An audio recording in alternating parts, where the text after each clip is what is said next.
The Sign of the Four, by Arthur Conan Doyle. Chapter 1. The Science of Deduction. Sherlock Holmes took his bottle from the corner of the mantelpiece and his hypodermic syringe from its neat morocco case. With his long, white, nervous fingers, he adjusted the delicate needle and rolled back his left shirt cuff. For some little time, his eyes rested thoughtfully upon the sinewy forearm and wrist all dotted and scarred with innumerable puncture marks.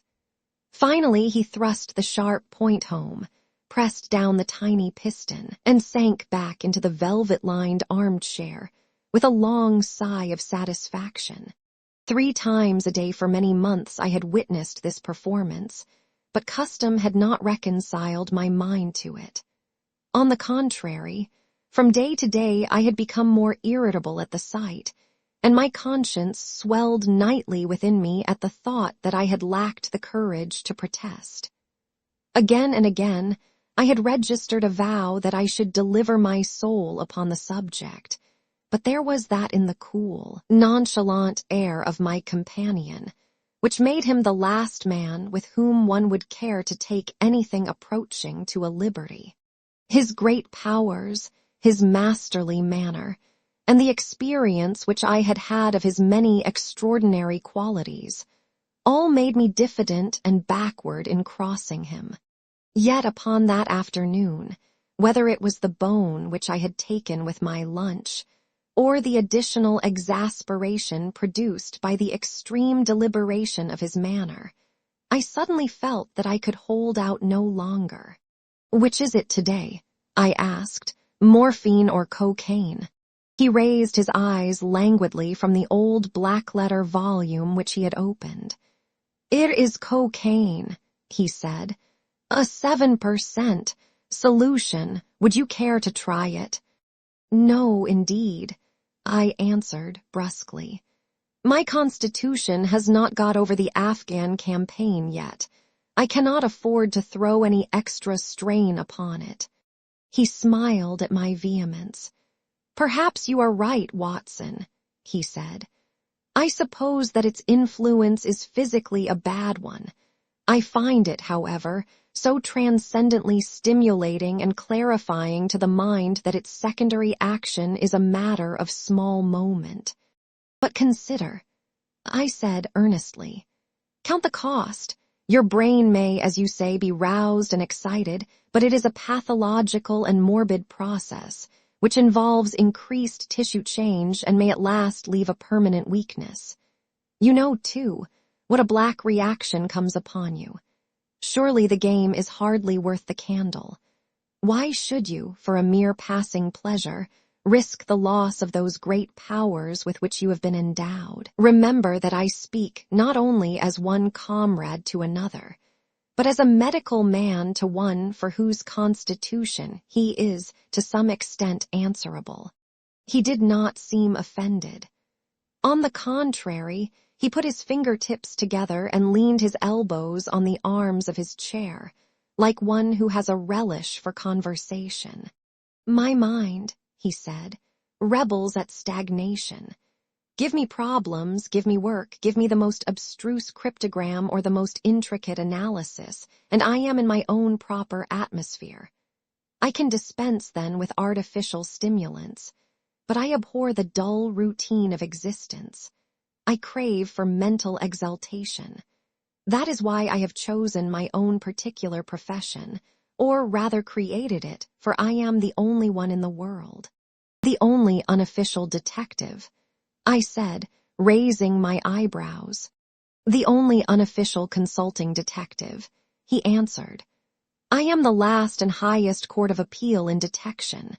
When Gregson or Lestrade or Athelney Jones are out of their depths, which, by the way, is their normal state, the matter is laid before me. I examine the data as an expert and pronounce a specialist's opinion. I claim no credit in such cases. My name figures in no newspaper. The work itself, the pleasure of finding a field for my peculiar powers, is my highest reward. But you have yourself had some experience of my methods of work in the Jefferson Hope case. "Yes, indeed," said I, cordially. I was never so struck by anything in my life. I even embodied it in a small brochure with the somewhat fantastic title of a study in scarlet. He shook his head sadly. "I glanced over it," said he. "Honestly, I cannot congratulate you upon it. Detection is, or ought to be, an exact science, and should be treated in the same cold and unemotional manner. You have attempted to tinge it with romanticism, which produces much the same effect as if you worked a love story or an elopement into the fifth proposition of Euclid. But the romance was there," I remonstrated. "I could not tamper with the facts. Some facts should be suppressed, or at least a just sense of proportion should be observed in treating them. The only point in the case which deserved mention was the curious analytical reasoning from effects to causes by which I succeeded in unraveling it." I was annoyed at this criticism of a work which had been specially designed to please him.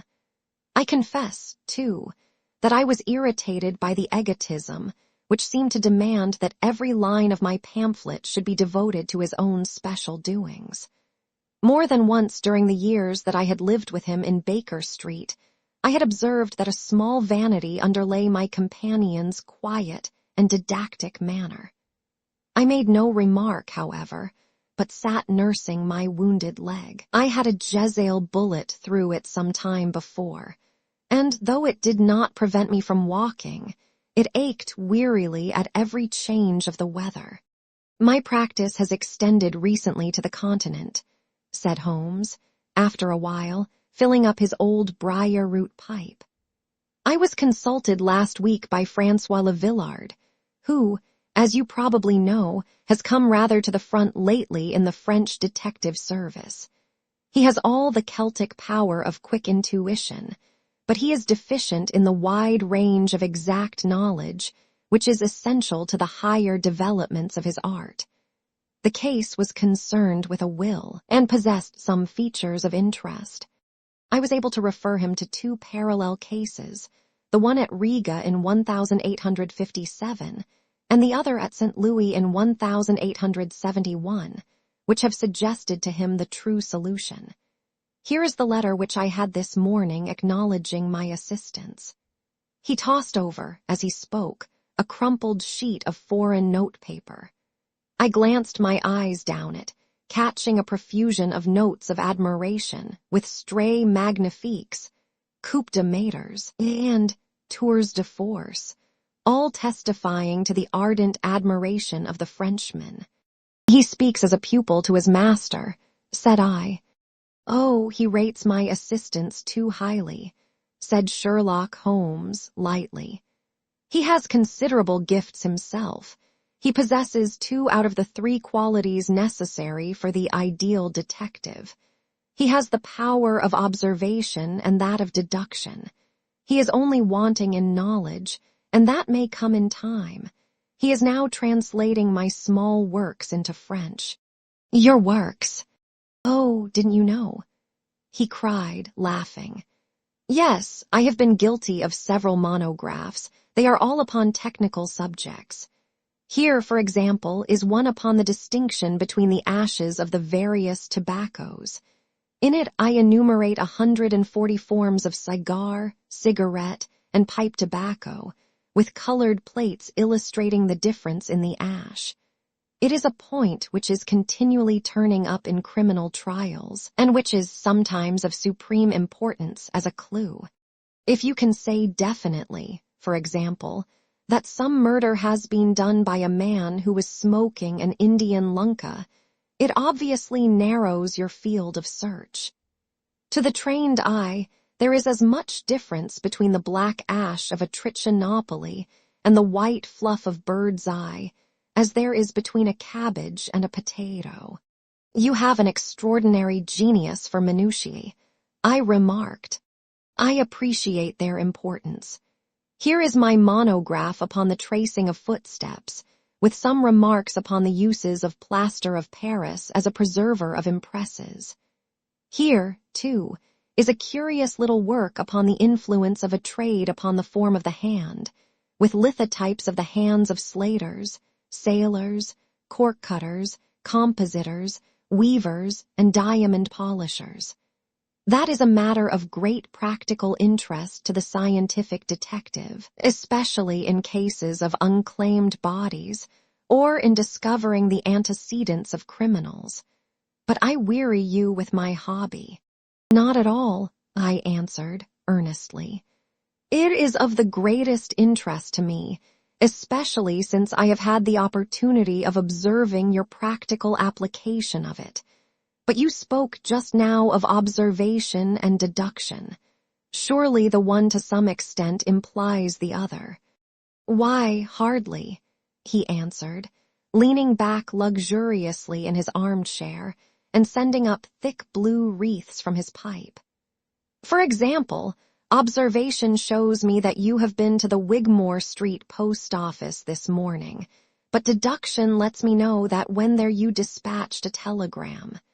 Right, said I. Right on both points, but I confess that I don't see how you arrived at it. It was a sudden impulse upon my part, and I have mentioned it to no one.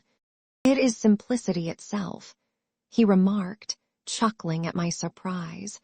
So absurdly simple that an explanation is superfluous, and yet it may serve to define the limits of observation and of deduction. Observation tells me that you have a little reddish mold adhering to your instep. Just opposite the Wigmore Street office, they have taken up the pavement and thrown up some earth which lies in such a way that it is difficult to avoid treading in it in entering. The earth is of this peculiar reddish tint which is found, as far as I know, nowhere else in the neighborhood. So much is observation. The rest is deduction. How, then, did you deduce the telegram? Why, of course, I knew that you had not written a letter, since I sat opposite to you all morning. I see also in your open desk there that you have a sheet of stamps and a thick bundle of postcards. What could you go into the post office for, then, but to send a wire? Eliminate all other factors, and the one which remains must be the truth. In this case it certainly is so, I replied, after a little thought. The thing, however, is, as you say, of the simplest. Would you think me impertinent if I were to put your theories to a more severe test? On the contrary, he answered, it would prevent me from taking a second dose of cocaine. I should be delighted to look into any problem which you might submit to me. I have heard you say that it is difficult for a man to have any object in daily use without leaving the impress of his individuality upon it in such a way that a trained observer might read it.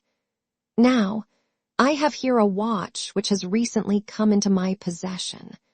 Would you have the kindness to let me have an opinion upon the character or habits of the late owner? I handed him over the watch with some slight feeling of amusement in my heart, for the test was, as I thought, an impossible one, and I intended it as a lesson against the somewhat dogmatic tone which he occasionally assumed.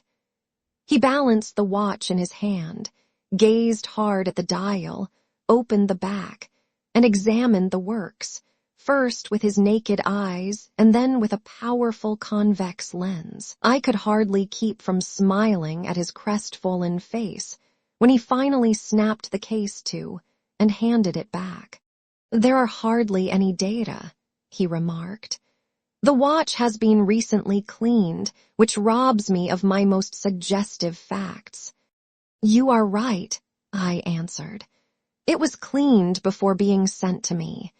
In my heart, I accused my companion of putting forward a most lame and impotent excuse to cover his failure. What data could he expect from an uncleaned watch? Though unsatisfactory, my research has not been entirely barren, he observed, staring up at the ceiling with dreamy, lackluster eyes. Subject to your correction, I should judge that the watch belonged to your elder brother, who inherited it from your father. That you gather. no doubt from the HW upon the back. Quite so. The W suggests your own name. The date of the watch is nearly 50 years back, and the initials are as old as the watch. So it was made for the last generation. Jewelry usually descends to the eldest son, and he is most likely to have the same name as the father. Your father has, if I remember right, been dead many years. It has therefore been in the hands of your eldest brother. Right so far, said I. Anything else? He was a man of untidy habits, very untidy and careless. He was left with good prospects, but he threw away his chances, lived for some time in poverty with occasional short intervals of prosperity, and finally, taking to drink, he died. That is all I can gather. I sprang from my chair and limped impatiently about the room with considerable bitterness in my heart. This is unworthy of you, Holmes, I said. I could not have believed that you would have descended to this. You have made inquiries into the history of my unhappy brother, and you now pretend to deduce this knowledge in some fanciful way. You cannot expect me to believe that you have read all this from his old watch. It is unkind, and to speak plainly, has a touch of charlatanism in it. My dear doctor, said he kindly, pray accept my apologies. Viewing the matter as an abstract problem, I had forgotten how personal and painful a thing it might be to you. I assure you, however, that I never even knew that you had a brother until you handed me the watch. Then, how in the name of all that is wonderful did you get these facts? They are absolutely correct in every particular. Ah, that is good luck. I could only say what was the balance of probability. I did not at all expect to be so accurate. But it was not mere guesswork. No, I never guess. It is a shocking habit, destructive to the logical faculty. What seems strange to you is only so because you do not follow my train of thought or observe the small facts upon which large inferences may depend. For example, I began by stating that your brother was careless. When you observe the lower part of that watch case, you notice that it is not only dinted in 2 places, but it is cut and marked all over from the habit of keeping other hard objects, such as coins or keys, in the same pocket.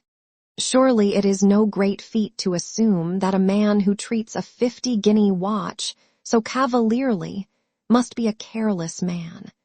Neither is it a very far-fetched inference that a man who inherits one article of such value is pretty well provided for in other respects. I nodded, to show that I followed his reasoning. It is very customary for pawnbrokers in England, when they take a watch, to scratch the number of the ticket with a pinpoint upon the inside of the case.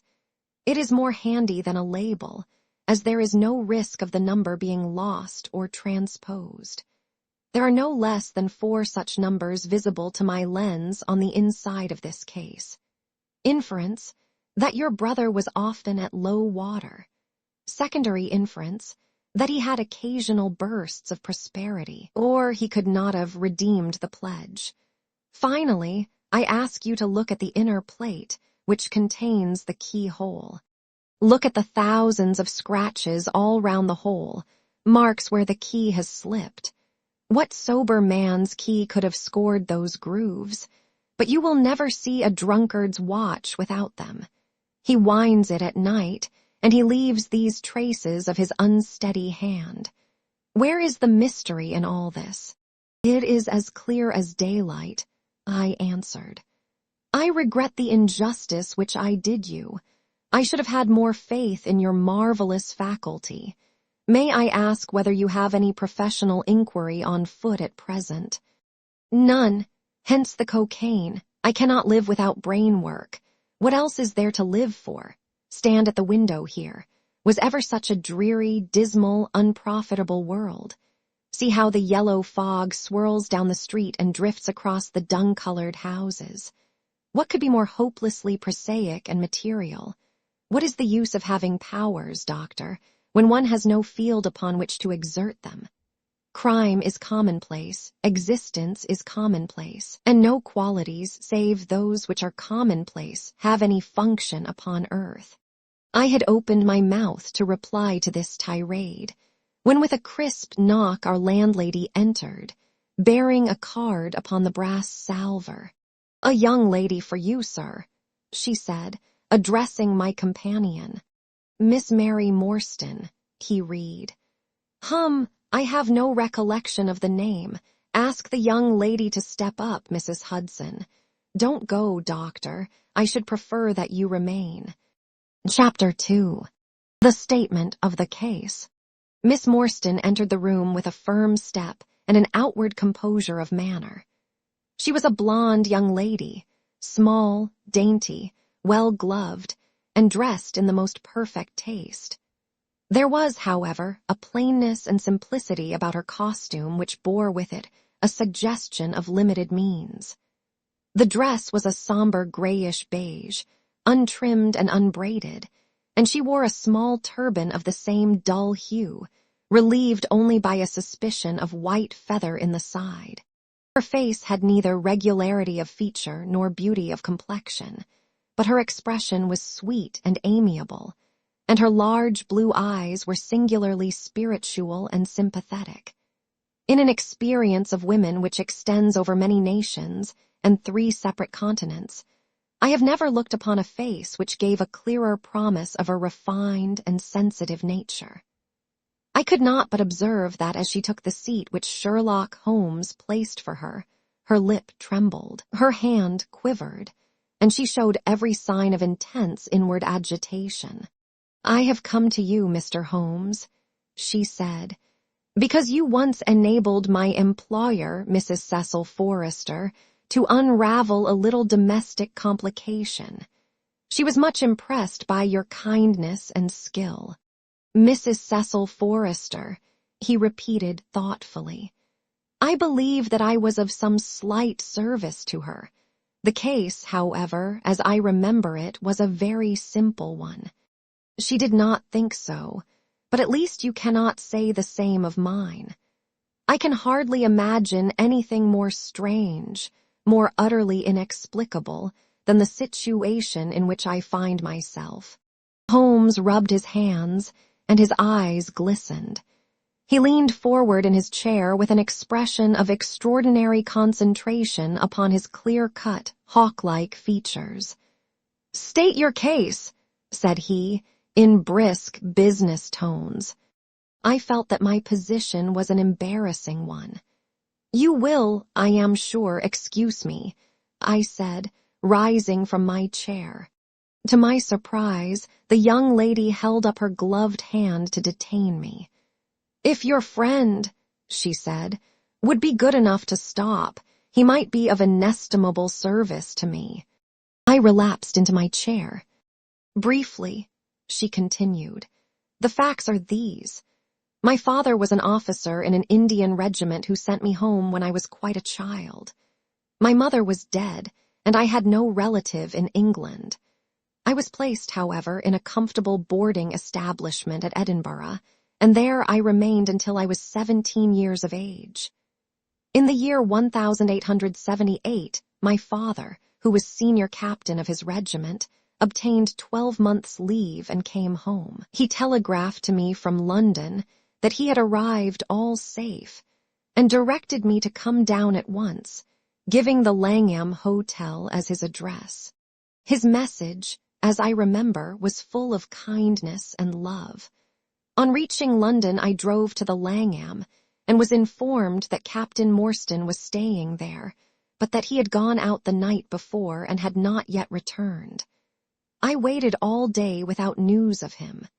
That night, on the advice of the manager of the hotel, I communicated with the police, and next morning we advertised in all the papers. Our inquiries led to no result, and from that day to this, no word has ever been heard of my unfortunate father.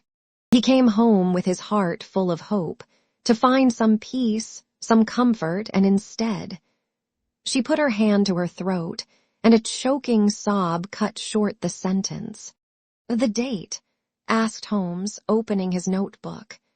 "He disappeared upon the 3rd of December, 1878, nearly 10 years ago.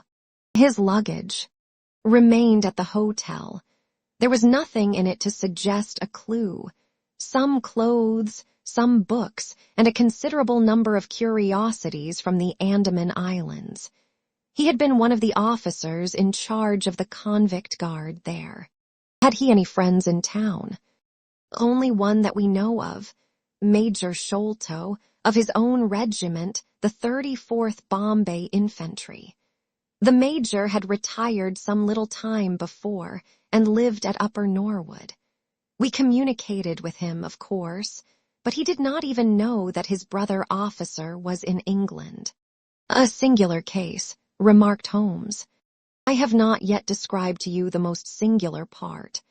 About 6 years ago, to be exact, upon the 4th of May, 1882, an advertisement appeared in the Times asking for the address of Miss Mary Morstan, and stating that it would be to her advantage to come forward. There was no name or address appended. I had at that time just entered the family of Mrs. Cecil Forrester in the capacity of governess. By her advice, I published my address in the advertisement column. The same day there arrived through the post a small cardboard box addressed to me, which I found to contain a very large and lustrous pearl. No word of writing was enclosed. Since then, every year upon the same date, there has always appeared a similar box, containing a similar pearl, without any clue as to the sender. They have been pronounced by an expert to be of a rare variety and of considerable value. You can see for yourselves that they are very handsome." She opened a flat box as she spoke, and showed me 6 of the finest pearls that I had ever seen. "Your statement is most interesting," said Sherlock Holmes. "Has anything else occurred to you?" "Yes, and no later than today. That is why I have come to you. This morning I received this letter, which you will perhaps read for yourself." "Thank you," said Holmes. "The envelope too, please. Postmark London S.W. Date July 7. Man's thumb mark on corner, probably postman. Best quality paper. Envelopes at 6d a packet. Particular man in his stationery. No address. Be at the 3rd pillar from the left outside the Lyceum Theatre tonight at 7 o'clock. If you are distrustful, bring 2 friends. You are a wronged woman and shall have justice. Do not bring police. If you do, all will be in vain. Your unknown friend." "Well, really, this is a very pretty little mystery. What do you intend to do, Miss Morstan?" "That is exactly what I want to ask you. Then we shall most certainly go. You and I and— Yes, why, Dr. Watson is the very man. Your correspondent says 2 friends. He and I have worked together before. But would he come?" she asked, with something appealing in her voice and expression. "I should be proud and happy," said I fervently, "if I can be of any service." "You are both very kind," she answered. "I have led a retired life and have no friends whom I could appeal to. If I am here at 6, it will do, I suppose."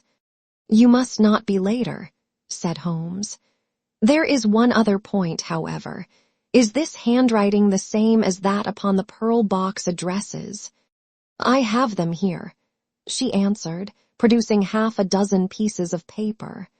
"You are certainly a model client. You have the correct intuition. Let us see now." He spread out the papers upon the table and gave little darting glances from one to the other. "They are disguised hands except the letter," he said presently, "but there can be no question as to the authorship. See how the irrepressible Greek E will break out, and see the twirl of the final S. They are undoubtedly by the same person. I should not like to suggest false hopes, Miss Morstan, but is there any resemblance between this hand and that of your father?" "Nothing could be more unlike." I expected to hear you say so. We shall look out for you then at 6. Pray allow me to keep the papers. I may look into the matter before then. It is only 3:30. Au revoir then. Au revoir, said our visitor, and with a bright, kindly glance from one to the other of us, she replaced her pearl box in her bosom and hurried away. Standing at the window, I watched her walking briskly down the street, until the gray turban and white feather were but a speck in the somber crowd.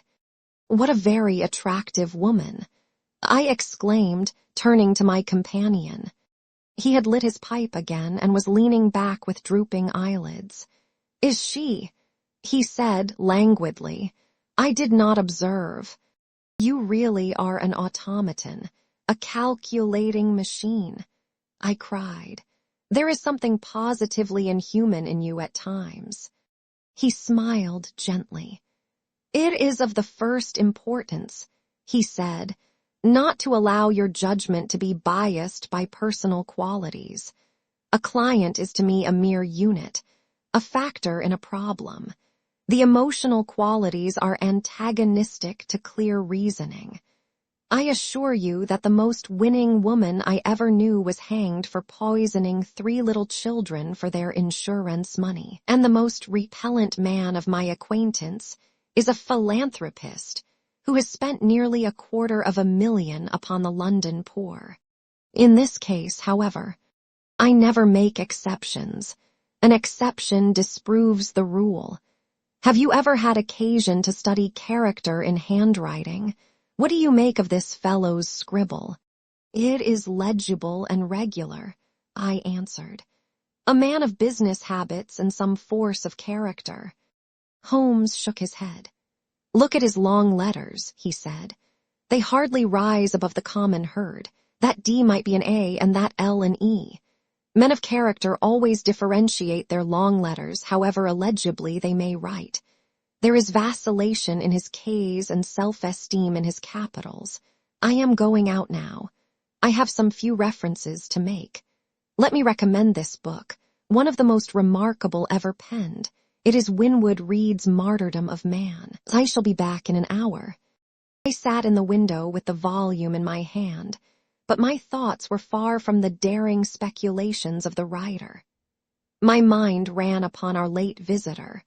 Her smiles, the deep, rich tones of her voice, the strange mystery which overhung her life. If she were 17 at the time of her father's disappearance, she must be 27 now. A sweet age, when youth has lost its self-consciousness and become a little sobered by experience. So I sat and mused, until such dangerous thoughts came into my head that I hurried away to my desk and plunged furiously into the latest treatise upon pathology. What was I, an army surgeon with a weak leg and a weaker banking account, that I should dare to think of such things?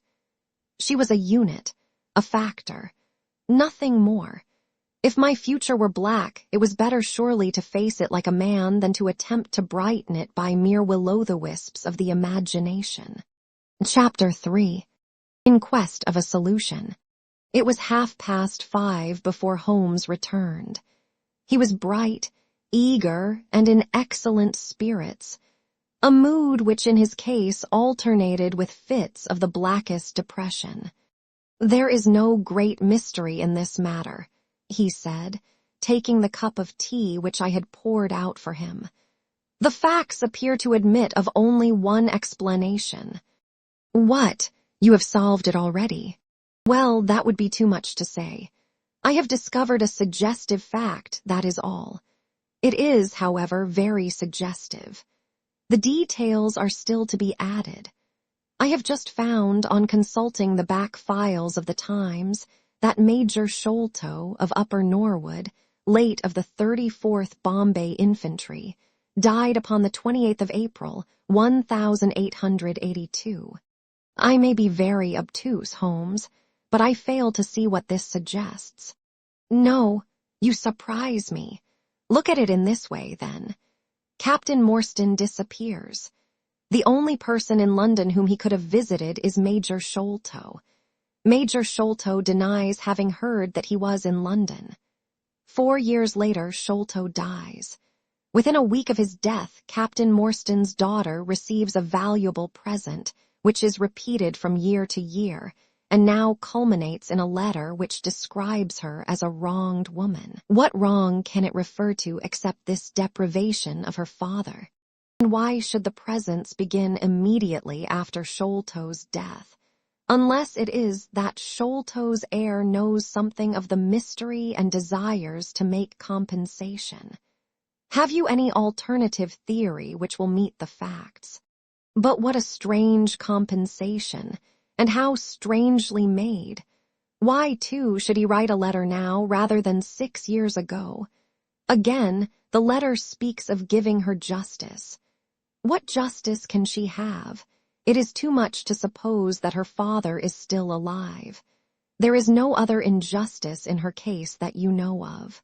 There are certainly difficulties, said Sherlock Holmes pensively. But our expedition of tonight will solve them all. Ah, here is a 4-wheeler and Miss Morstan is inside. Are you all ready? Then we had better go down, for it is a little past the hour. I picked up my hat and my heaviest stick, but I observed that Holmes took his revolver from his drawer and slipped it into his pocket. It was clear that he thought that our night's work might be a serious one. Miss Morstan was muffled in a dark cloak, and her sensitive face was composed, but pale. She must have been more than woman if she did not feel some uneasiness at the strange enterprise upon which we were embarking, yet her self-control was perfect, and she readily answered the few additional questions which Sherlock Holmes put to her. Major Sholto was a very particular friend of Papa's, she said. His letters were full of allusions to the Major. He and Papa were in command of the troops at the Andaman Islands, so they were thrown a great deal together. By the way, a curious paper was found in Papa's desk which no one could understand. I don't suppose that it is of the slightest importance, but I thought you might care to see it, so I brought it with me. It is here. Holmes unfolded the paper carefully and smoothed it out upon his knee. He then very methodically examined it all over with his double lens. It is paper of native Indian manufacture, he remarked. It has at some time been pinned to a board. The diagram upon it appears to be a plan of part of a large building with numerous halls, corridors, and passages. At one point is a small cross done in red ink, and above it is 37 from left, in faded pencil writing.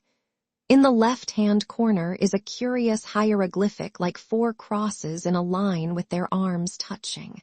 Beside it is written, in very rough and coarse characters, the sign of the 4, Jonathan Small, Mahomet Singh, Abdullah Khan, Dost Akbar. No, I confess that I do not see how this bears upon the matter. Yet it is evidently a document of importance. It has been kept carefully in a pocket-book, for the one side is as clean as the other. It was in his pocket-book that we found it. Preserve it carefully, then, Miss Morstan, for it may prove to be of use to us. I begin to suspect that this matter may turn out to be much deeper and more subtle than I at first supposed. I must reconsider my ideas. He leaned back in the cab, and I could see by his drawn brow and his vacant eye that he was thinking intently. Miss Morstan and I chatted in an undertone about our present expedition and its possible outcome, but our companion maintained his impenetrable reserve until the end of our journey.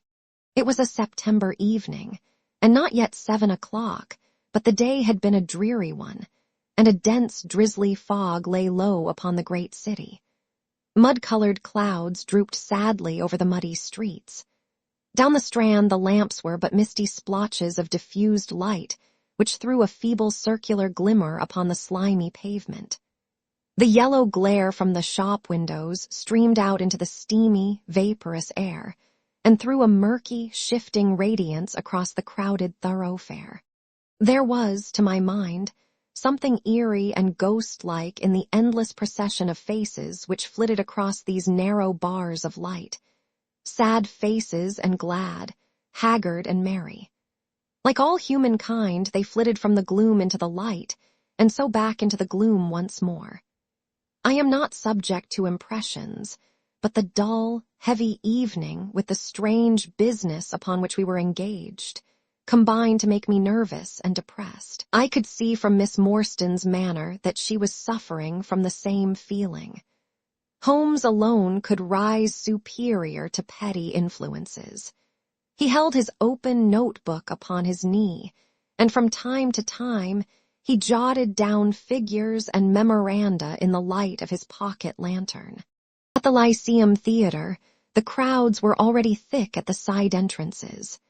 In front, a continuous stream of hansoms and four-wheelers were rattling up, discharging their cargoes of shirt-fronted men and beshawled, bediamonded women. We had hardly reached the third pillar, which was our rendezvous, before a small, dark, brisk man in the dress of a coachman accosted us. "Are you the parties who come with Miss Morstan?" he asked. "I am Miss Morstan, and these two gentlemen are my friends," said she. He bent a pair of wonderfully penetrating and questioning eyes upon us. "You will excuse me, miss," he said with a certain dogged manner, "but I was to ask you to give me your word that neither of your companions is a police officer." "I give you my word on that," she answered. He gave a shrill whistle, on which a street Arab led across a four-wheeler and opened the door. The man who had addressed us mounted to the box, while we took our places inside. We had hardly done so before the driver whipped up his horse, and we plunged away at a furious pace through the foggy streets. The situation was a curious one. We were driving to an unknown place, on an unknown errand. Yet our invitation was either a complete hoax, which was an inconceivable hypothesis, or else we had good reason to think that important issues might hang upon our journey. Miss Morstan's demeanor was as resolute and collected as ever. I endeavored to cheer and amuse her by reminiscences of my adventures in Afghanistan, but to tell the truth, I was myself so excited at our situation, and so curious as to our destination that my stories were slightly involved. To this day she declares that I told her one moving anecdote as to how a musket looked into my tent at the dead of night, and how I fired a double-barreled tiger cub at it. At first I had some idea as to the direction in which we were driving, but soon, what with our pace, the fog, and my own limited knowledge of London, I lost my bearings, and knew nothing, save that we seemed to be going a very long way. Sherlock Holmes was never at fault, however, and he muttered the names, as the cab rattled through squares, and in and out by tortuous by-streets. "Rochester Row," said he. "Now Vincent Square. Now we come out on the Vauxhall Bridge Road. We are making for the Surrey side, apparently. Yes, I thought so. Now we are on the bridge. You can catch glimpses of the river." We did indeed get a fleeting view of a stretch of the Thames, with the lamps shining upon the broad, silent water. But our cab dashed on, and was soon involved in a labyrinth of streets upon the other side. "Wordsworth Road," said my companion.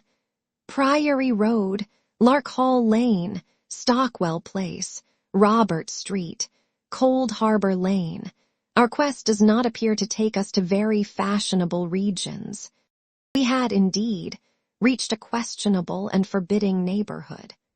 Long lines of dull brick houses were only relieved by the coarse glare and tawdry brilliancy of public houses at the corner. Then came rows of two-storied villas, each with a fronting of miniature garden, and then again interminable lines of new staring brick buildings. the monster tentacles which the giant city was throwing out into the country. At last, the cab drew up at the third house in a new terrace. None of the other houses were inhabited, and that at which we stopped was as dark as its neighbors, save for a single glimmer in the kitchen window. On our knocking, however, the door was instantly thrown open by a Hindu servant clad in a yellow turban, white loose-fitting clothes, and a yellow sash. There was something strangely incongruous in this oriental figure, framed in the commonplace doorway of a third-rate suburban dwelling house. "The Sahib awaits you," said he, and even as he spoke there came a high piping voice from some inner room. "Show them in to me, Kitmutgar," it cried. "Show them straight in to me." Chapter 4. The Story of the Bald-Headed Man. We followed the Indian down a sordid and common passage, ill-lit and worse furnished, until he came to a door upon the right, which he threw open. A blaze of yellow light streamed out upon us, and in the center of the glare there stood a small man with a very high head, a bristle of red hair all round the fringe of it, and a bald, shining scalp which shot out from among it like a mountain peak from fir trees. He writhed his hands together as he stood, and his features were in a perpetual jerk, now smiling, now scowling, but never for an instant in repose. Nature had given him a pendulous lip, and a too visible line of yellow and irregular teeth, which he strove feebly to conceal by constantly passing his hand over the lower part of his face. In spite of his obtrusive baldness, he gave the impression of youth. In point of fact, he had just turned his 30th year. "Your servant, Miss Morstan," he kept repeating in a thin, high voice. "Your servant, gentlemen. Pray step into my little sanctum. A small place, miss, but furnished to my own liking. An oasis of art in the howling desert of South London." We were all astonished by the appearance of the apartment into which he invited us. In that sorry house, it looked as out of place as a diamond of the first water in a setting of brass. The richest and glossiest of curtains and tapestries draped the walls, looped back here and there to expose some richly mounted painting or oriental vase. The carpet was of amber and black, so soft and so thick that the foot sank pleasantly into it, as into a bed of moss. 2 great tiger skins thrown athwart it increased the suggestion of Eastern luxury, as did a huge hookah which stood upon a mat in the corner. A lamp in the fashion of a silver dove was hung from an almost invisible golden wire in the center of the room. As it burned, it filled the air with a subtle and aromatic odor. "Mr. Thaddeus Sholto," said the little man, still jerking and smiling. "That is my name. You are Miss Morstan, of course, and these gentlemen. This is Mr. Sherlock Holmes, and this is Dr. Watson." "A doctor, eh?" cried he, much excited. "Have you your stethoscope? Might I ask you, would you have the kindness? I have grave doubts as to my mitral valve, if you would be so very good. The aortic I may rely upon, but I should value your opinion upon the mitral." I listened to his heart, as requested, but was unable to find anything amiss, save indeed that he was in an ecstasy of fear, for he shivered from head to foot. "It appears to be normal," I said. "You have no cause for uneasiness. You will excuse my anxiety, Miss Morstan," he remarked airily. "I am a great sufferer, and I have long had suspicions as to that valve. I am delighted to hear that they are unwarranted. Had your father, Miss Morstan, refrained from throwing a strain upon his heart, he might have been alive now. I could have struck the man across the face, so hot was I at this callous and offhand reference to so delicate a matter." Miss Morstan sat down, and her face grew white to the lips. "I knew in my heart that he was dead," said she. "I can give you every information," said he, "and what is more, I can do you justice, and I will, too, whatever Brother Bartholomew may say. I am so glad to have your friends here, not only as an escort to you, but also as witnesses to what I am about to do and say. The three of us can show a bold front to Brother Bartholomew, but let us have no outsiders, no police or officials. We can settle everything satisfactorily among ourselves, without any interference. Nothing would annoy Brother Bartholomew more than any publicity."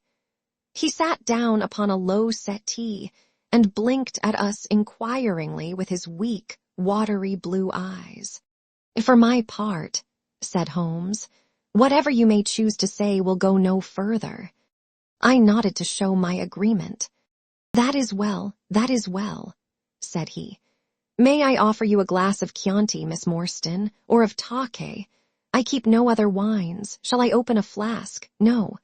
Well then, I trust that you have no objection to tobacco smoke, to the mild balsamic odor of the Eastern tobacco. I am a little nervous, and I find my hookah an invaluable sedative."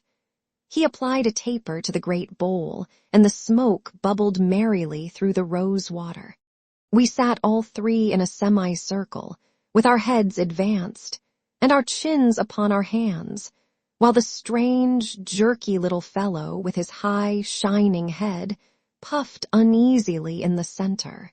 "When I first determined to make this communication to you," said he, "I might have given you my address, but I feared that you might disregard my request and bring unpleasant people with you. I took the liberty, therefore, of making an appointment in such a way that my man Williams might be able to see you first. I have complete confidence in his discretion, and he had orders, if he were dissatisfied, to proceed no further in the matter.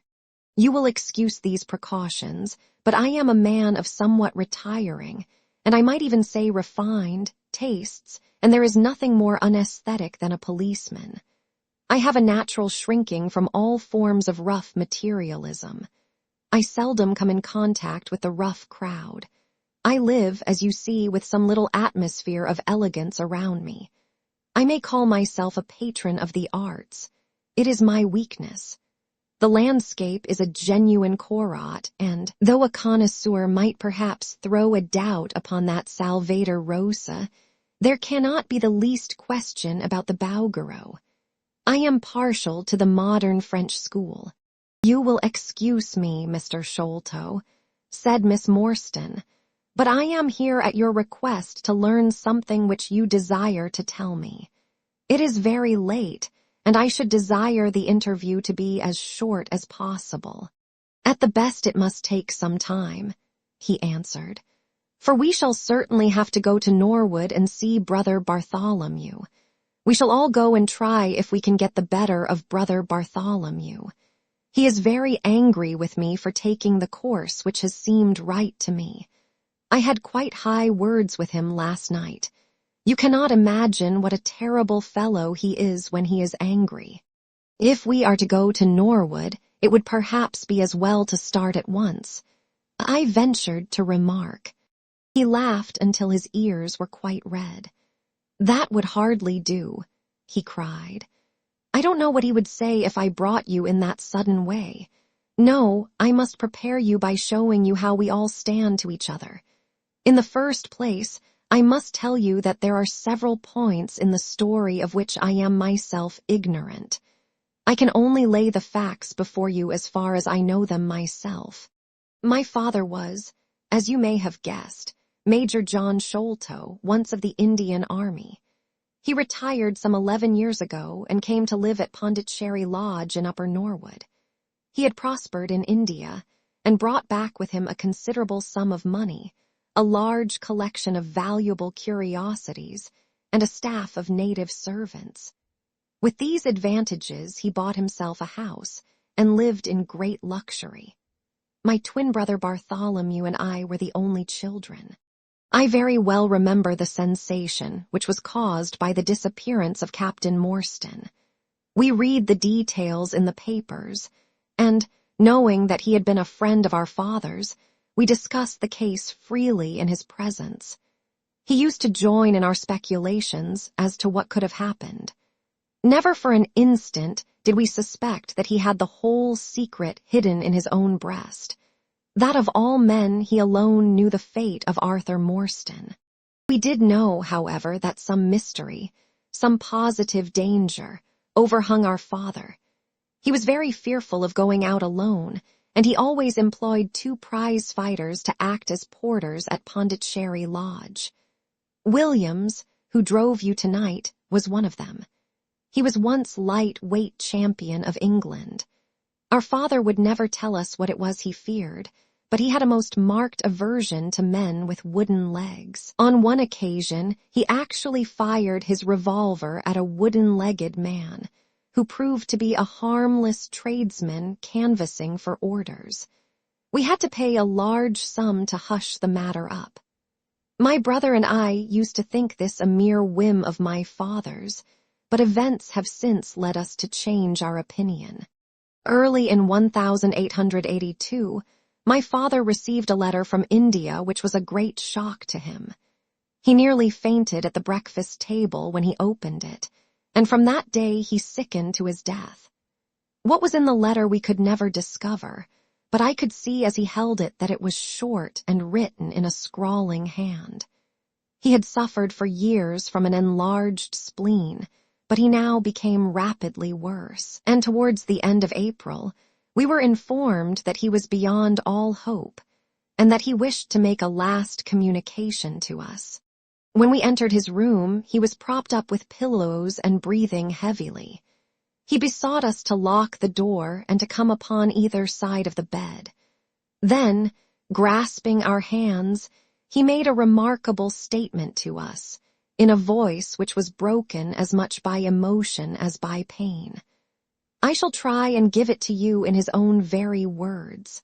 I have only one thing, he said, which weighs upon my mind at this supreme moment. It is my treatment of poor Morstan's orphan. The cursed greed which has been my besetting sin through life has withheld from her the treasure, half at least of which should have been hers. And yet I have made no use of it myself. So blind and foolish a thing is avarice. The mere feeling of possession has been so dear to me that I could not bear to share it with another. See that chaplet dipped with pearls beside the quinine bottle. Even that I could not bear to part with, although I had got it out with the design of sending it to her. You, my sons, will give her a fair share of the Agra treasure, but send her nothing, not even the chaplet, until I am gone.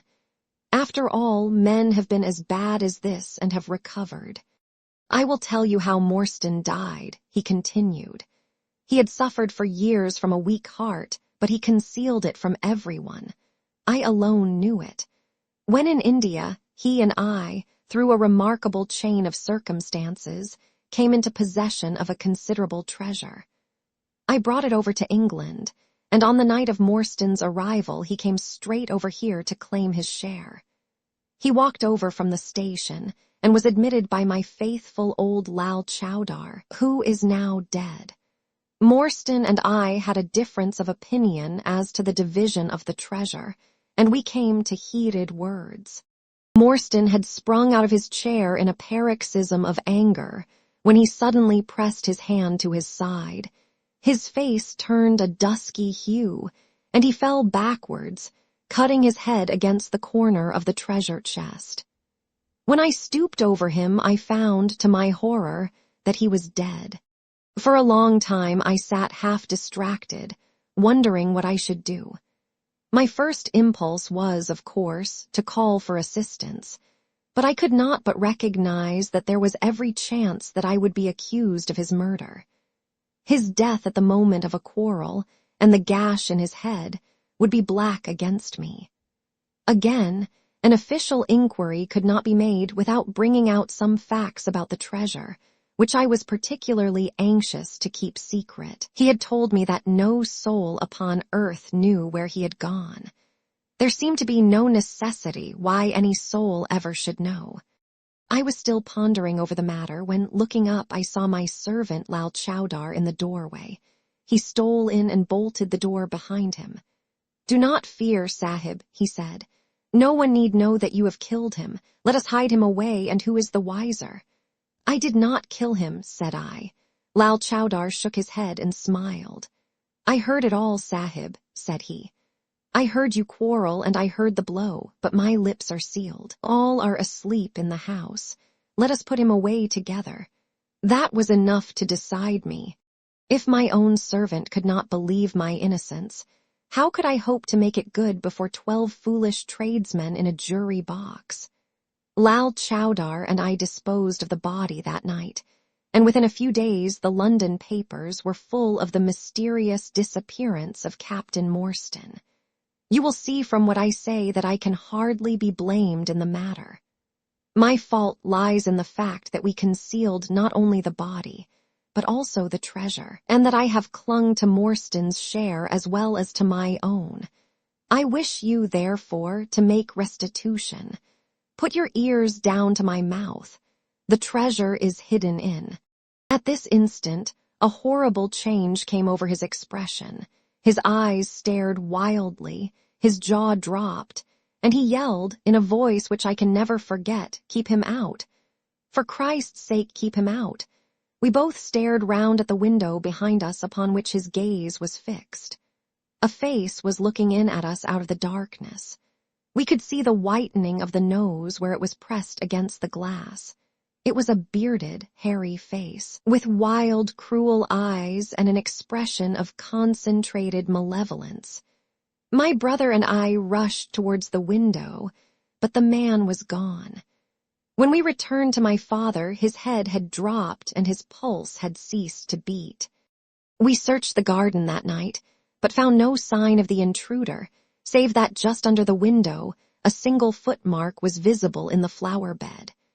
But for that one trace, we might have thought that our imaginations had conjured up that wild, fierce face. We soon, however, had another and a more striking proof that there were secret agencies at work all round us. The window of my father's room was found open in the morning. His cupboards and boxes had been rifled, and upon his chest was fixed a torn piece of paper, with the words "The Sign of the Four" scrawled across it. What the phrase meant, or who our secret visitor may have been, we never knew. As far as we can judge, none of my father's property had been actually stolen, though everything had been turned out. My brother and I naturally associated this peculiar incident with the fear which haunted my father during his life, but it is still a complete mystery to us. The little man stopped to relight his hookah and puffed thoughtfully for a few moments. We had all sat absorbed, listening to his extraordinary narrative. At the short account of her father's death, Miss Morstan had turned deadly white, and for a moment I feared that she was about to faint. She rallied, however, on drinking a glass of water which I quietly poured out for her from a Venetian carafe upon the side table. Sherlock Holmes leaned back in his chair with an abstracted expression, and the lids drawn low over his glittering eyes. As I glanced at him, I could not but think how on that very day he had complained bitterly of the commonplaceness of life. Here at least was a problem which would tax his sagacity to the utmost. Mr. Thaddeus Sholto looked from one to the other of us with an obvious pride at the effect which his story had produced, and then continued between the puffs of his overgrown pipe. "My brother and I," said he, "were, as you may imagine, much excited as to the treasure which my father had spoken of. For weeks and for months we dug and delved in every part of the garden without discovering its whereabouts. It was maddening to think that the hiding place was on his very lips at the moment that he died. We could judge the splendor of the missing riches by the chaplet which he had taken out. Over this chaplet, my brother Bartholomew and I had some little discussion. The pearls were evidently of great value, and he was averse to part with them, for between friends, my brother was himself a little inclined to my father's fault. He thought, too, that if we parted with the chaplet it might give rise to gossip and finally bring us into trouble. It was all that I could do to persuade him to let me find out Miss Morstan's address and send her a detached pearl at fixed intervals, so that at least she might never feel destitute. "It was a kindly thought," said our companion earnestly. "It was extremely good of you." The little man waved his hand deprecatingly. "We were your trustees," he said. "That was the view which I took of it, though Brother Bartholomew could not altogether see it in that light. We had plenty of money ourselves. I desired no more. Besides, it would have been such bad taste to have treated a young lady in so scurvy a fashion. Le mauvais goût mean no crime. The French have a very neat way of putting these things." Our difference of opinion on this subject went so far that I thought it best to set up rooms for myself. So I left Pondicherry Lodge, taking the old Kitmutger and Williams with me. Yesterday, however, I learned that an event of extreme importance has occurred. The treasure has been discovered. I instantly communicated with Miss Morstan, and it only remains for us to drive out to Norwood and demand our share. I explained my views last night to Brother Bartholomew, so we shall be expected, if not welcome, visitors. Mr. Thaddeus Sholto ceased, and sat twitching on his luxurious settee. We all remained silent, with our thoughts upon the new development which the mysterious business had taken. Holmes was the first to spring to his feet. "You have done well, sir, from first to last," said he. "It is possible that we may be able to make you some small return by throwing some light upon that which is still dark to you. But, as Miss Morstan remarked just now, it is late, and we had best put the matter through without delay." Our new acquaintance very deliberately coiled up the tube of his hookah, and produced from behind a curtain a very long befrogged topcoat with astrakhan collar and cuffs. This he buttoned tightly up, in spite of the extreme closeness of the night, and finished his attire by putting on a rabbit-skin cap with hanging lappets which covered the ears, so that no part of him was visible save his mobile and peaky face. "My health is somewhat fragile," he remarked, as he led the way down the passage. "I am compelled to be a valetudinarian." Our cab was awaiting us outside, and our program was evidently prearranged, for the driver started off at once at a rapid pace. Thaddeus Sholto talked incessantly, in a voice which rose high above the rattle of the wheels. "Bartholomew is a clever fellow," said he.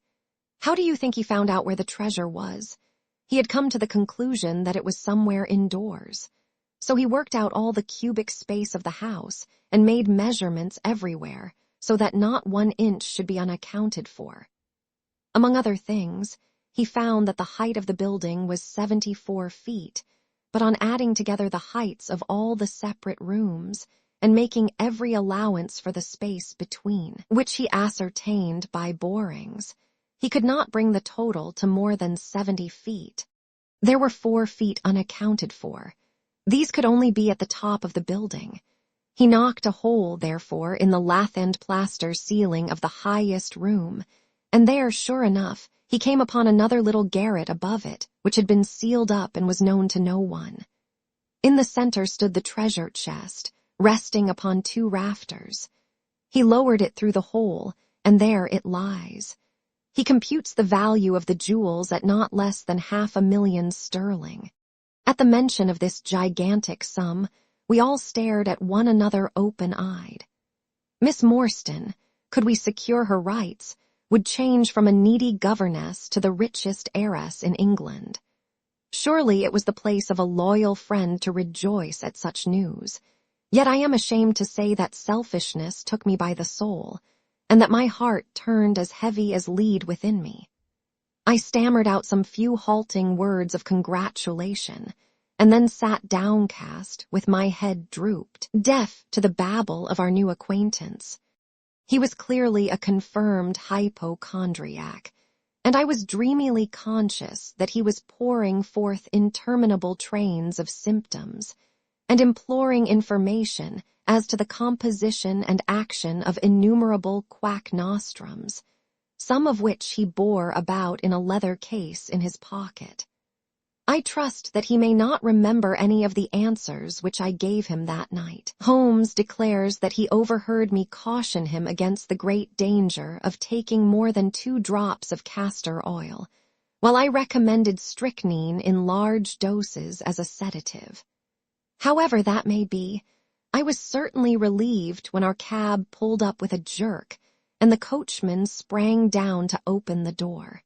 "This, Miss Morstan, is Pondicherry Lodge," said Mr. Thaddeus Sholto, as he handed her out. Chapter 5. The Tragedy of Pondicherry Lodge. It was nearly 11 o'clock when we reached this final stage of our night's adventures. We had left the damp fog of the great city behind us, and the night was fairly fine. A warm wind blew from the westward, and heavy clouds moved slowly across the sky, with half a moon peeping occasionally through the rifts. It was clear enough to see for some distance, but Thaddeus Sholto took down one of the side lamps from the carriage to give us a better light upon our way. Pondicherry Lodge stood in its own grounds, and was girt round with a very high stone wall topped with broken glass. A single narrow iron-clamped door formed the only means of entrance. On this, our guide knocked with a peculiar postman-like rat-tat. "Who is there?" cried a gruff voice from within. "It is I, McMurdo. You surely know my knock by this time." There was a grumbling sound and a clanking and jarring of keys. The door swung heavily back, and a short, deep-chested man stood in the opening, with the yellow light of the lantern shining upon his protruded face and twinkling distrustful eyes. "That you, Mr. Thaddeus, but who are the others? I had no orders about them from the master." "No, McMurdo. You surprise me. I told my brother last night that I should bring some friends. He ain't been out o' his room today, Mr. Thaddeus, and I have no orders. You know very well that I must stick to regulations. I can let you in, but your friends must just stop where they are." This was an unexpected obstacle.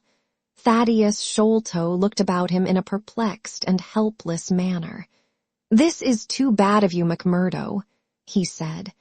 "If I guarantee them, that is enough for you. There is the young lady, too. She cannot wait on the public road at this hour." "Very sorry, Mr. Thaddeus," said the porter inexorably. "Folk may be friends o' yours, and yet no friends o' the master's. He pays me well to do my duty, and my duty I'll do. I don't know none o' your friends." "Oh, yes you do, McMurdo," cried Sherlock Holmes genially. "I don't think you can have forgotten me. Don't you remember the amateur who fought 3 rounds with you at Allison's rooms on the night of your benefit 4 years back?" "Not Mr. Sherlock Holmes," roared the prize fighter. "God's truth, how could I have mistook you? If instead o' standin' there so quiet you had just stepped up and given me that cross hit of yours under the jaw, I'd ha' known you without a question. Ah, you're one that has wasted your gifts, you have. You might have aimed high if you had joined the fancy. You see, Watson, if all else fails me, I have still one of the scientific professions open to me," said Holmes, laughing. "Our friend won't keep us out in the cold now, I am sure. In you come, sir, in you come, you and your friends," he answered. "Very sorry, Mr. Thaddeus, but orders are very strict. Had to be certain of your friends before I let them in." Inside, a gravel path wound through desolate grounds to a huge clump of a house, square and prosaic, all plunged in shadow save where a moonbeam struck one corner and glimmered in a garret window. The vast size of the building, with its gloom and its deathly silence, struck a chill to the heart. Even Thaddeus Sholto seemed ill at ease, and the lantern quivered and rattled in his hand. "I cannot understand it," he said. "There must be some mistake. I distinctly told Bartholomew that we should be here, and yet there is no light in his window. I do not know what to make of it." "Does he always guard the premises in this way?" asked Holmes. "Yes, he has followed my father's custom. He was the favorite son, you know, and I sometimes think that my father may have told him more than he ever told me. That is Bartholomew's window up there where the moonshine strikes. It is quite bright, but there is no light from within, I think." "None," said Holmes, "but I see the glint of a light in that little window beside the door. Ah, that is the housekeeper's room. That is where old Mrs. Burnstone sits. She can tell us all about it.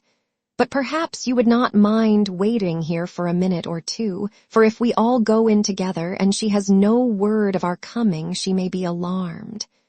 But hush, what is that?" He held up the lantern, and his hand shook until the circles of light flickered and wavered all round us. Miss Morstan seized my wrist, and we all stood with thumping hearts, straining our ears. From the great black house there sounded through the silent night the saddest and most pitiful of sounds, the shrill, broken whimpering of a frightened woman. "It is Mrs. Burnstone," said Sholto. "She is the only woman in the house. Wait here. I shall be back in a moment." He hurried for the door and knocked in his peculiar way. We could see a tall old woman admit him and sway with pleasure at the very sight of him. "Oh, Mr. Thaddeus, sir, I am so glad you have come. I am so glad you have come, Mr. Thaddeus, sir." We heard her reiterated rejoicings until the door was closed and her voice died away into a muffled monotone. Our guide had left us the lantern. Holmes swung it slowly round and peered keenly at the house and at the great rubbish heaps which cumbered the grounds. Miss Morstan and I stood together, and her hand was in mine. A wondrous subtle thing is love, for here were we two who had never seen each other before that day, between whom no word or even look of affection had ever passed, and yet now in an hour of trouble our hands instinctively sought for each other. I have marveled at it since, but at the time it seemed the most natural thing that I should go out to her so, and, as she has often told me, there was in her also the instinct to turn to me for comfort and protection. So we stood hand in hand, like two children, and there was peace in our hearts for all the dark things that surrounded us. "What a strange place," she said, looking round. "It looks as though all the moles in England had been let loose in it. I have seen something of the sort on the side of a hill near Ballarat, where the prospectors had been at work." "And from the same cause," said Holmes. "These are the traces of the treasure-seekers. You must remember that they were 6 years looking for it. No wonder that the grounds look like a gravel pit." At that moment the door of the house burst open, and Thaddeus Sholto came running out, with his hands thrown forward and terror in his eyes. "There is something amiss with Bartholomew," he cried. "I am frightened. My nerves cannot stand it." He was, indeed, half blubbering with fear, and his twitching, feeble face peeping out from the great astrakhan collar had the helpless, appealing expression of a terrified child. "Come into the house," said Holmes in his crisp, firm way. "Yes, do," pleaded Thaddeus Sholto. "I really do not feel equal to giving directions." We all followed him into the housekeeper's room, which stood upon the left-hand side of the passage. The old woman was pacing up and down with a scared look and restless picking fingers, but the sight of Miss Morstan appeared to have a soothing effect upon her. "God bless your sweet, calm face," she cried with an hysterical sob. "It does me good to see you. "Oh, but I have been sorely tried this day." Our companion patted her thin, work-worn hand, and murmured some few words of kindly, womanly comfort, which brought the color back into the other's bloodless cheeks. "Master has locked himself in and will not answer me," she explained. "All day I have waited to hear from him, for he often likes to be alone. But an hour ago I feared that something was amiss, so I went up and peeped through the keyhole. You must go up, Mr. Thaddeus. You must go up and look for yourself. I have seen Mr. Bartholomew Sholto in joy and in sorrow for 10 long years, but I never saw him with such a face on him as that."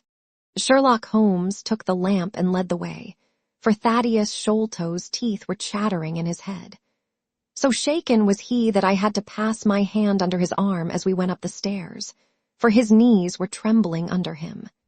Twice, as we ascended, Holmes whipped his lens out of his pocket and carefully examined marks which appeared to me to be mere shapeless smudges of dust upon the cocoa-nut matting, which served as a stair carpet. He walked slowly from step to step, holding the lamp and shooting keen glances to right and left. Miss Morstan had remained behind with the frightened housekeeper.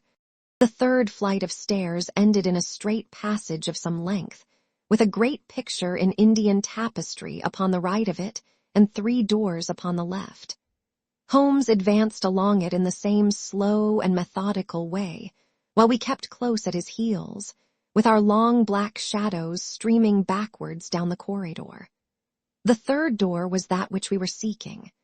Holmes knocked without receiving any answer, and then tried to turn the handle and force it open. It was locked on the inside, however, and by a broad and powerful bolt, as we could see when we set our lamp up against it.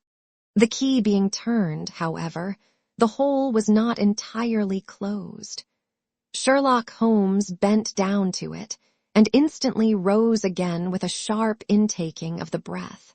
"There is something devilish in this, Watson," said he, more moved than I had ever before seen him. "What do you make of it?" I stooped to the hole and recoiled in horror. Moonlight was streaming into the room, and it was bright with a vague and shifty radiance. Looking straight at me, and suspended, as it were, in the air, for all beneath was in shadow, there hung a face, the very face of our companion Thaddeus. There was the same high, shining head, the same circular bristle of red hair, the same bloodless countenance. The features were set, however, in a horrible smile, a fixed and unnatural grin, which in that still and moonlit room was more jarring to the nerves than any scowl or contortion. So like was the face to that of our little friend that I looked round at him to make sure that he was indeed with us.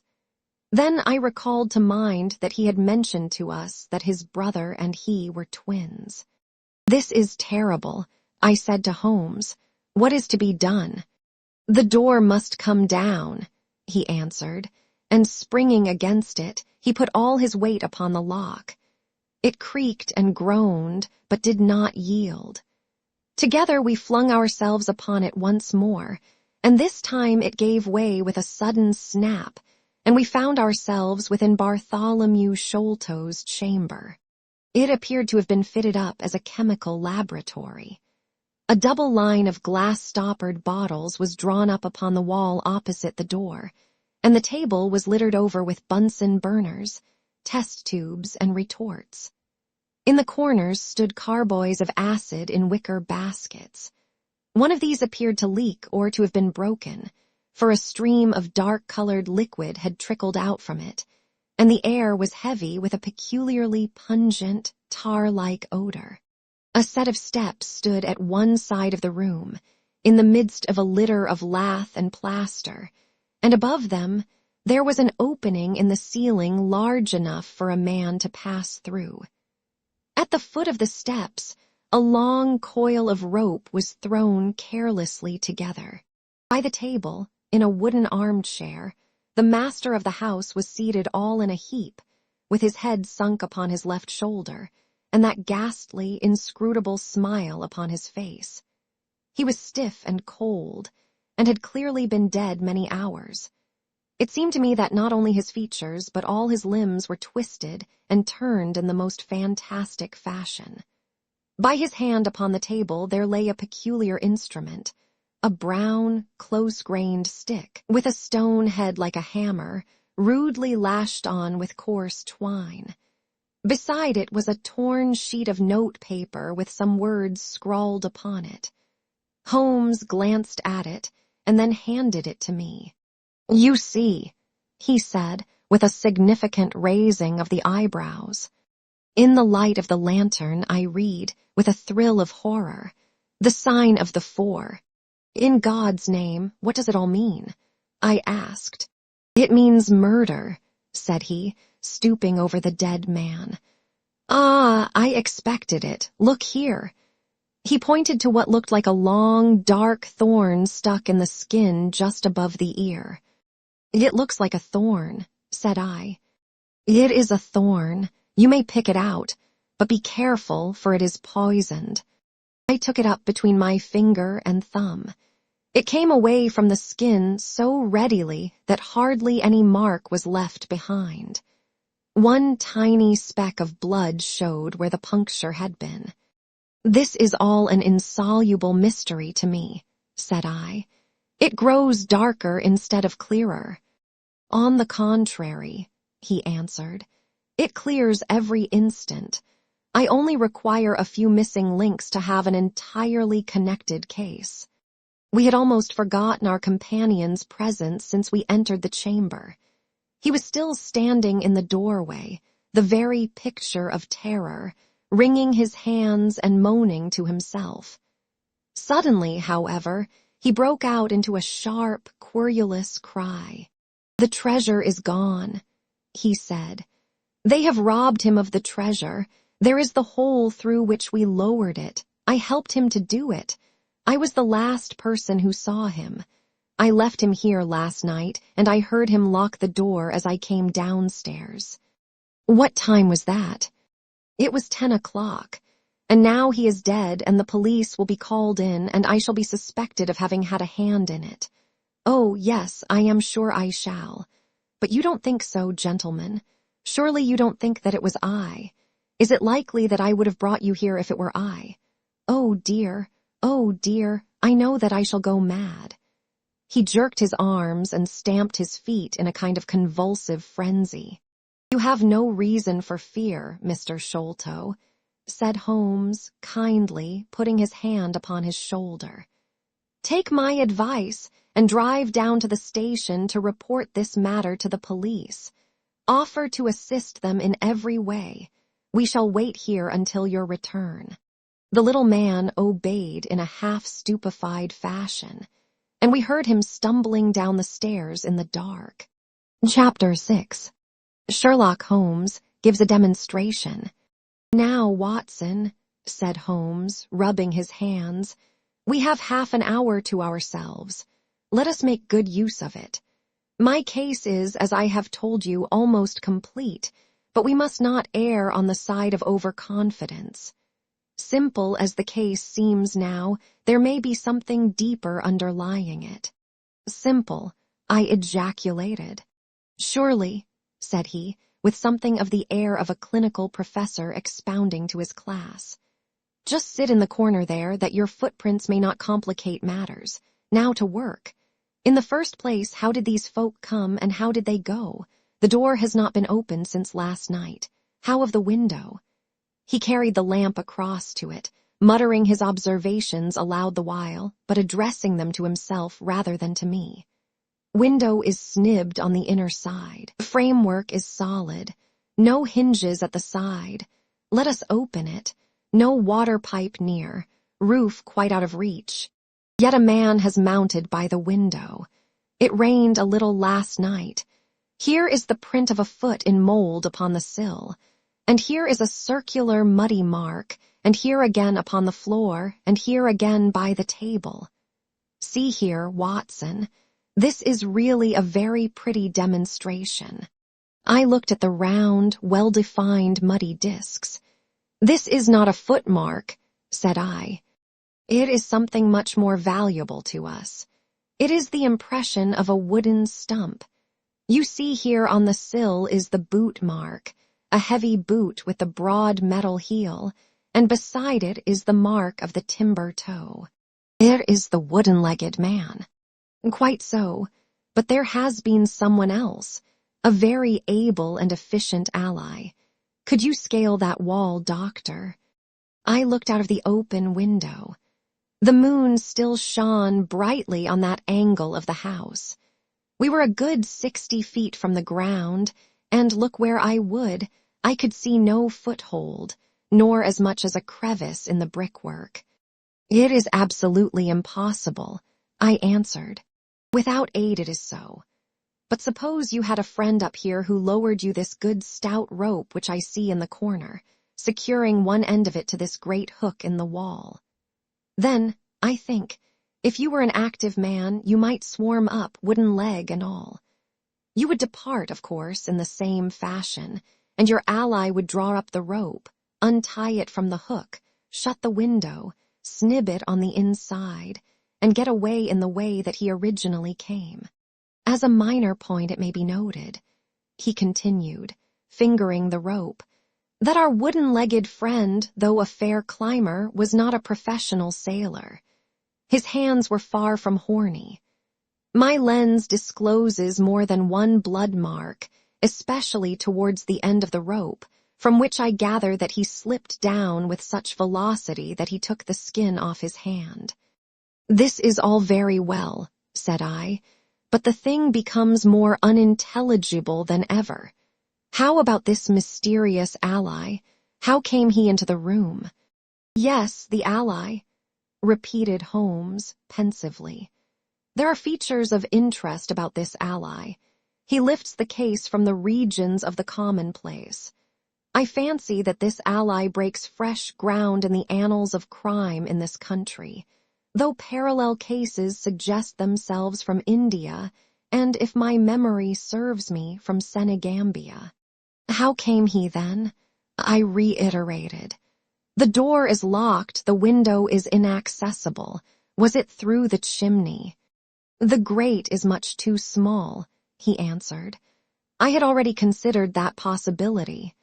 How then? I persisted.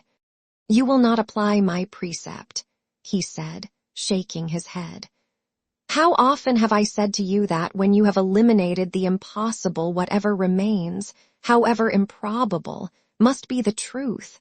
We know that he did not come through the door, the window, or the chimney. We also know that he could not have been concealed in the room, as there is no concealment possible. Whence, then, did he come? He came through the hole in the roof, I cried. Of course he did. He must have done so. If you will have the kindness to hold the lamp for me, we shall now extend our researches to the room above, the secret room in which the treasure was found. He mounted the steps, and, seizing a rafter with either hand, he swung himself up into the garret. Then, lying on his face, he reached down for the lamp and held it while I followed him. The chamber in which we found ourselves was about 10 feet one way and 6 the other. The floor was formed by the rafters, with thin lath-end plaster between, so that in walking one had to step from beam to beam. The roof ran up to an apex, and was evidently the inner shell of the true roof of the house. There was no furniture of any sort, and the accumulated dust of years lay thick upon the floor. Here you are, you see, said Sherlock Holmes, putting his hand against the sloping wall. This is a trap-door which leads out onto the roof. I can press it back, and here is the roof itself, sloping at a gentle angle. This, then, is the way by which number 1 entered. Let us see if we can find any other traces of his individuality. He held down the lamp to the floor, and as he did so I saw for the second time that night a startled, surprised look come over his face. For myself, as I followed his gaze, my skin was cold under my clothes. The floor was covered thickly with the prints of a naked foot, Clear, well-defined, perfectly formed, but scarce half the size of those of an ordinary man.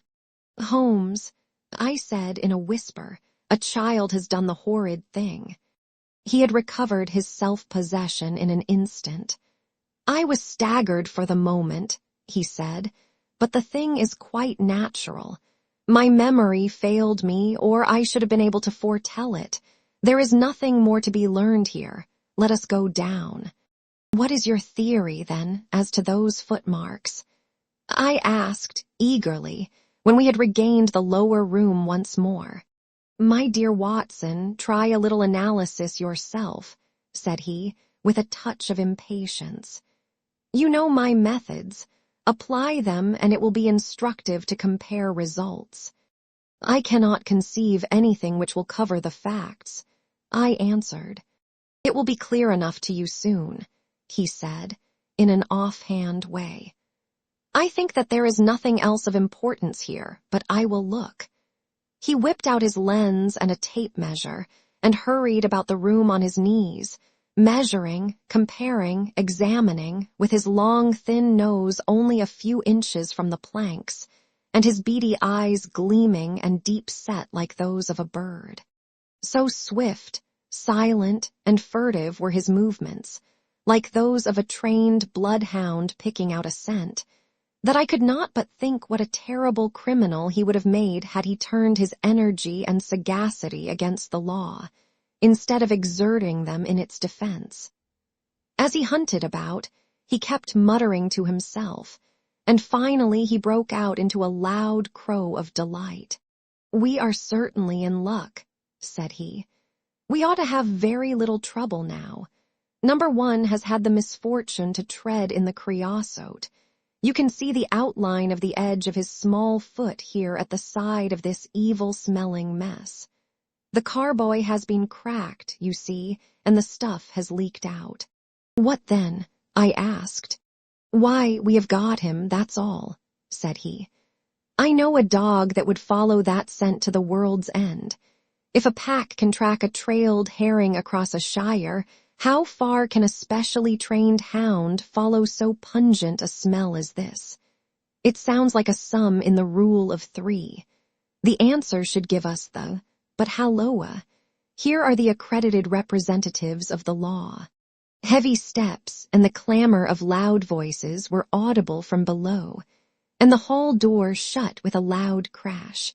"Before they come," said Holmes, "just put your hand here on this poor fellow's arm and here on his leg. What do you feel?" "The muscles are as hard as a board," I answered. "Quite so. They are in a state of extreme contraction, far exceeding the usual rigor mortis. Coupled with this distortion of the face, this Hippocratic smile, or risus sardonicus, as the old writers called it, what conclusion would it suggest to your mind?" "Death from some powerful vegetable alkaloid," I answered. "Some strychnine-like substance which would produce tetanus." That was the idea which occurred to me the instant I saw the drawn muscles of the face. On getting into the room, I at once looked for the means by which the poison had entered the system. As you saw, I discovered a thorn which had been driven or shot with no great force into the scalp. You observe that the part struck was that which would be turned towards the hole in the ceiling if the man were erect in his chair. Now examine the thorn. I took it up gingerly and held it in the light of the lantern. It was long, sharp, and black, with a glazed look near the point as though some gummy substance had dried upon it. The blunt end had been trimmed and rounded off with a knife. "Is that an English thorn?"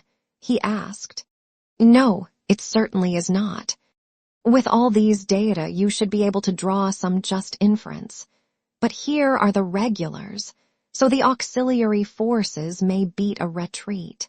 As he spoke, the steps which had been coming nearer sounded loudly on the passage, and a very stout, portly man in a gray suit strode heavily into the room. He was red-faced, burly and plethoric, with a pair of very small twinkling eyes which looked keenly out from between swollen and puffy pouches. He was closely followed by an inspector in uniform, and by the still palpitating Thaddeus Sholto. "Here's a business," he cried in a muffled, husky voice. "Here's a pretty business, but who are all these? Why, the house seems to be as full as a rabbit warren." "I think you must recollect me, Mr. Athelney Jones," said Holmes quietly. "Why, of course I do," he wheezed. "It's Mr. Sherlock Holmes, the theorist. Remember you? I'll never forget how you lectured us all on causes and inferences and effects in the Bishopgate jewel case. It's true you set us on the right track, but you'll own now that it was more by good luck than good guidance. It was a piece of very simple reasoning." "Oh, come now, come. Never be ashamed to own up. But what is all this? Bad business, stern facts here, no room for theories. How lucky that I happened to be out at Norwood over another case. I was at the station when the message arrived. What do you think the man died of?" "Oh, this is hardly a case for me to theorize over," said Holmes dryly. No. Still, we can't deny that you hit the nail on the head sometimes. Dear me, door locked, I understand. Jewels worth $500,000 missing. How was the window?" "Fastened, but there are steps on the sill." Well, if it was fastened, the steps could have nothing to do with the matter. That's common sense. Man might have died in a fit, but then the jewels are missing. I have a theory. These flashes come upon me at times. Just step outside, Sergeant, and you, Mr. Sholto, your friend can remain. What do you think of this, Holmes? Sholto was on his own confession with his brother last night. The brother died in a fit on which Sholto walked off with the treasure. How's that? On which the dead man very considerately got up and locked the door on the inside. There's a flaw there. Let us apply common sense to the matter. This Thaddeus Sholto was with his brother. There was a quarrel, so much we know. The brother is dead and the jewels are gone, so much also we know. No one saw the brother from the time Thaddeus left him. His bed had not been slept in. Thaddeus is evidently in a most disturbed state of mind. His appearance is, well, not attractive. You see that I am weaving my web round Thaddeus. The net begins to close upon him. "You are not quite in possession of the facts yet," said Holmes. "This splinter of wood, which I have every reason to believe to be poisoned, was in the man's scalp where you still see the mark. This card, inscribed as you see it, was on the table, and beside it lay this rather curious stone-headed instrument. How does all that fit into your theory?" "Confirms it in every respect," said the fat detective pompously.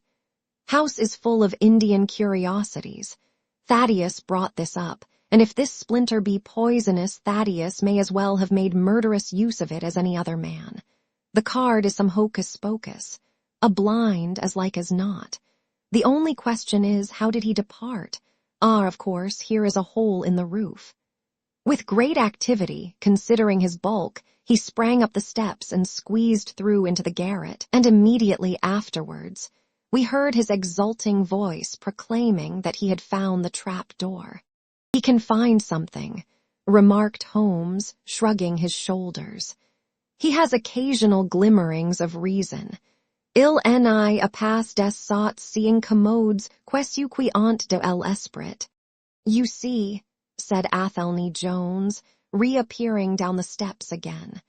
"Facts are better than mere theories, after all. My view of the case is confirmed. There is a trapdoor communicating with the roof, and it is partly open. It was I who opened it." "Oh, indeed. You did notice it, then?" He seemed a little crestfallen at the discovery. "Well, whoever noticed it, it shows how our gentleman got away. Inspector." "Yes, sir, from the passage. Ask Mr. Sholto to step this way." "Mr. Sholto? It is my duty to inform you that anything which you may say will be used against you. I arrest you in the Queen's name as being concerned in the death of your brother." "There now, didn't I tell you?" cried the poor little man, throwing out his hands and looking from one to the other of us. "Don't trouble yourself about it, Mr. Sholto," said Holmes. "I think that I can engage to clear you of the charge." "Don't promise too much, Mr. Theorist. Don't promise too much," snapped the detective. "You may find it a harder matter than you think. Not only will I clear him, Mr. Jones, but I will make you a free present of the name and description of one of the two people who were in this room last night. His name, I have every reason to believe, is Jonathan Small. He is a poorly educated man, small, active, with his right leg off, and wearing a wooden stump which is worn away upon the inner side. His left boot has a coarse, square-toed sole with an iron band round the heel.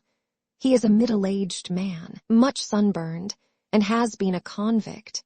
These few indications may be of some assistance to you, coupled with the fact that there is a good deal of skin missing from the palm of his hand. The other man, the other man?" asked Athelney Jones in a sneering voice, but impressed none the less, as I could easily see, by the precision of the other's manner. "Is a rather curious person," said Sherlock Holmes, turning upon his heel. "I hope before very long to be able to introduce you to the pair of them. A word with you, Watson." He led me out to the head of the stair. "This unexpected occurrence," he said, "has caused us rather to lose sight of the original purpose of our journey." "I have just been thinking so," I answered. "It is not right that Miss Morstan should remain in this stricken house. No, you must escort her home. She lives with Mrs. Cecil Forrester in Lower Camberwell, so it is not very far. I will wait for you here if you will drive out again, or perhaps you are too tired." "By no means. I don't think I could rest until I know more of this fantastic business. I have seen something of the rough side of life, but I give you my word that this quick succession of strange surprises tonight has shaken my nerve completely. I should like, however, to see the matter through with you, now that I have got so far." "Your presence will be of great service to me," he answered. "We shall work the case out independently and leave this fellow Jones to exult over any mare's nest which he may choose to construct. When you have dropped Miss Morstan, I wish you to go on to know. 3, Pinchin Lane, down near the water's edge at Lambeth. The third house on the right-hand side is a bird stuffer's. Sherman is the name. You will see a weasel holding a young rabbit in the window. Knock old Sherman up, and tell him, with my compliments, that I want Toby at once. You will bring Toby back in the cab with you. The dog, I suppose." "Yes, a queer mongrel with a most amazing power of scent. I would rather have Toby's help than that of the whole detective force of London." "I shall bring him then," said I. "It is 1 now. I ought to be back before 3 if I can get a fresh horse." "And I," said Holmes, "shall see what I can learn from Mrs. Burnstone, and from the Indian servant, who, Mr. Thaddeus tell me, sleeps in the next garret.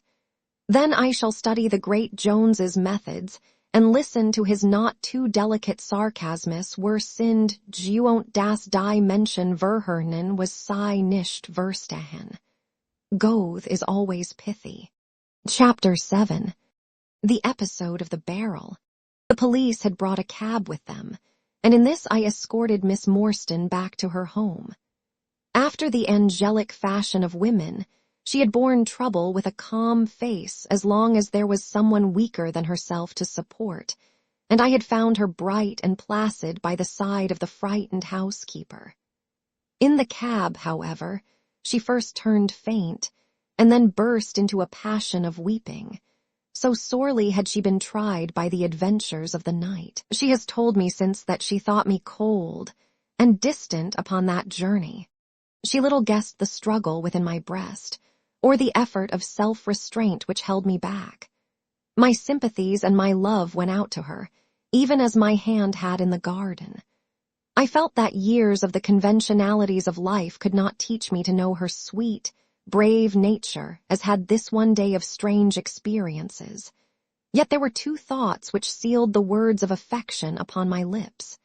She was weak and helpless, shaken in mind and nerve. It was to take her at a disadvantage to obtrude love upon her at such a time. Worse still, she was rich. If Holmes's researches were successful, she would be an heiress. Was it fair, was it honorable, that a half-pay surgeon should take such advantage of an intimacy which chance had brought about? Might she not look upon me as a mere vulgar fortune-seeker? I could not bear to risk that such a thought should cross her mind. This Agra treasure intervened like an impassable barrier between us. It was nearly 2 o'clock when we reached Mrs. Cecil Forrester's. The servants had retired hours ago, but Mrs. Forrester had been so interested by the strange message which Miss Morstan had received that she had sat up in the hope of her return.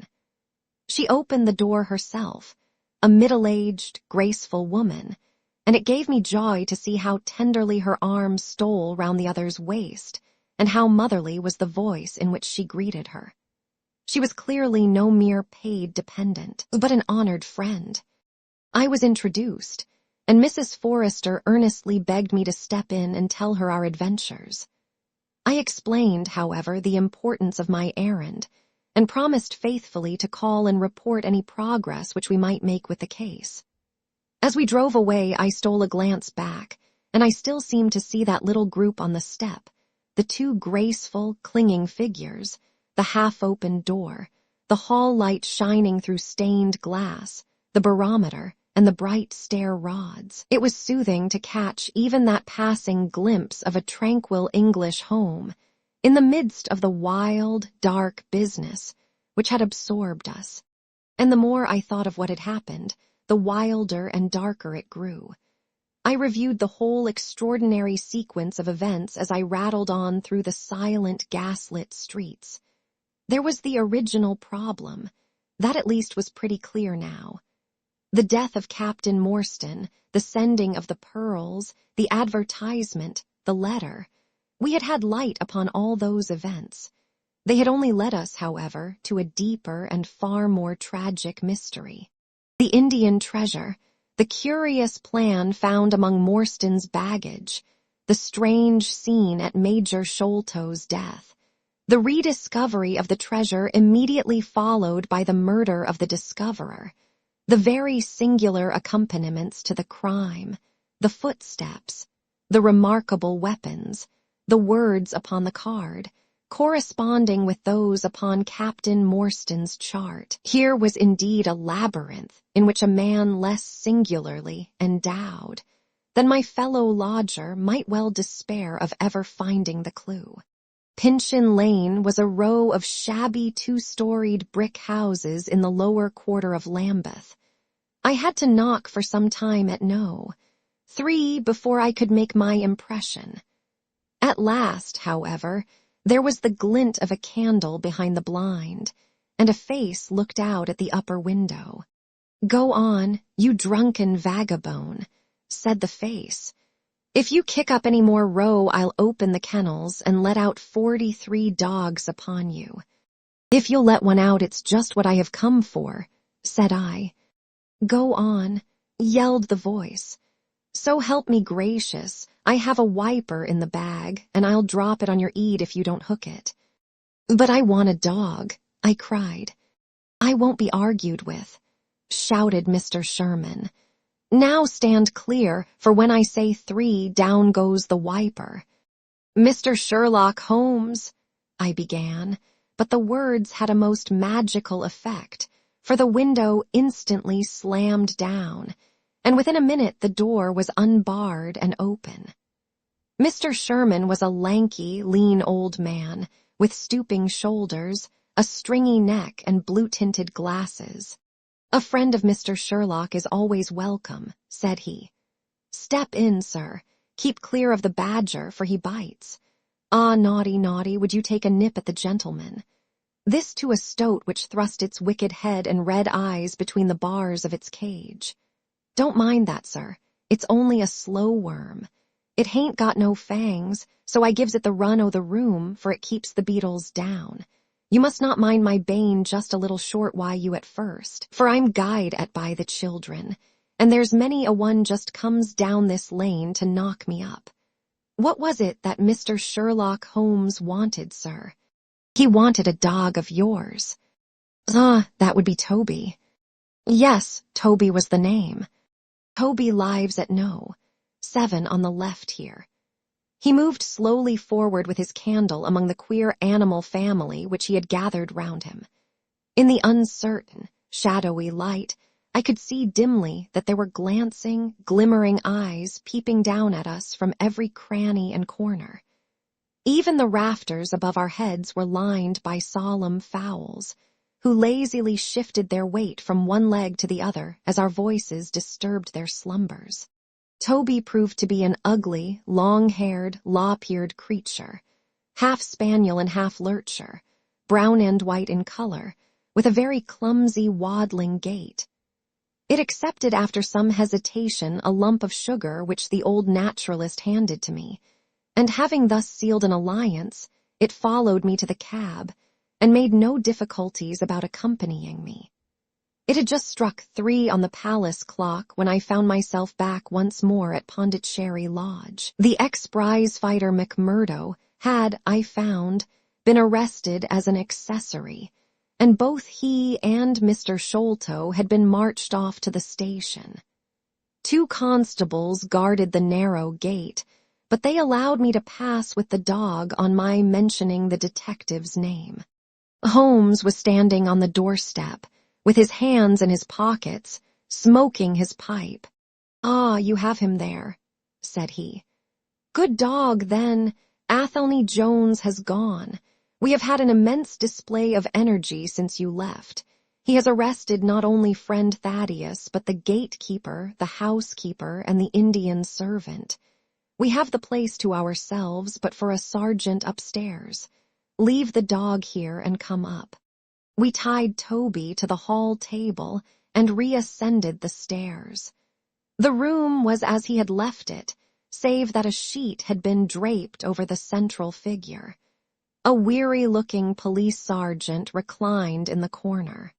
"Lend me your bull's eye, sergeant," said my companion. "Now tie this bit of card round my neck so as to hang it in front of me. Thank you.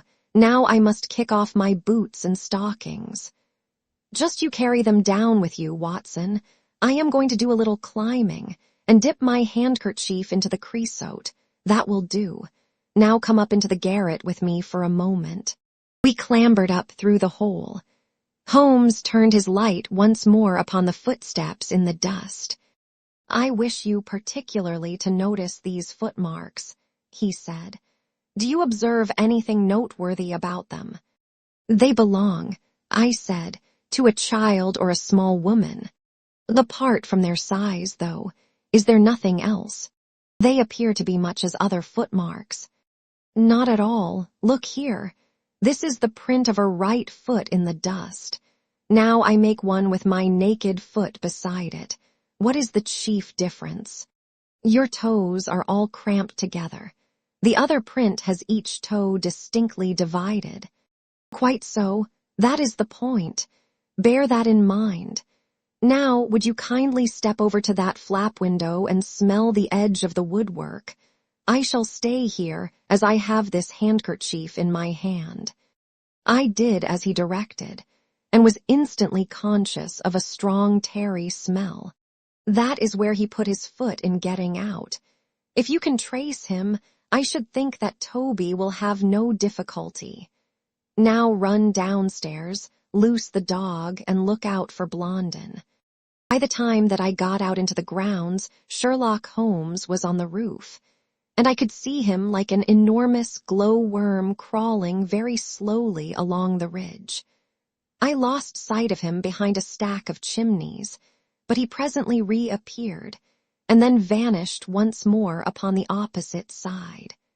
When I made my way round there, I found him seated at one of the corner eaves. "That you, Watson?" he cried. "Yes. This is the place. What is that black thing down there?" "A water barrel." "Top on it." "Yes. No sign of a ladder." "And no. Confound the fellow. It's a most breakneck place. I ought to be able to come down where he could climb up. The water pipe feels pretty firm. Here goes, anyhow." There was a scuffling of feet, and the lantern began to come steadily down the side of the wall. Then, with a light spring, he came onto the barrel, and from there to the earth. "It was easy to follow him," he said, drawing on his stockings and boots. "Tiles were loosened the whole way along, and in his hurry he had dropped this. It confirms my diagnosis, as you doctors express it."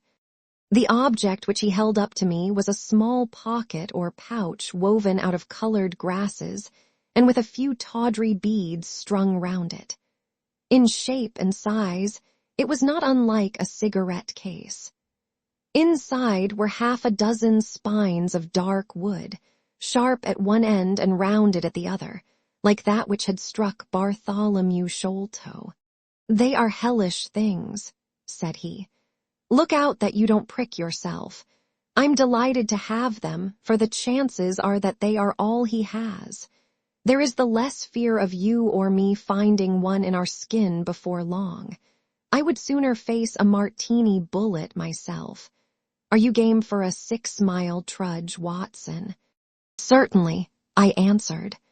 "Your leg will stand it." "Oh, yes. Here you are, doggy. Good old Toby. Smell it, Toby, smell it." He pushed the creosote handkerchief under the dog's nose, while the creature stood with its fluffy legs separated, and with a most comical cock to its head, like a connoisseur sniffing the bouquet of a famous vintage. Holmes then threw the handkerchief to a distance, fastened a stout cord to the mongrel's collar, and led him to the foot of the water barrel. The creature instantly broke into a succession of high, tremulous yelps, and with his nose on the ground and his tail in the air, pattered off upon the trail at a pace which strained his leash and kept us at the top of our speed. The east had been gradually whitening, and we could now see some distance in the cold gray light. The square, massive house with its black, empty windows and high, bare walls towered up, sad and forlorn, behind us. Our course led right across the grounds, in and out among the trenches and pits with which they were scarred and intersected. The whole place, with its scattered dirt heaps and ill-grown shrubs, had a blighted, ill-omened look, which harmonized with the black tragedy which hung over it.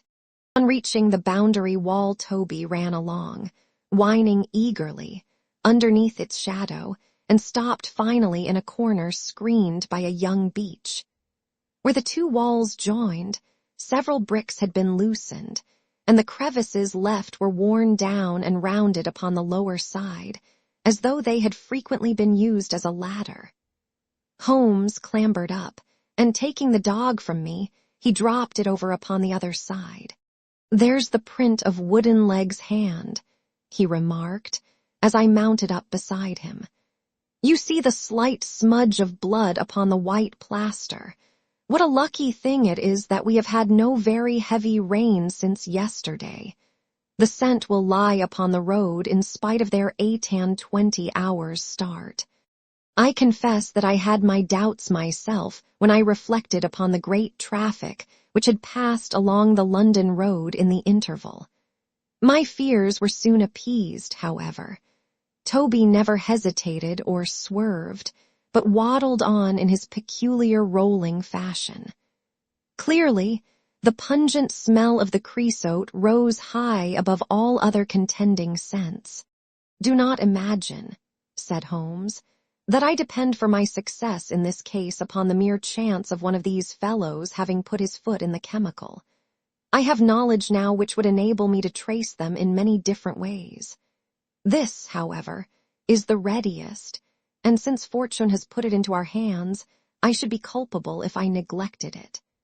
It has, however, prevented the case from becoming the pretty little intellectual problem which it at one time promised to be. There might have been some credit to be gained out of it, but for this too palpable clue.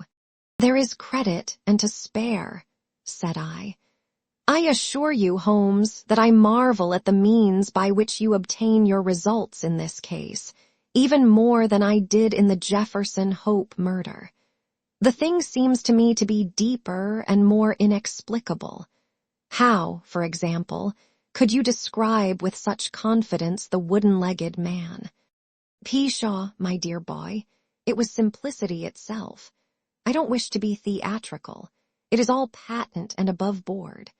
Two officers who are in command of a convict guard learn an important secret as to buried treasure. A map is drawn for them by an Englishman named Jonathan Small. You remember that we saw the name upon the chart in Captain Morstan's possession. He had signed it in behalf of himself and his associates, the sign of the four, as he somewhat dramatically called it. Aided by this chart, the officers, or one of them, gets the treasure and brings it to England, leaving, we will suppose, some condition under which he received it unfulfilled. Now then, why did not Jonathan Small get the treasure himself?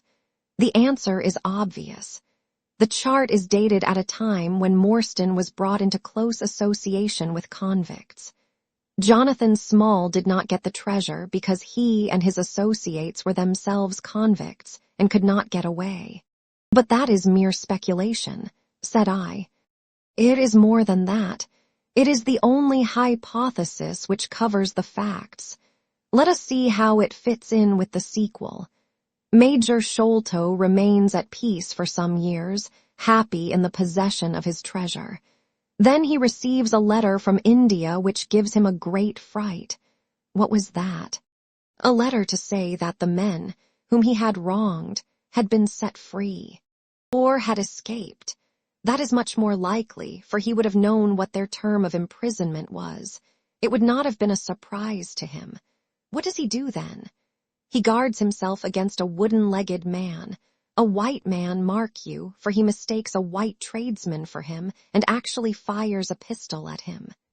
Now, only one white man's name is on the chart. The others are Hindus or Mohammedans. There is no other white man. Therefore, we may say with confidence that the wooden-legged man is identical with Jonathan Small. Does the reasoning strike you as being faulty? No, it is clear and concise. Well now, let us put ourselves in the place of Jonathan Small. Let us look at it from his point of view. He comes to England with the double idea of regaining what he would consider to be his rights, and of having his revenge upon the man who had wronged him. He found out where Sholto lived, and very possibly he established communications with someone inside the house. There is this butler, Lal Rao, whom we have not seen. Mrs. Burnstone gives him far from a good character. Small could not find out, however, where the treasure was hid, for no one ever knew, save the major and one faithful servant who had died. Suddenly, Small learns that the major is on his deathbed. In a frenzy lest the secret of the treasure die with him, he runs the gauntlet of the guards, makes his way to the dying man's window, and is only deterred from entering by the presence of his two sons. Mad with hate, however, against the dead man, he enters the room that night, searches his private papers in the hope of discovering some memorandum relating to the treasure, and finally leaves a memento of his visit in the short inscription upon the card. He had doubtless planned beforehand that should he slay the major, he would leave some such record upon the body, as a sign that it was not a common murder, but from the point of view of the four associates, something in the nature of an act of justice. Whimsical and bizarre conceits of this kind are common enough in the annals of crime, and usually afford valuable indications as to the criminal. Do you follow all this? Very clearly. Now, what could Jonathan Small do? He could only continue to keep a secret watch upon the efforts made to find the treasure. Possibly he leaves England and only comes back at intervals. Then comes the discovery of the garret, and he is instantly informed of it. We again trace the presence of some confederate in the household. Jonathan, with his wooden leg, is utterly unable to reach the lofty room of Bartholomew Sholto. He takes with him, however, a rather curious associate, who gets over this difficulty, but dips his naked foot into creosote, whence comes Toby, and a 6-mile limp for a half-pay officer with a damaged tendo at Chili's. But it was the associate, and not Jonathan, who committed the crime. Quite so, and rather to Jonathan's disgust, to judge by the way he stamped about when he got into the room. He bore no grudge against Bartholomew Sholto, and would have preferred if he could have been simply bound and gagged. He did not wish to put his head in a halter. There was no help for it, however. The savage instincts of his companion had broken out, and the poison had done its work. So Jonathan Small left his record, lowered the treasure box to the ground, and followed it himself. That was the train of events as far as I can decipher them. Of course, as to his personal appearance, he must be middle-aged, and must be sunburned after serving his time in such an oven as the Andamans. His height is readily calculated from the length of his stride, and we know that he was bearded. His hairiness was the one point which impressed itself upon Thaddeus Sholto when he saw him at the window. I don't know that there is anything else. The associate. Ah, well, there is no great mystery in that, but you will know all about it soon enough. How sweet the morning air is. See how that one little cloud floats like a pink feather from some gigantic flamingo. Now the red rim of the sun pushes itself over the London cloud bank. It shines on a good many folk, but on none, I dare bet, who are on a stranger errand than you and I. How small we feel with our petty ambitions and strivings in the presence of the great elemental forces of nature. Are you well up in your Jean Paul? Fairly so. I worked back to him through Carlisle. That was like following the brook to the parent lake. He makes one curious but profound remark. It is that the chief proof of man's real greatness lies in his perception of his own smallness. It argues, you see, a power of comparison and of appreciation which is in itself a proof of nobility. There is much food for thought in Richter. You have not a pistol, have you? I have my stick. It is just possible that we may need something of the sort if we get to their lair. Jonathan I shall leave to you, but if the other turns nasty, I shall shoot him dead. He took out his revolver as he spoke, and having loaded 2 of the chambers, he put it back into the right-hand pocket of his jacket. We had during this time been following the guidance of Toby down the half-rural villa-lined roads which lead to the metropolis. Now, however, we were beginning to come among continuous streets, where laborers and dockmen were already astir, and slatternly women were taking down shutters and brushing doorsteps. At the square-topped corner public houses business was just beginning, and rough-looking men were emerging, rubbing their sleeves across their beards after their morning wet. Strange dogs sauntered up and stared wonderingly at us as we passed, but our inimitable Toby looked neither to the right nor to the left, but trotted onwards with his nose to the ground, and an occasional eager whine which spoke of a hot scent.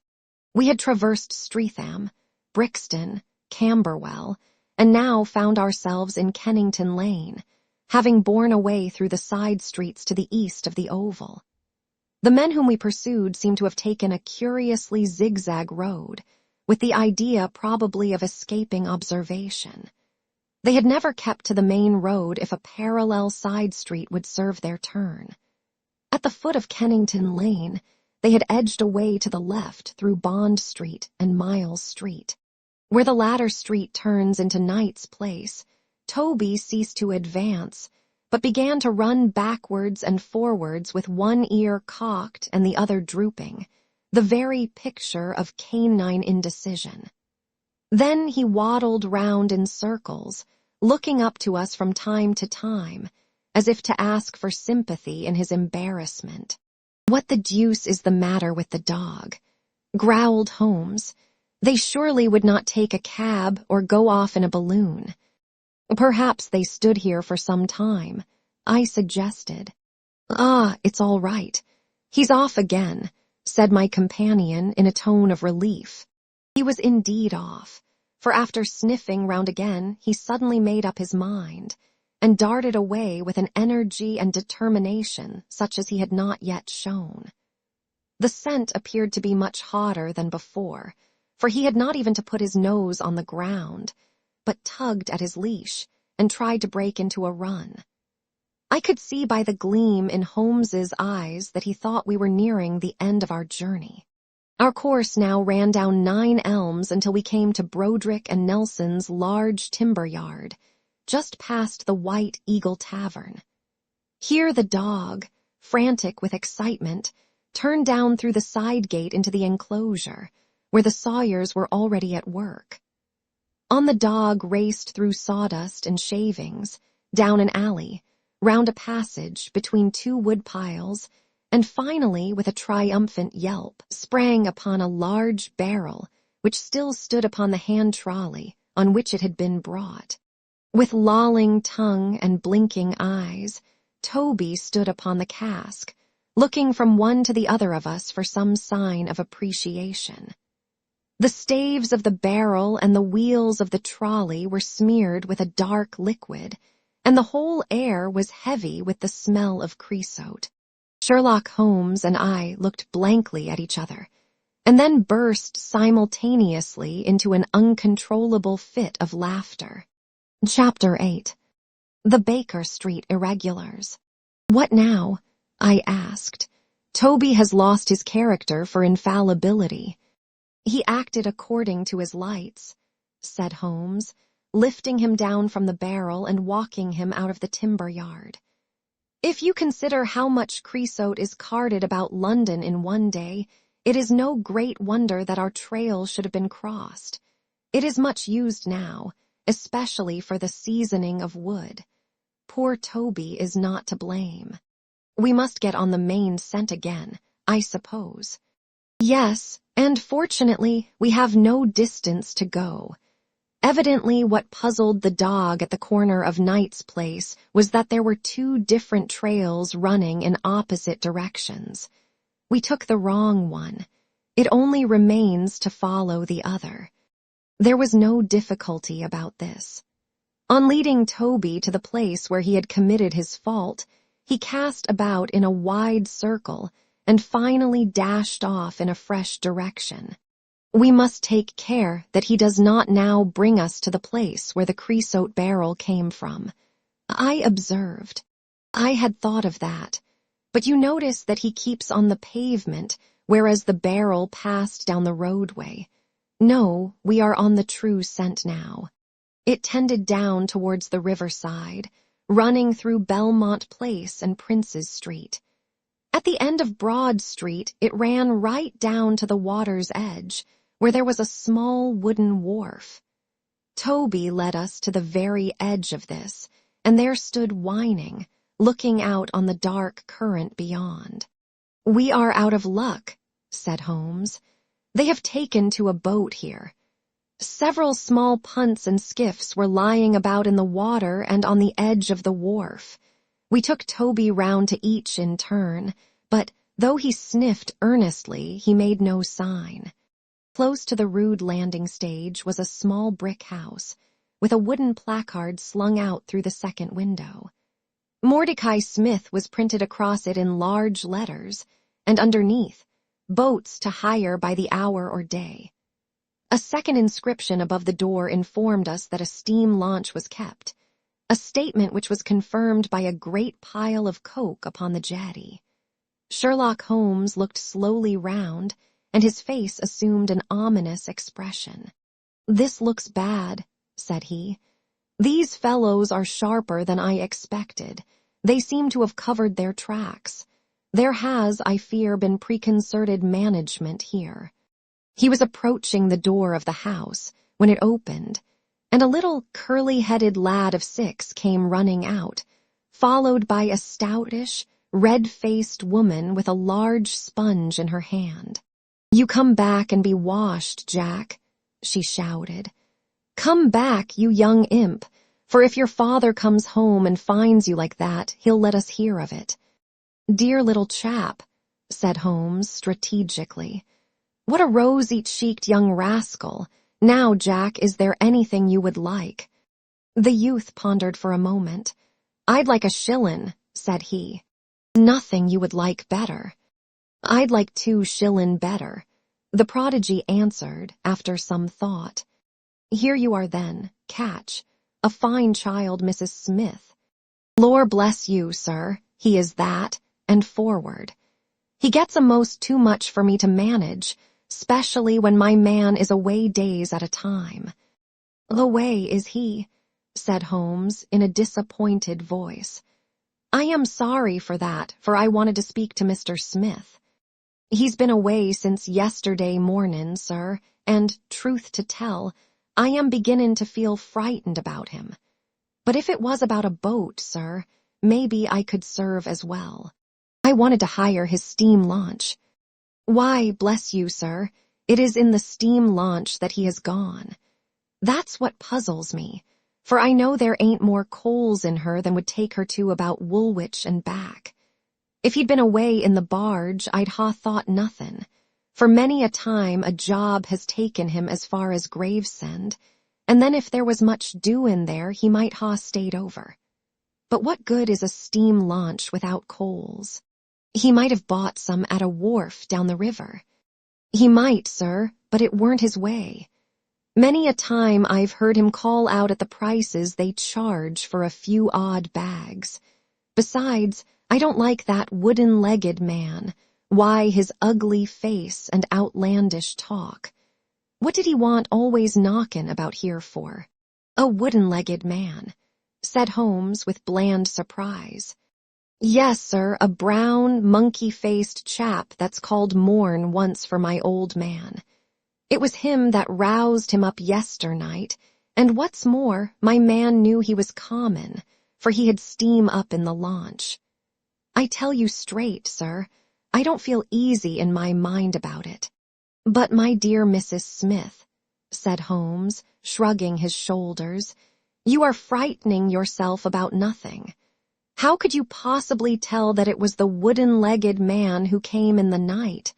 I don't quite understand how you can be so sure." "His voice, sir. I knew his voice, which is kind o' thick and foggy. He tapped at the winder. About 3 it would be. 'Show a leg, matey,' says he. 'Time to turn out guard.' My old man woke up Jim, that's my eldest, and away they went without so much as a word to me. I could hear the wooden leg clackin' on the stones."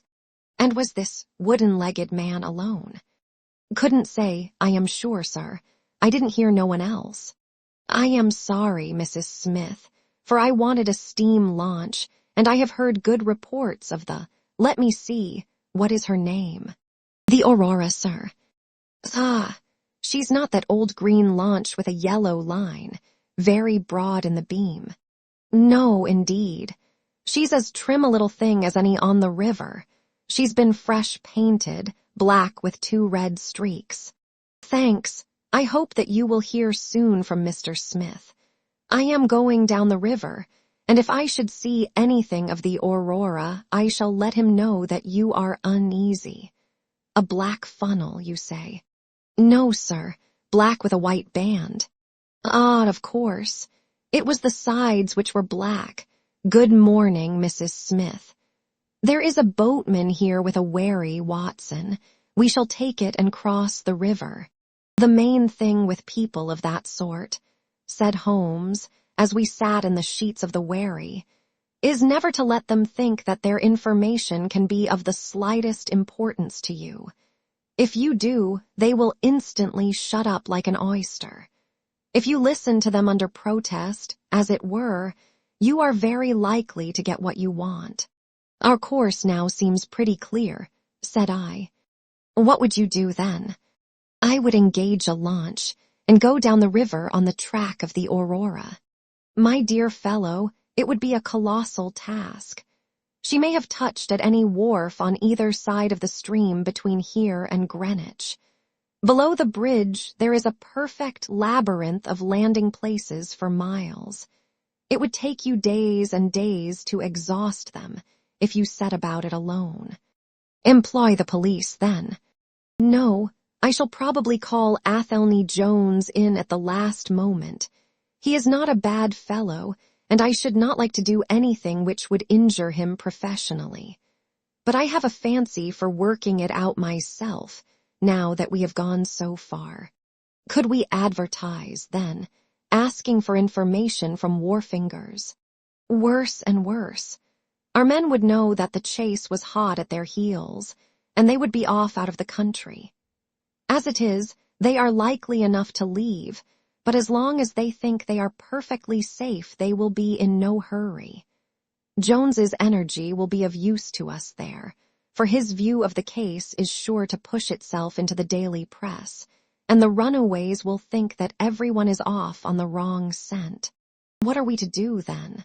I asked, as we landed near Millbank Penitentiary. Take this hansom, drive home, have some breakfast, and get an hour's sleep.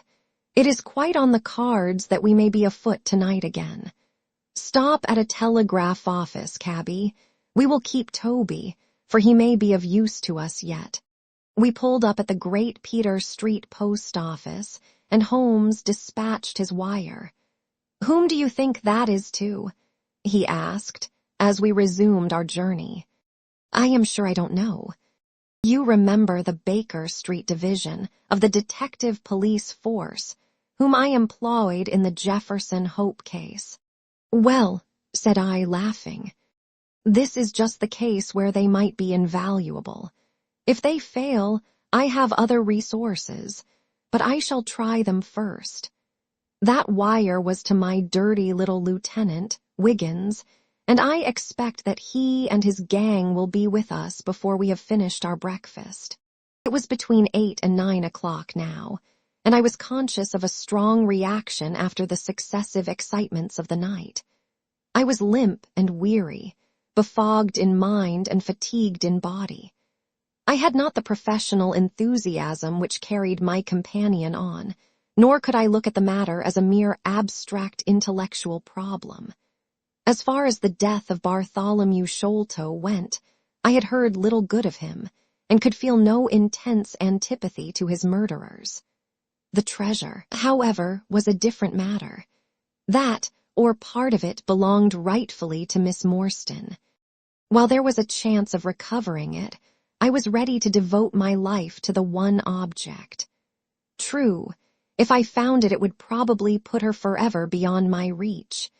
Yet it would be a petty and selfish love which would be influenced by such a thought as that. If Holmes could work to find the criminals, I had a tenfold stronger reason to urge me on to find the treasure.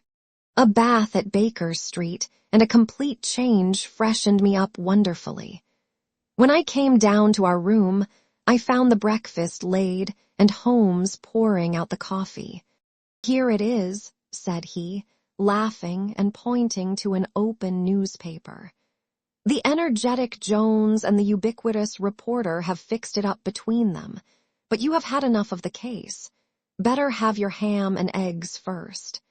I took the paper from him and read the short notice, which was headed Mysterious Business at Upper Norwood.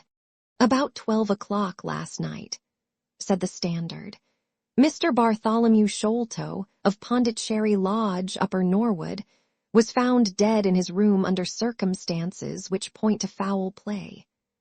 As far as we can learn, no actual traces of violence were found upon Mr. Sholto's person, but a valuable collection of Indian gems which the deceased gentleman had inherited from his father has been carried off. The discovery was first made by Mr. Sherlock Holmes and Dr. Watson, who had called at the house with Mr. Thaddeus Sholto, brother of the deceased. By a singular piece of good fortune, Mr. Athelney Jones, the well-known member of the detective police force, happened to be at the Norwood police station, and was on the ground within half an hour of the first alarm. His trained and experienced faculties were at once directed towards the detection of the criminals, with the gratifying result that the brother, Thaddeus Sholto, has already been arrested, together with the housekeeper, Mrs. Burnstone, an Indian butler named Lal Rao, and a porter, or gatekeeper, named McMurdo. It is quite certain that the thief or thieves were well acquainted with the house, for Mr. Jones's well-known technical knowledge and his powers of minute observation have enabled him to prove conclusively that the miscreants could not have entered by the door or by the window, but must have made their way across the roof of the building, and so through a trap-door into a room which communicated with that in which the body was found. This fact, which has been very clearly made out, proves conclusively that it was no mere haphazard burglary. The prompt and energetic action of the officers of the law shows the great advantage of the presence on such occasions of a single vigorous and masterful mind. We cannot but think that it supplies an argument to those who would wish to see our detectives more decentralized, and so brought into closer and more effective touch with the cases which it is their duty to investigate. "Isn't it gorgeous?" said Holmes, grinning over his coffee cup. "What do you think of it?" "I think that we have had a close shave ourselves of being arrested for the crime." "So do I. I wouldn't answer for our safety now if he should happen to have another of his attacks of energy." At this moment there was a loud ring at the bell, and I could hear Mrs. Hudson, our landlady, raising her voice in a wail of expostulation and dismay. "By heaven, Holmes," I said, half rising, "I believe that they are really after us." "No, it's not quite so bad as that. It is the unofficial force, the Baker Street irregulars." As he spoke, there came a swift pattering of naked feet upon the stairs, a clatter of high voices, and in rushed a dozen dirty and ragged little street Arabs. There was some show of discipline among them, despite their tumultuous entry, for they instantly drew up in line and stood facing us with expectant faces. One of their number, taller and older than the others, stood forward with an air of lounging superiority which was very funny in such a disreputable little scarecrow. "Got your message, sir," said he, "and brought 'em on sharp. 3 bob and a tanner for tickets." "Here you are," said Holmes, producing some silver. "In future they can report to you, Wiggins, and you to me. I cannot have the house invaded in this way. However, it is just as well that you should all hear the instructions. I want to find the whereabouts of a steam launch called the Aurora, owner Mordecai Smith, black with 2 red streaks, funnel black with a white band. She is down the river somewhere. I want one boy to be at Mordecai Smith's landing stage opposite Millbank to say if the boat comes back. You must divide it out among yourselves and do both banks thoroughly. Let me know the moment you have news. Is that all clear?" "Yes, Governor," said Wiggins. "The old scale of pay and a guinea to the boy who finds the boat. Here's a day in advance. Now off you go." He handed them a shilling each, and away they buzzed down the stairs, and I saw them a moment later streaming down the street. "If the launch is above water they will find her," said Holmes, as he rose from the table and lit his pipe. "They can go everywhere, see everything, overhear everyone. I expect to hear before evening that they have spotted her. In the meanwhile, we can do nothing but await results. We cannot pick up the broken trail until we find either the Aurora or Mr. Mordecai Smith. Toby could eat these scraps, I dare say. Are you going to bed, Holmes? No, I am not tired. I have a curious constitution. I never remember feeling tired by work, though idleness exhausts me completely. I am going to smoke and to think over this queer business to which my fair client has introduced us. If ever man had an easy task, this of ours ought to be. Wooden-legged men are not so common, but the other man must, I should think, be absolutely unique. That other man again. I have no wish to make a mystery of him, to you anyway, but you must have formed your own opinion. Now do consider the data.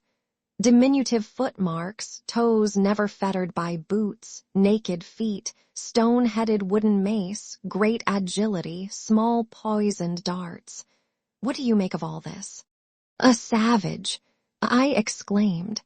Perhaps one of those Indians who were the associates of Jonathan Small. Hardly that, said he. When first I saw signs of strange weapons, I was inclined to think so. But the remarkable character of the footmarks caused me to reconsider my views.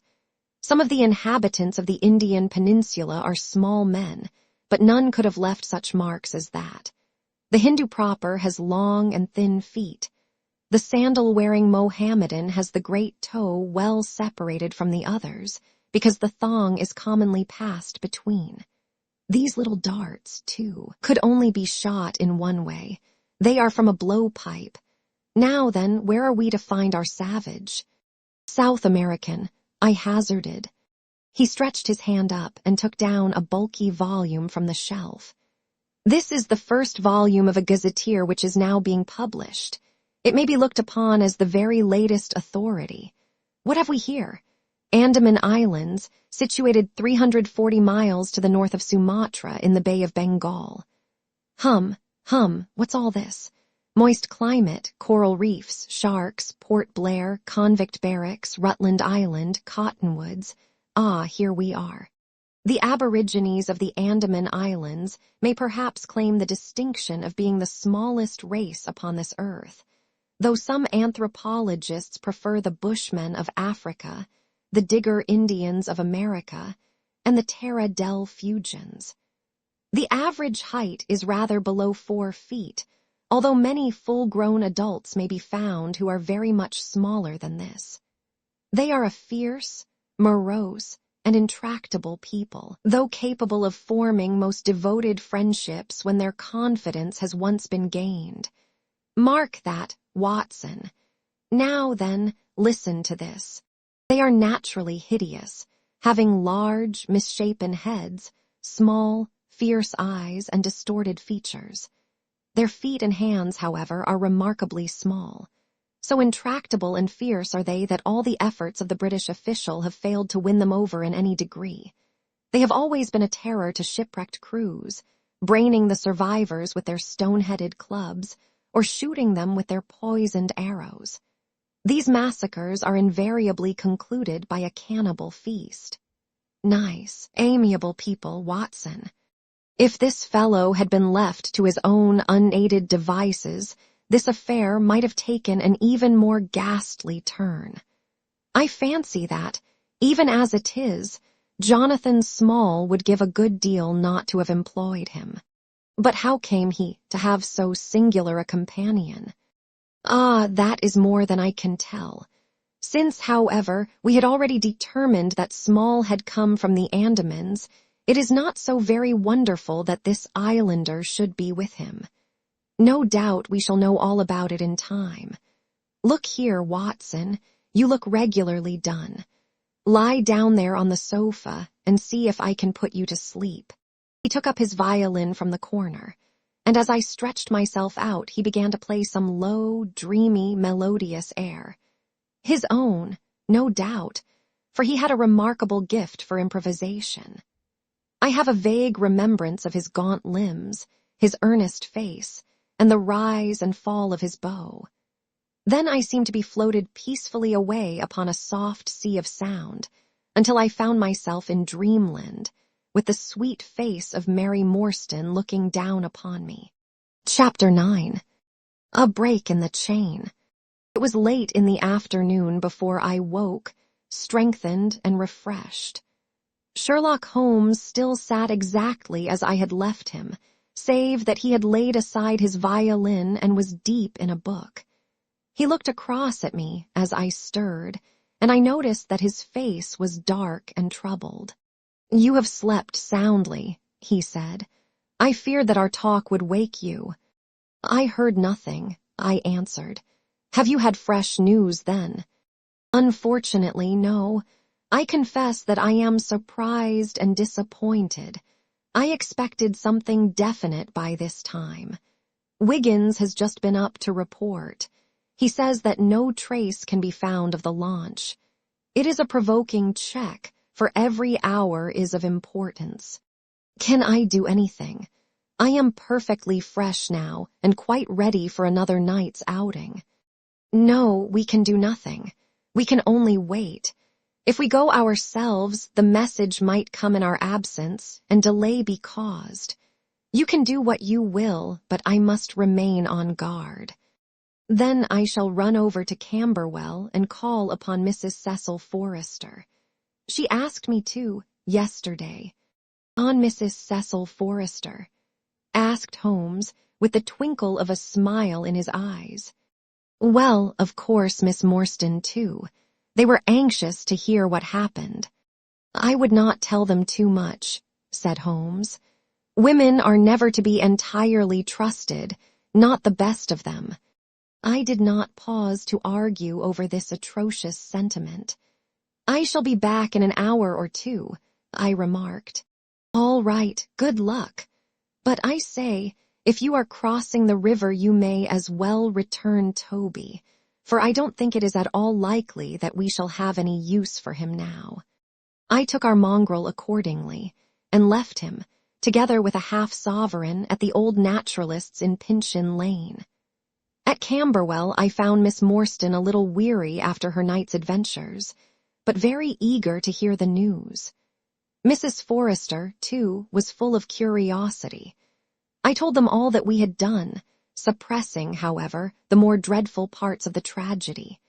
Thus, although I spoke of Mr. Sholto's death, I said nothing of the exact manner and method of it. With all my omissions, however, there was enough to startle and amaze them. "It is a romance," cried Mrs. Forrester.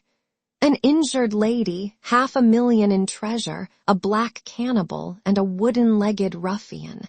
They take the place of the conventional dragon or wicked earl.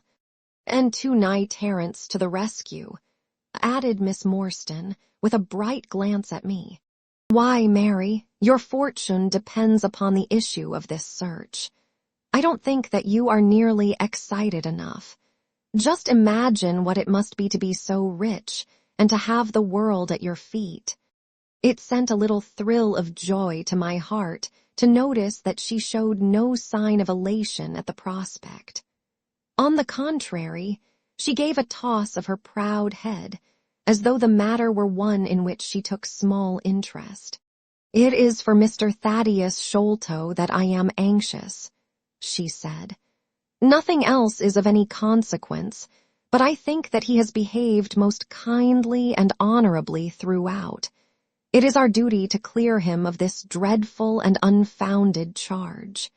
It was evening before I left Camberwell, and quite dark by the time I reached home. My companion's book and pipe lay by his chair, but he had disappeared. I looked about in the hope of seeing a note, but there was none. "I suppose that Mr. Sherlock Holmes has gone out," I said to Mrs. Hudson, as she came up to lower the blinds. "No, sir.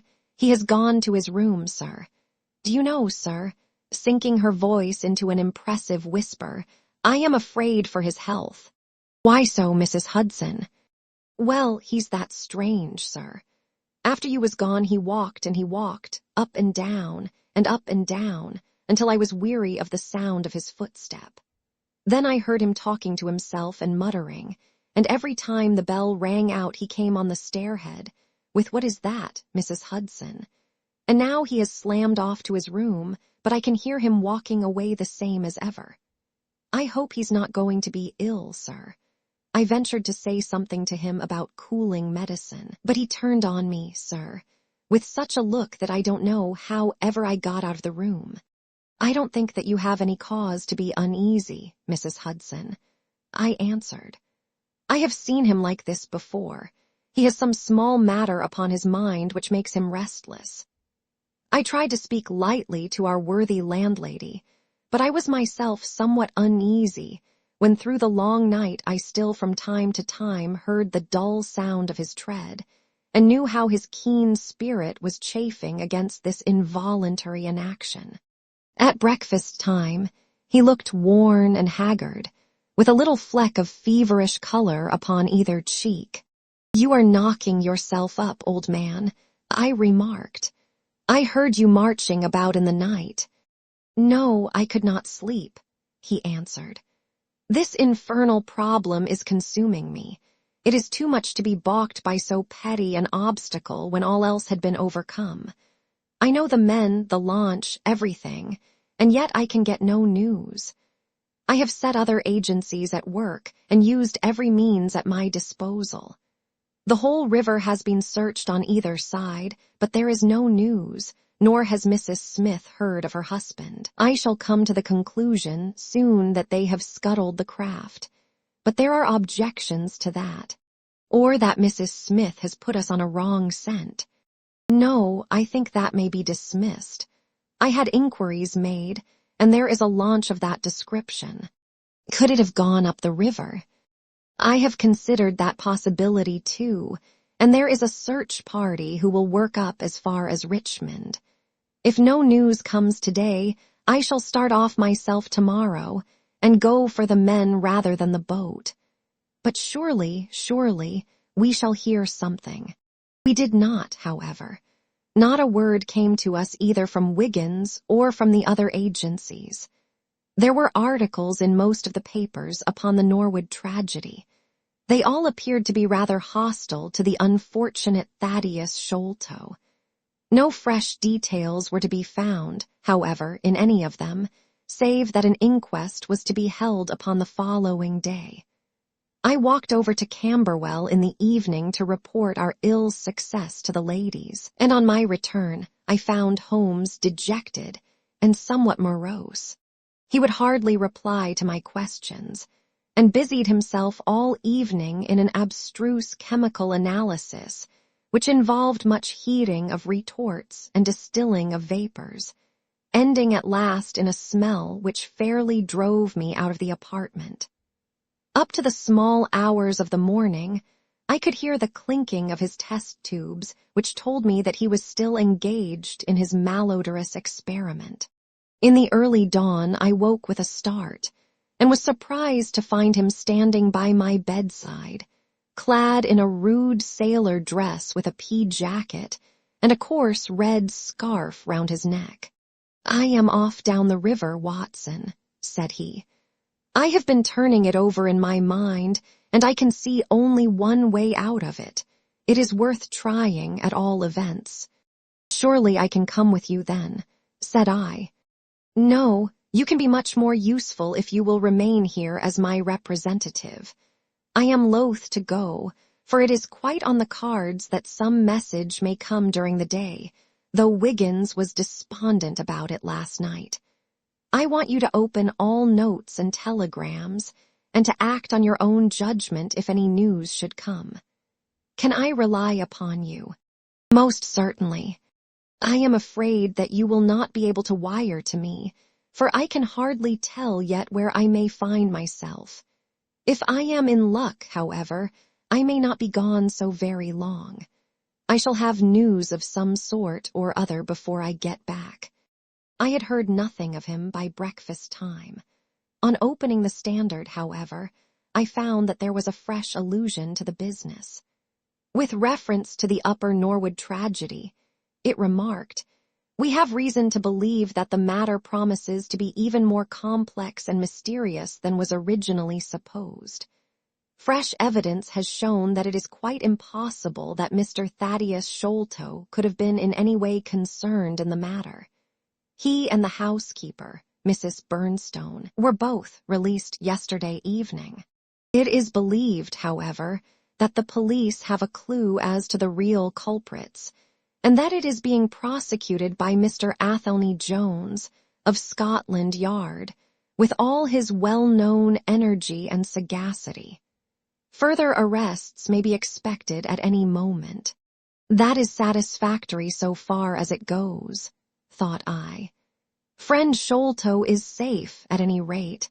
I wonder what the fresh clue may be, though it seems to be a stereotyped form whenever the police have made a blunder. I tossed the paper down upon the table, but at that moment my eye caught an advertisement in the agony column. It ran in this way: Lost. Whereas Mordecai Smith, boatman, and his son Jim left Smith's Wharf at or about 3 o'clock last Tuesday morning in the steam launch Aurora, black with 2 red stripes, funnel black with a white band. The sum of £5 will be paid to anyone who can give information to Mrs. Smith at Smith's Wharf or at 221B Baker Street as to the whereabouts of the said Mordecai Smith and the launch Aurora. This was clearly Holmes's doing. The Baker Street address was enough to prove that. It struck me as rather ingenious, because it might be read by the fugitives without their seeing in it more than the natural anxiety of a wife for her missing husband. It was a long day. Every time that a knock came to the door, or a sharp step passed in the street, I imagined that it was either Holmes returning or an answer to his advertisement. I tried to read, but my thoughts would wander off to our strange quest and to the ill-assorted and villainous pair whom we were pursuing. Could there be, I wondered, some radical flaw in my companion's reasoning? Might he be suffering from some huge self-deception? Was it not possible that his nimble and speculative mind had built up this wild theory upon faulty premises? I had never known him to be wrong, and yet the keenest reasoner may occasionally be deceived. He was likely, I thought, to fall into error through the over-refinement of his logic. His preference for a subtle and bizarre explanation when a plainer and more commonplace one lay ready to his hand. Yet, on the other hand, I had myself seen the evidence, and I had heard the reasons for his deductions. When I looked back on the long chain of curious circumstances, many of them trivial in themselves, but all tending in the same direction, I could not disguise from myself that even if Holmes's explanation were incorrect, the true theory must be equally outre and startling. At 3 o'clock in the afternoon, there was a loud peal at the bell, an authoritative voice in the hall, and, to my surprise, no less a person than Mr. Athelney Jones was shown up to me. Very different was he, however, from the brusque and masterful professor of common sense who had taken over the case so confidently at Upper Norwood. His expression was downcast, and his bearing meek and even apologetic. "Good day, sir, good day," said he. "Mr. Sherlock Holmes is out, I understand."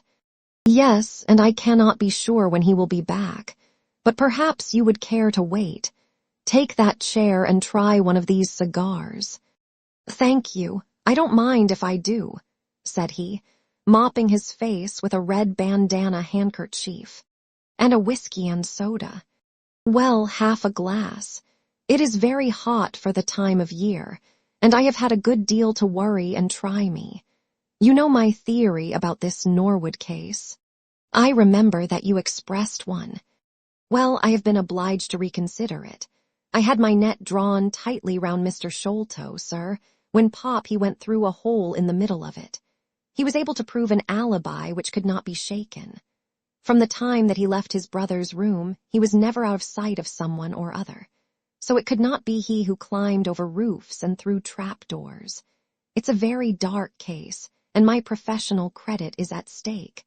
I should be very glad of a little assistance." "We all need help sometimes," said I. "Your friend Mr. Sherlock Holmes is a wonderful man, sir," said he, in a husky and confidential voice. "He's a man who is not to be beat.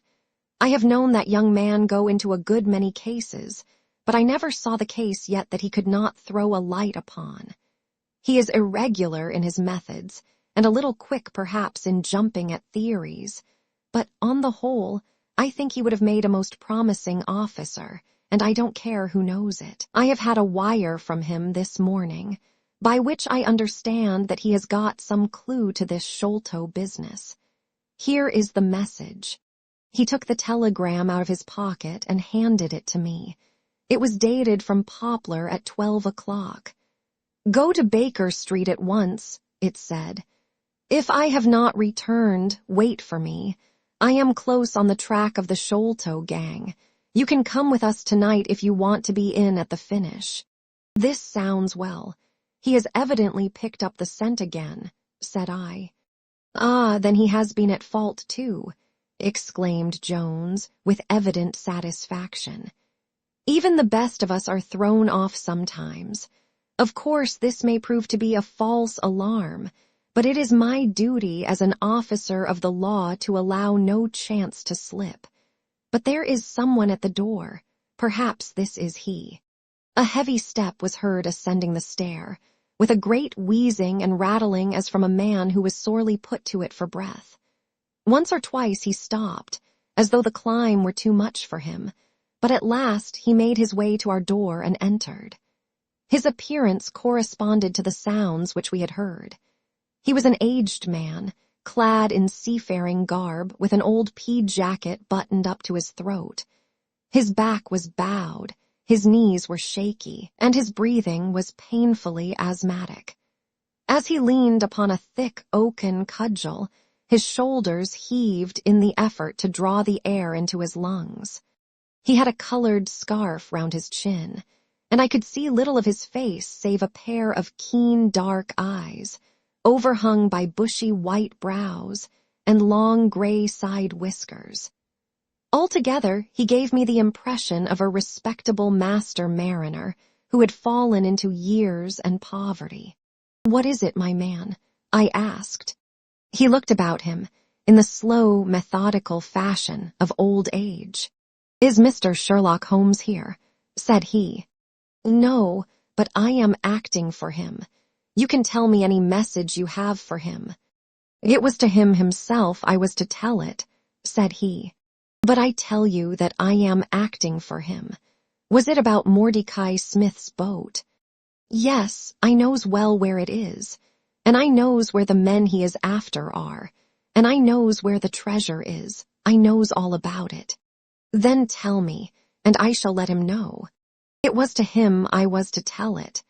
He repeated, with the petulant obstinacy of a very old man, "Well, you must wait for him." No, I ain't going to lose a whole day to please no one. If Mr. Holmes ain't here, then Mr. Holmes must find it all out for himself. I don't care about the look of either of you, and I won't tell a word." He shuffled towards the door, but Athelney Jones got in front of him. "Wait a bit, my friend," said he. "You have important information, and you must not walk off. We shall keep you, whether you like or not, until our friend returns." The old man made a little run towards the door, but, as Athelney Jones put his broad back up against it, he recognized the uselessness of resistance. "Pretty sort o' treatment, this," he cried, stamping his stick. "I come here to see a gentleman, and you too, who I never saw in my life, seize me and treat me in this fashion." "You will be none the worse," I said. "We shall recompense you for the loss of your time. Sit over here on the sofa, and you will not have long to wait." He came across sullenly enough, and seated himself with his face resting on his hands. Jones and I resumed our cigars and our talk. Suddenly, however, Holmes's voice broke in upon us. "I think that you might offer me a cigar too," he said. We both started in our chairs. There was Holmes sitting close to us with an air of quiet amusement. "Holmes," I exclaimed, "you here, but where is the old man?" "Here is the old man," said he, holding out a heap of white hair. "Here he is, wig, whiskers, eyebrows, and all. I thought my disguise was pretty good, but I hardly expected that it would stand that test." "Ah, you rogue," cried Jones, highly delighted. "You would have made an actor, and a rare one. You had the proper workhouse cough, and those weak legs of yours are worth £10 a week. I thought I knew the glint of your eye, though. You didn't get away from us so easily, you see. I have been working in that get-up all day," said he, lighting his cigar. "You see, a good many of the criminal classes begin to know me, especially since our friend here took to publishing some of my cases. So I can only go on the warpath under some simple disguise like this. You got my wire." "Yes, that was what brought me here." "How has your case prospered?" "It has all come to nothing. I have had to release 2 of my prisoners, and there is no evidence against the other 2. "Never mind. We shall give you 2 others in the place of them, but you must put yourself under my orders. You are welcome to all the official credit, but you must act on the line that I point out. Is that agreed?" "Entirely, if you will help me to the men." "Well then, in the first place I shall want a fast police boat, a steam launch, to be at the Westminster stairs at 7 o'clock. That is easily managed. There is always one about there, but I can step across the road and telephone to make sure. Then I shall want 2 stanch men, in case of resistance. There will be 2 or 3 in the boat. What else? When we secure the men, we shall get the treasure. I think that it would be a pleasure to my friend here to take the box round to the young lady to whom half of it rightfully belongs. Let her be the first to open it. Watson? It would be a great pleasure to me." "Rather an irregular proceeding," said Jones, shaking his head. "However, the whole thing is irregular, and I suppose we must wink at it. The treasure must afterwards be handed over to the authorities until after the official investigation." "Certainly, that is easily managed. One other point. I should much like to have a few details about this matter from the lips of Jonathan Small himself. You know I like to work the detail of my cases out. There is no objection to my having an unofficial interview with him, either here in my rooms or elsewhere, as long as he is efficiently guarded." "Well, you are master of the situation. I have had no proof yet of the existence of this Jonathan Small. However, if you can catch him, I don't see how I can refuse you an interview with him." "That is understood, then." "Perfectly. Is there anything else?" "Only that I insist upon your dining with us. It will be ready in half an hour. I have oysters and a brace of grouse, with something a little choice in white wines. Watson, you have never yet recognized my merits as a housekeeper." Chapter 10. The End of the Islander. Our meal was a merry one. Holmes could talk exceedingly well when he chose, and that night he did choose. He appeared to be in a state of nervous exaltation. I have never known him so brilliant.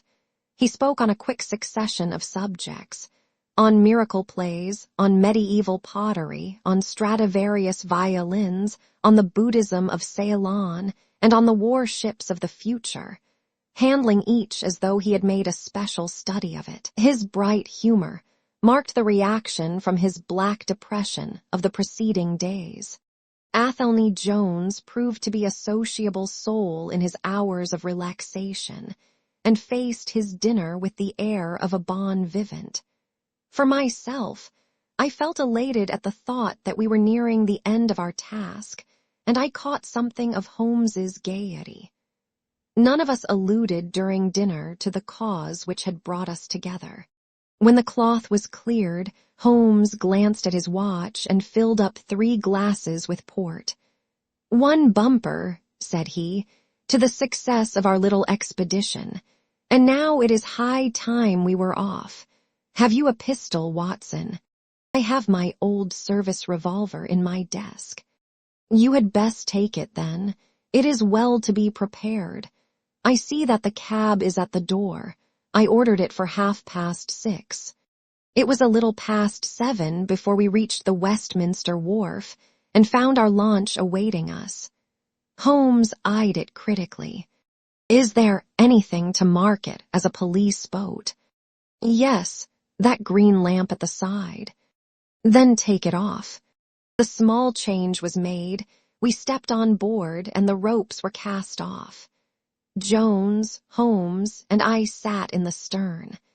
There was one man at the rudder, one to tend the engines, and 2 burly police inspectors forward. "Where to?" asked Jones. "To the tower. Tell them to stop opposite Jacobson's yard." Our craft was evidently a very fast one. We shot past the long lines of loaded barges as though they were stationary. Holmes smiled with satisfaction as we overhauled a river steamer and left her behind us. "We ought to be able to catch anything on the river," he said. "Well, hardly that, but there are not many launches to beat us. We shall have to catch the Aurora, and she has a name for being a clipper. I will tell you how the land lies, Watson. You recollect how annoyed I was at being balked by so small a thing." "Yes." "Well, I gave my mind a thorough rest by plunging into a chemical analysis. One of our greatest statesmen has said that a change of work is the best rest. So it is. When I had succeeded in dissolving the hydrocarbon which I was at work at, I came back to our problem of the shoal toes and thought the whole matter out again. My boys had been up the river and down the river without result. The launch was not at any landing stage or wharf, nor had it returned. Yet it could hardly have been scuttled to hide their traces, though that always remained as a possible hypothesis if all else failed. I knew this man Small had a certain degree of low cunning, but I did not think him capable of anything in the nature of delicate finesse. That is usually a product of higher education. I then reflected that since he had certainly been in London some time, as we had evidence that he maintained a continual watch over Pondicherry Lodge, he could hardly leave at a moment's notice, but would need some little time, if it were only a day, to arrange his affairs. That was the balance of probability, at any rate. "It seems to me to be a little weak," said I. "It is more probable that he had arranged his affairs before ever he set out upon his expedition." "No, I hardly think so. This lair of his would be too valuable a retreat in case of need for him to give it up until he was sure that he could do without it. But a second consideration struck me. Jonathan Small must have felt that the peculiar appearance of his companion, however much he may have top-coated him, would give rise to gossip, and possibly be associated with this Norwood tragedy. He was quite sharp enough to see that. They had started from their headquarters under cover of darkness, and he would wish to get back before it was broad light. Now it was past 3 o'clock, according to Mrs. Smith, when they got the boat. It would be quite bright, and people would be about in an hour or so. Therefore, I argued they did not go very far. They paid Smith well to hold his tongue, reserved his launch for the final escape, and hurried to their lodgings with the treasure box. In a couple of nights, when they had time to see what view the papers took, and whether there was any suspicion, they would make their way under cover of darkness to some ship at Gravesend or in the Downs, where no doubt they had already arranged for passages to America or the colonies. But the launch, they could not have taken that to their lodgings. Quite so. I argued that the launch must be no great way off, in spite of its invisibility. I then put myself in the place of Small and looked at it as a man of his capacity would. He would probably consider that to send back the launch or to keep it at a wharf would make pursuit easy if the police did happen to get on his track. How, then, could he conceal the launch and yet have her at hand when wanted? I wondered what I should do myself if I were in his shoes. I could only think of one way of doing it. I might hand the launch over to some boat builder or repairer, with directions to make a trifling change in her. She would then be removed to his shed or yard, and so be effectually concealed, while at the same time I could have her at a few hours' notice. That seems simple enough. It is just these very simple things which are extremely liable to be overlooked. However, I determined to act on the idea. I started at once in this harmless seaman's rig and inquired at all the yards down the river. I drew blank at 15, but at the 16th, Jack Hobson's, I learned that the Aurora had been handed over to them 2 days ago by a wooden-legged man with some trivial directions as to her rudder. "There ain't naught amiss with her rudder," said the foreman. "There she lies, with the red streaks." At that moment who should come down but Mordecai Smith, the missing owner. He was rather the worse for liquor.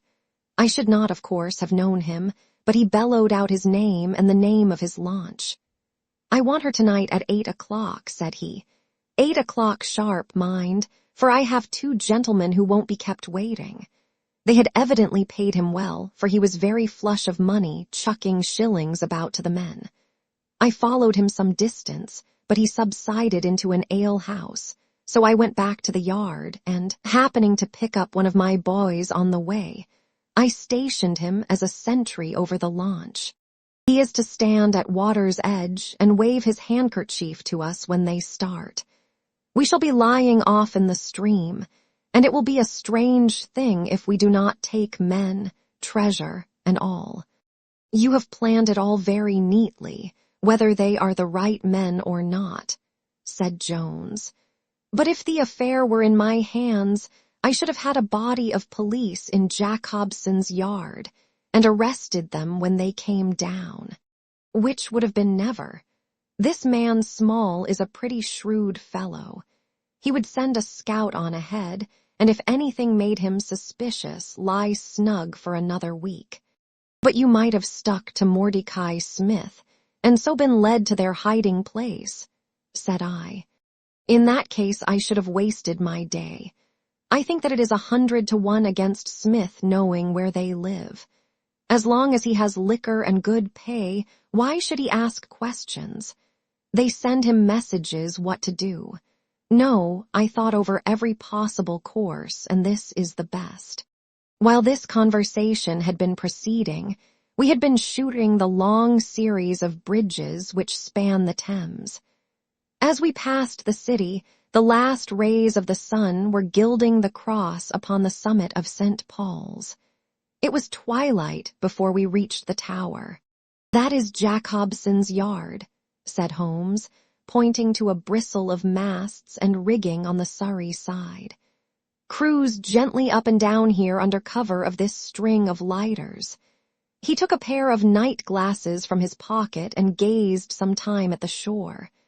"I see my sentry at his post," he remarked, "but no sign of a handkerchief. Suppose we go downstream a short way and lie in wait for them," said Jones, eagerly. We were all eager by this time, even the policemen and stokers, who had a very vague idea of what was going forward. "We have no right to take anything for granted," Holmes answered. "It is certainly 10 to 1 that they go downstream, but we cannot be certain. From this point we can see the entrance of the yard, and they can hardly see us. It will be a clear night and plenty of light. We must stay where we are. See how the folk swarm over yonder in the gaslight. They are coming from work in the yard. Dirty-looking rascals, but I suppose everyone has some little immortal spark concealed about him. You would not think it to look at them. There is no a priori probability about it. A strange enigma is man.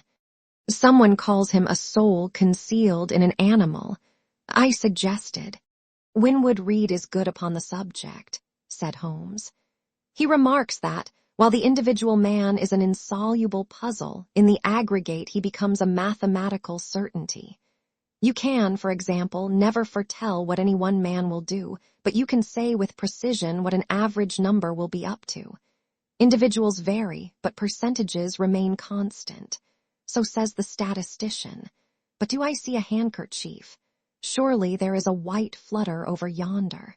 Yes, it is your boy, I cried. I can see him plainly. And there is the aurora, exclaimed Holmes, and going like the devil. Full speed ahead, engineer. Make after that launch with the yellow light. By heaven, I shall never forgive myself if she proves to have the heels of us. She had slipped unseen through the yard entrance and passed behind 2 or 3 small craft, so that she had fairly got her speed up before we saw her. Now she was flying down the stream, near into the shore, going at a tremendous rate. Jones looked gravely at her and shook his head. She is very fast, he said. I doubt if we shall catch her. We must catch her, cried Holmes between his teeth. Heap it on, stokers. Make her do all she can. If we burn the boat, we must have them. We were fairly after her now. The furnaces roared, and the powerful engines whizzed and clanked, like a great metallic heart. Her sharp, steep prow cut through the river water and sent 2 rolling waves to right and to left of us. With every throb of the engines, we sprang and quivered like a living thing. One great yellow lantern in our bows threw a long, flickering funnel of light in front of us. Right ahead a dark blur upon the water showed where the aurora lay, and the swirl of white foam behind her spoke of the pace at which she was going. We flashed past barges, steamers, merchant vessels, in and out, behind this one and round the other. Voices hailed us out of the darkness, but still the aurora thundered on, and still we followed close upon her track. Pile it on, men, pile it on, cried Holmes, looking down into the engine room, while the fierce glow from below beat upon his eager, aquiline face. Get every pound of steam you can. I think we gain a little, said Jones, with his eyes on the aurora. I am sure of it, said I. We shall be up with her in a very few minutes. At that moment, however, as our evil fate would have it, a tug with 3 barges in tow blundered in between us. It was only by putting our helm hard down that we avoided a collision, and before we could round them and recover our way the aurora had gained a good 200 yards. She was still, however, well in view, and the murky, uncertain twilight was setting into a clear, starlit night.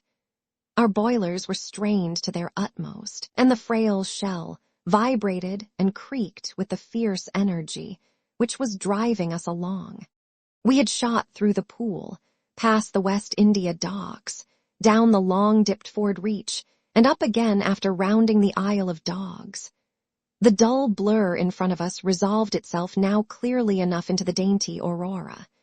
Jones turned our searchlight upon her, so that we could plainly see the figures upon her deck. One man sat by the stern, with something black between his knees over which he stooped.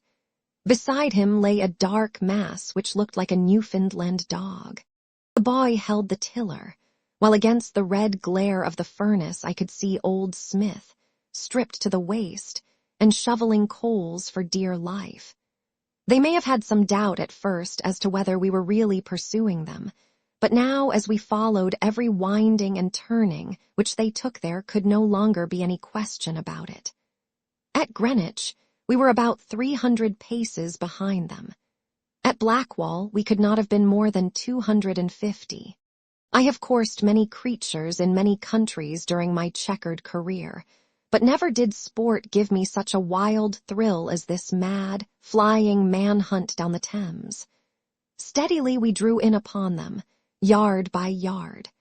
In the silence of the night, we could hear the panting and clanking of their machinery. The man in the stern still crouched upon the deck, and his arms were moving as though he were busy, while every now and then he would look up and measure with a glance the distance which still separated us. Nearer we came and nearer. Jones yelled to them to stop. We were not more than 4 boats' lengths behind them, both boats flying at a tremendous pace. It was a clear reach of the river, with Barking Level upon one side and the melancholy Plumstead marshes upon the other. At our hail, the man in the stern sprang up from the deck and shook his 2 clenched fists at us, cursing the while in a high, cracked voice. He was a good-sized, powerful man, and as he stood poising himself with legs astride, I could see that from the thigh downwards there was but a wooden stump upon the right side. At the sound of his strident, angry cries there was movement in the huddled bundle upon the deck. It straightened itself into a little black man, the smallest I have ever seen, with a great, misshapen head and a shock of tangled, disheveled hair. Holmes had already drawn his revolver, and I whipped out mine at the sight of this savage, distorted creature. He was wrapped in some sort of dark ulster or blanket, which left only his face exposed. But that face was enough to give a man a sleepless night. Never have I seen features so deeply marked with all bestiality and cruelty. His small eyes glowed and burned with a somber light, and his thick lips were writhed back from his teeth, which grinned and chattered at us with a half-animal fury. "Fire if he raises his hand," said Holmes quietly. We were within a boat's length by this time, and almost within touch of our quarry. I can see the 2 of them now as they stood, the white man with his legs far apart, shrieking out curses, and the unhallowed dwarf with his hideous face, and his strong yellow teeth gnashing at us in the light of our lantern. It was well that we had so clear a view of him. Even as we looked, he plucked out from under his covering a short, round piece of wood, like a school ruler, and clapped it to his lips. Our pistols rang out together. He whirled round, threw up his arms, and with a kind of choking cough fell sideways into the stream. I caught one glimpse of his venomous, menacing eyes amid the white swirl of the waters. At the same moment, the wooden-legged man threw himself upon the rudder and put it hard down, so that his boat made straight in for the southern bank, while we shot past her stern, only clearing her by a few feet. We were round after her in an instant, but she was already nearly at the bank. It was a wild and desolate place, where the moon glimmered upon a wide expanse of marshland, with pools of stagnant water and beds of decaying vegetation. The launch, with a dull thud, ran up upon the mud bank, with her bow in the air and her stern flush with the water. The fugitive sprang out, but his stump instantly sank its whole length into the sodden soil. In vain he struggled and writhed. Not one step could he possibly take either forwards or backwards. He yelled in impotent rage and kicked frantically into the mud with his other foot, but his struggles only bored his wooden pin the deeper into the sticky bank. When we brought our launch alongside, he was so firmly anchored that it was only by throwing the end of a rope over his shoulders that we were able to haul him out, and to drag him, like some evil fish, over our side. The 2 Smiths, father and son, sat sullenly in their launch, but came aboard meekly enough when commanded. The Aurora herself we hauled off and made fast to our stern. A solid iron chest of Indian workmanship stood upon the deck. This, there could be no question, was the same that had contained the ill-omened treasure of the Sholtos. There was no key, but it was of considerable weight, so we transferred it carefully to our own little cabin. As we steamed slowly upstream again, we flashed our searchlight in every direction, but there was no sign of the islander. Somewhere in the dark ooze at the bottom of the Thames lie the bones of that strange visitor to our shores. "See here," said Holmes, pointing to the wooden hatchway. We were hardly quick enough with our pistols. There, sure enough, just behind where we had been standing, stuck one of those murderous darts which we knew so well. It must have whizzed between us at the instant that we fired. Holmes smiled at it and shrugged his shoulders in his easy fashion, but I confess that it turned me sick to think of the horrible death which had passed so close to us that night. Chapter 11. The Great Agra Treasure. Our captive sat in the cabin opposite to the iron box which he had done so much and waited so long to gain. He was a sunburned, reckless-eyed fellow, with a network of lines and wrinkles all over his mahogany features, which told of a hard, open-air life.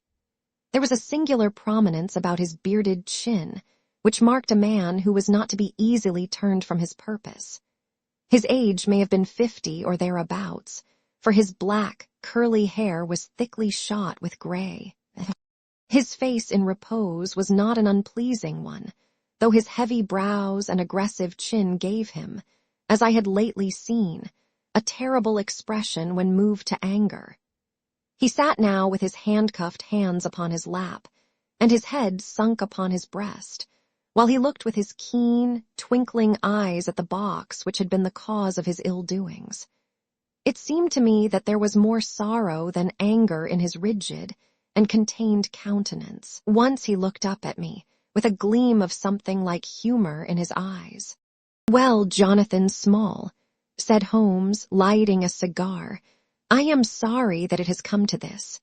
"And so am I, sir," he answered frankly. "I don't believe that I can swing over the job. I give you my word on the book that I never raised hand against Mr. Sholto. It was that little hellhound Tonga who shot one of his cursed darts into him. I had no part in it, sir. I was as grieved as if it had been my blood relation. I welted the little devil with the slack end of the rope for it, but it was done, and I could not undo it again." "Have a cigar," said Holmes, "and you had best take a pull out of my flask, for you are very wet. How could you expect so small and weak a man as this black fellow to overpower Mr. Sholto and hold him while you were climbing the rope? You seem to know as much about it as if you were there, sir. The truth is that I hoped to find the room clear. I knew the habits of the house pretty well, and it was the time when Mr. Sholto usually went down to his supper. I shall make no secret of the business. The best defense that I can make is just the simple truth. Now, if it had been the old Major, I would have swung for him with a light heart. I would have thought no more of knifing him than of smoking this cigar. But it's cursed hard that I should be lagged over this young Sholto, with whom I had no quarrel whatever. You are under the charge of Mr. Athelney Jones, of Scotland Yard. He is going to bring you up to my rooms, and I shall ask you for a true account of the matter. You must make a clean breast of it, for if you do, I hope that I may be of use to you. I think I can prove that the poison acts so quickly that the man was dead before ever you reached the room." "That he was, sir. I never got such a turn in my life as when I saw him grinning at me with his head on his shoulder as I climbed through the window. It fairly shook me, sir. I'd have half killed Tonga for it if he had not scrambled off. That was how he came to leave his club, and some of his darts, too, as he tells me, which I dare say helped to put you on our track, though how you kept on it is more than I can tell. I don't feel no malice against you for it. But it does seem a queer thing," he added with a bitter smile, "that I who have a fair claim to nigh upon $500,000 of money should spend the first half of my life building a breakwater in the Andamans, and am like to spend the other half digging drains at Dartmoor. It was an evil day for me when first I clapped eyes upon the merchant at Schmet and had to do with the Agra treasure, which never brought anything but a curse yet upon the man who owned it. To him, it brought murder. To Major Sholto, it brought fear and guilt. To me, it has meant slavery for life." At this moment, Athelney Jones thrust his broad face and heavy shoulders into the tiny cabin. "Quite a family party," he remarked. "I think I shall have a pull at that flask, Holmes. Well, I think we may all congratulate each other. Pity we didn't take the other alive, but there was no choice. I say, Holmes, you must confess that you cut it rather fine. It was all we could do to overhaul her." "All is well that ends well," said Holmes. "But I certainly did not know that the Aurora was such a clipper. Smith says she is one of the fastest launches on the river, and that if he had had another man to help him with the engines, we should never have caught her. He swears he knew nothing of this Norwood business." "Neither he did," cried our prisoner. "Not a word. I chose his launch because I heard that she was a flyer. We told him nothing, but we paid him well, and he was to get something handsome if we reached our vessel, the Esmeralda, at Gravesend, outward bound for the Brazils. Well, if he has done no wrong, we shall see that no wrong comes to him. If we are pretty quick in catching our men, we are not so quick in condemning them." It was amusing to notice how the consequential Jones was already beginning to give himself airs on the strength of the capture. From the slight smile which played over Sherlock Holmes's face, I could see that the speech had not been lost upon him. "We will be at Vauxhall Bridge presently," said Jones, "and shall land you, Dr. Watson, with the treasure box. I need hardly tell you that I am taking a very grave responsibility upon myself in doing this. It is most irregular, but of course an agreement is an agreement. I must, however, as a matter of duty, send an inspector with you, since you have so valuable a charge. You will drive, no doubt." "Yes, I shall drive." "It is a pity there is no key, that we may make an inventory first. You will have to break it open. Where is the key, my man?" "At the bottom of the river," said Small shortly. There was no use your giving this unnecessary trouble. We have had work enough already through you. However, Doctor, I need not warn you to be careful. Bring the box back with you to the Baker Street roomis. You will find us there, on our way to the station." They landed me at Vauxhall, with my heavy iron box, and with a bluff, genial inspector as my companion. A quarter of an hour's drive brought us to Mrs. Cecil Forrester's. The servant seemed surprised at so late a visitor. Mrs. Cecil Forrester was out for the evening, she explained, and likely to be very late. Miss Morstan, however, was in the drawing-room. So to the drawing-room I went, box in hand, leaving the obliging inspector in the cab. She was seated by the open window, dressed in some sort of white diaphanous material, with a little touch of scarlet at the neck and waist. The soft light of a shaded lamp fell upon her as she leaned back in the basket chair, playing over her sweet, grave face and tinting with a dull, metallic sparkle the rich coils of her luxuriant hair. One white arm and hand drooped over the side of the chair, and her whole pose and figure spoke of an absorbing melancholy. At the sound of my footfall, she sprang to her feet, however, and a bright flush of surprise and of pleasure colored her pale cheeks. "I heard a cab drive up," she said. "I thought that Mrs. Forrester had come back very early, but I never dreamed that it might be you. What news have you brought me?" "I have brought something better than news," said I, putting down the box upon the table and speaking jovially and boisterously, though my heart was heavy within me. "I have brought you something which is worth all the news in the world. I have brought you a fortune." She glanced at the iron box. "Is that the treasure, then?" she asked, coolly enough. "Yes, this is the great Agra treasure. Half of it is yours and half is Thaddeus Sholto's. You will have a couple of 100,000 each. Think of that, an annuity of £10,000. There will be few richer young ladies in England. Is it not glorious? I think that I must have been rather overacting my delight, and that she detected a hollow ring in my congratulations. for I saw her eyebrows rise a little, and she glanced at me curiously. "If I have it," said she, "I owe it to you." "No, no," I answered. "Not to me, but to my friend Sherlock Holmes.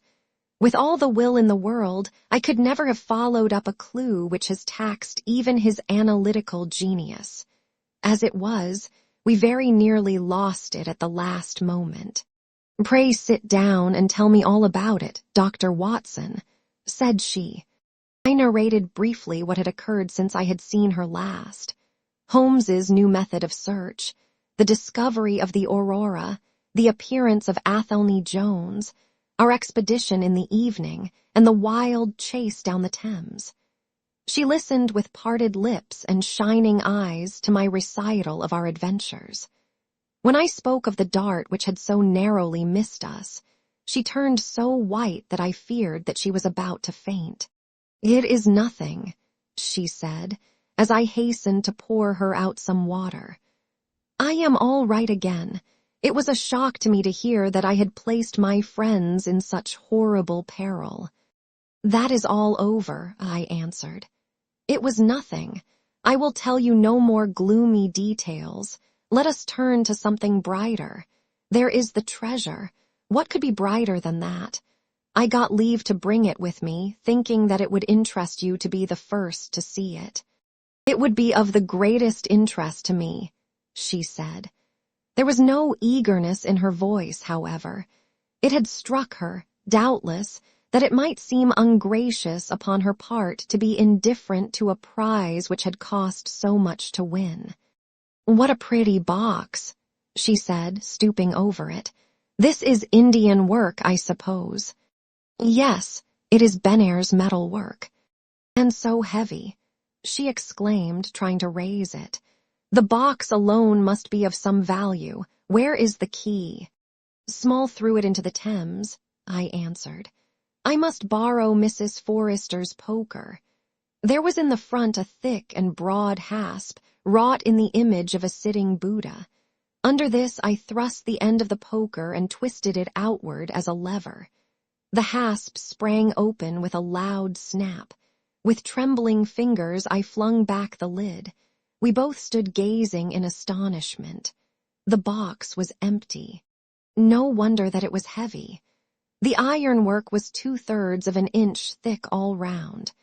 It was massive, well made, and solid, like a chest constructed to carry things of great price, but not one shred or crumb of metal or jewelry lay within it. It was absolutely and completely empty. "The treasure is lost," said Miss Morstan calmly. As I listened to the words and realized what they meant, a great shadow seemed to pass from my soul. I did not know how this Agra treasure had weighed me down until now that it was finally removed. It was selfish, no doubt, disloyal, wrong, but I could realize nothing save that the golden barrier was gone from between us. "Thank God!" I ejaculated from my very heart. She looked at me with a quick, questioning smile. "Why do you say that?" she asked. "Because you are within my reach again," I said, taking her hand. She did not withdraw it. "Because I love you, Mary, as truly as ever a man loved a woman. Because this treasure, these riches, sealed my lips. Now that they are gone, I can tell you how I love you. That is why I said, thank God. Then I say, thank God, too," she whispered, as I drew her to my side. Whoever had lost a treasure, I knew that night that I had gained one. Chapter 12. The strange story of Jonathan Small. A very patient man was that inspector in the cab, for it was a weary time before I rejoined him.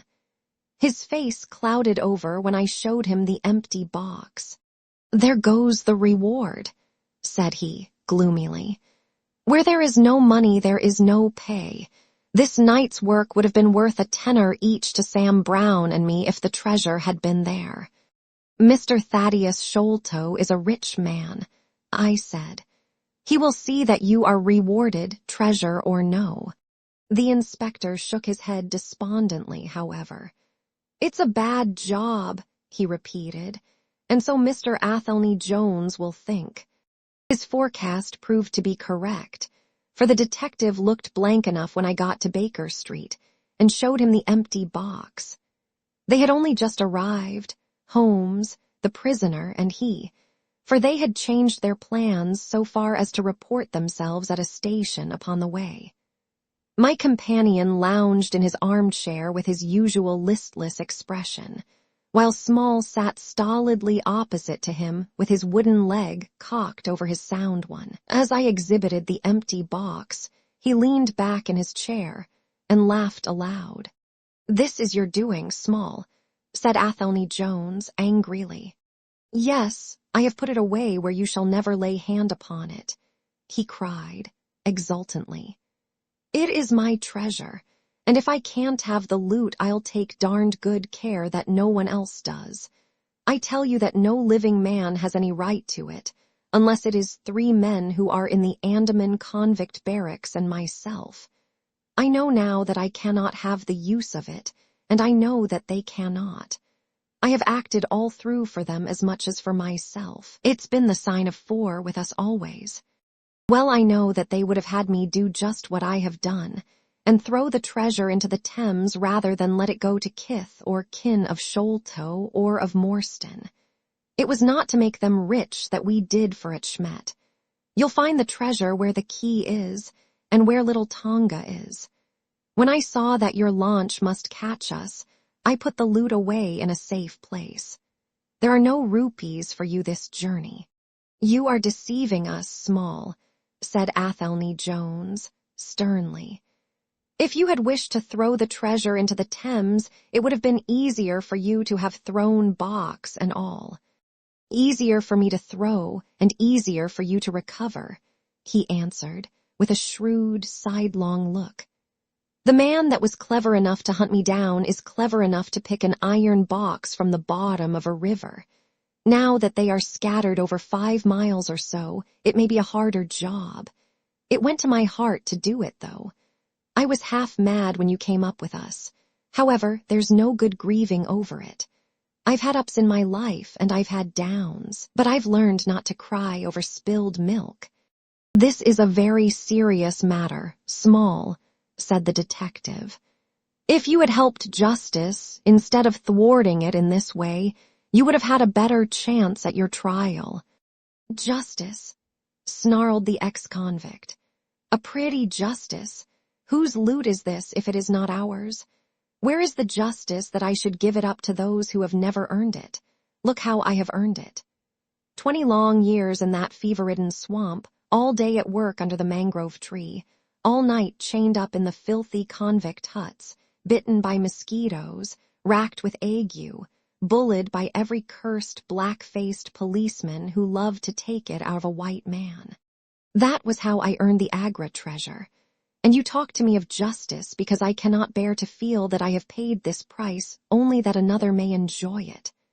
I would rather swing a score of times, or have one of Tonga's darts in my hide, than live in a convict cell and feel that another man is at his ease in a palace with the money that should be mine."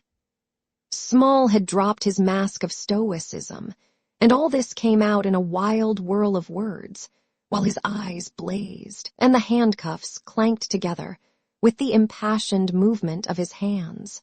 I could understand, as I saw the fury and the passion of the man, that it was no groundless or unnatural terror which had possessed Major Sholto when he first learned that the injured convict was upon his track. "You forget that we know nothing of all this," said Holmes quietly. "We have not heard your story, and we cannot tell how far justice may originally have been on your side.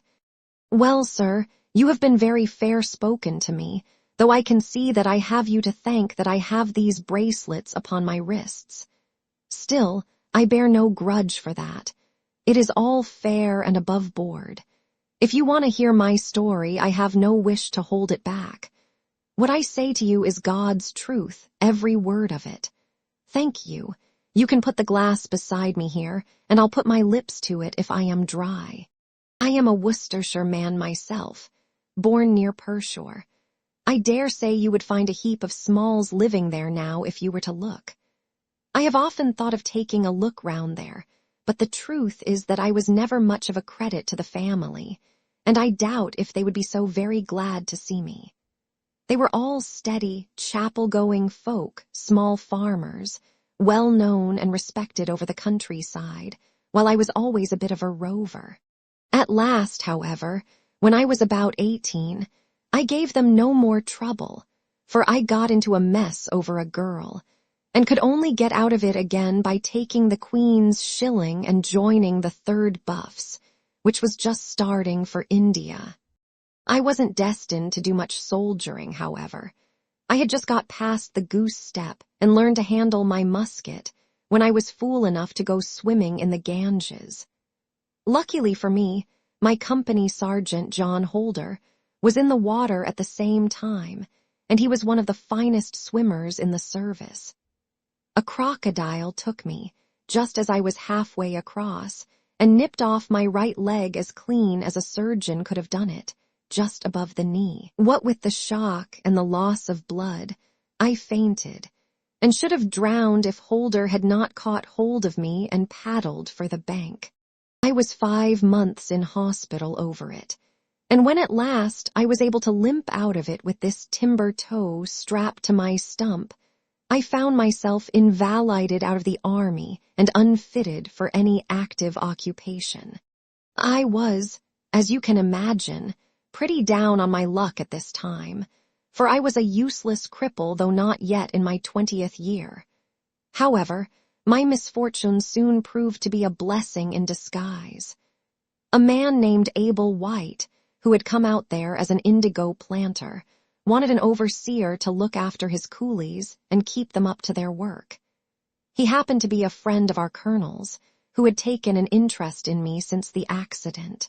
To make a long story short, the colonel recommended me strongly for the post, and as the work was mostly to be done on horseback, my leg was no great obstacle, for I had enough knee left to keep good grip on the saddle.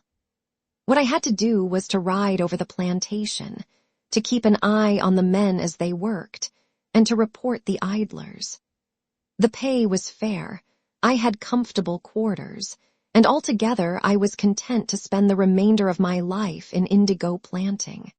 Mr. Abel White was a kind man, and he would often drop into my little shanty and smoke a pipe with me, for white folk out there feel their hearts warm to each other as they never do here at home. Well, I was never in luck's way long. Suddenly, without a note of warning, the Great Mutiny broke upon us. 1 month India lay as still and peaceful, to all appearance, as Surrey or Kent. The next there were 200,000 black devils let loose, and the country was a perfect hell. Of course you know all about it, gentlemen. A deal more than I do, very like, since reading is not in my line. I only know what I saw with my own eyes. Our plantation was at a place called Mutra, near the border of the northwest provinces. Night after night, the whole sky was alight with the burning bungalows, and day after day we had small companies of Europeans passing through our estate with their wives and children, on their way to Agra, where were the nearest troops. Mr. Abel White was an obstinate man. He had it in his head that the affair had been exaggerated, and that it would blow over as suddenly as it had sprung up. There he sat on his veranda, drinking whiskey pegs and smoking cheroots, while the country was in a blaze about him. Of course we stuck by him, I and Dawson, who, with his wife, used to do the bookwork and the managing. Well, one fine day the crash came.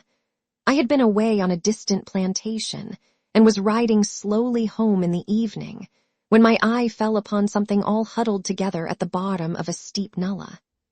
I rode down to see what it was, and the cold struck through my heart when I found it was Dawson's wife, all cut into ribbons and half-eaten by jackals and native dogs. A little further up the road Dawson himself was lying on his face, quite dead, with an empty revolver in his hand and 4 sepoys lying across each other in front of him. I reined up my horse, wondering which way I should turn, but at that moment, I saw thick smoke curling up from Abel White's bungalow and the flames beginning to burst through the roof. I knew then that I could do my employer no good, but would only throw my own life away if I meddled in the matter. From where I stood, I could see hundreds of the black fiends, with their red coats still on their backs, dancing and howling round the burning house. Some of them pointed at me, and a couple of bullets sang past my head.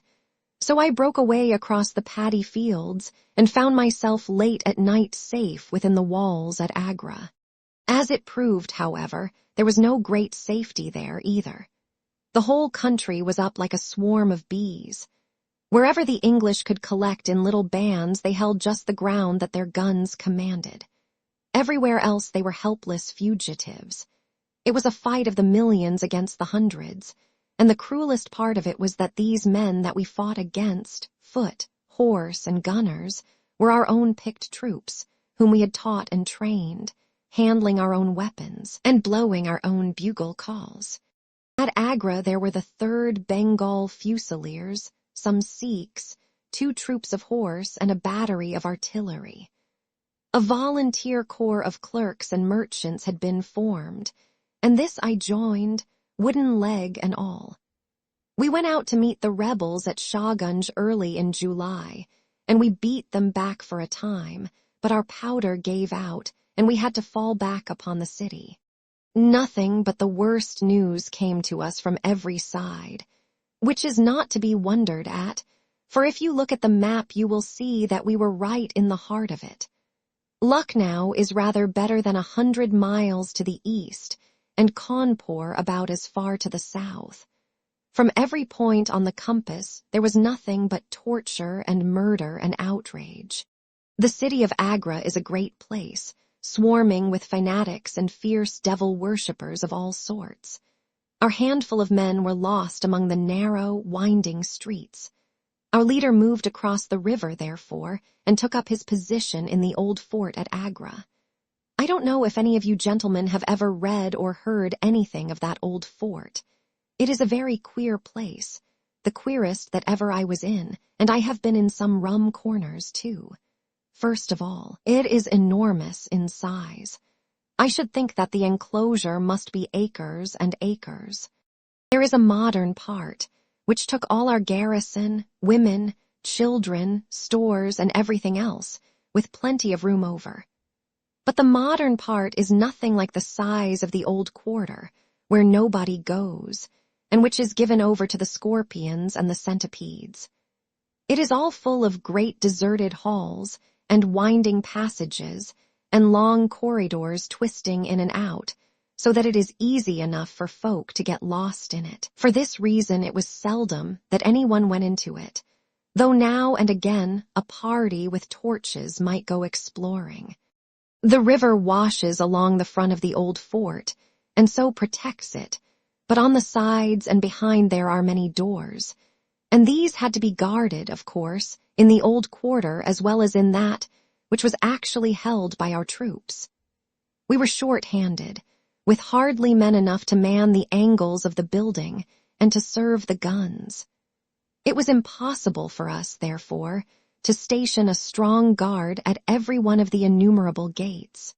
What we did was to organize a central guardhouse in the middle of the fort, and to leave each gate under the charge of 1 white man and 2 or 3 natives.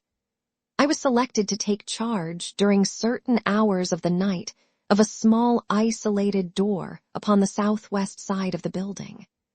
2 Sikh troopers were placed under my command, and I was instructed if anything went wrong to fire my musket, when I might rely upon help coming at once from the central guard. As the guard was a good 200 paces away, however, and as the space between was cut up into a labyrinth of passages and corridors, I had great doubts as to whether they could arrive in time to be of any use in case of an actual attack. Well, I was pretty proud at having this small command given me, since I was a raw recruit, and a game-legged one at that. For 2 nights I kept the watch with my Punjabis. They were tall, fierce-looking chaps, Mahomet Singh and Abdullah Khan by name, both old fighting men who had borne arms against us at Chilianwala. They could talk English pretty well, but I could get little out of them. They preferred to stand together and jabber all night in their queer Sikh lingo. For myself, I used to stand outside the gateway, looking down on the broad, winding river and on the twinkling lights of the great city. The beating of drums, the rattle of tom-toms, and the yells and howls of the rebels, drunk with opium and with bang, were enough to remind us all night of our dangerous neighbors across the stream. Every 2 hours the officer of the night used to come round to all the posts, to make sure that all was well. The 3rd night of my watch was dark and dirty, with a small driving rain. It was dreary work standing in the gateway hour after hour in such weather. I tried again and again to make my Sikhs talk, but without much success. At 2 in the morning the rounds passed, and broke for a moment the weariness of the night. Finding that my companions would not be led into conversation, I took out my pipe and laid down my musket to strike the match. In an instant, the 2 Sikhs were upon me. One of them snatched my firelock up and leveled it at my head, while the other held a great knife to my throat and swore between his teeth that he would plunge it into me if I moved a step. My first thought was that these fellows were in league with the rebels, and that this was the beginning of an assault.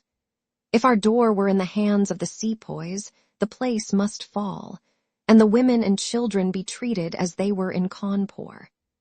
Maybe you gentlemen think that I am just making out a case for myself, but I give you my word that, when I thought of that, though I felt the point of the knife at my throat, I opened my mouth with the intention of giving a scream, if it was my last one, which might alarm the main guard.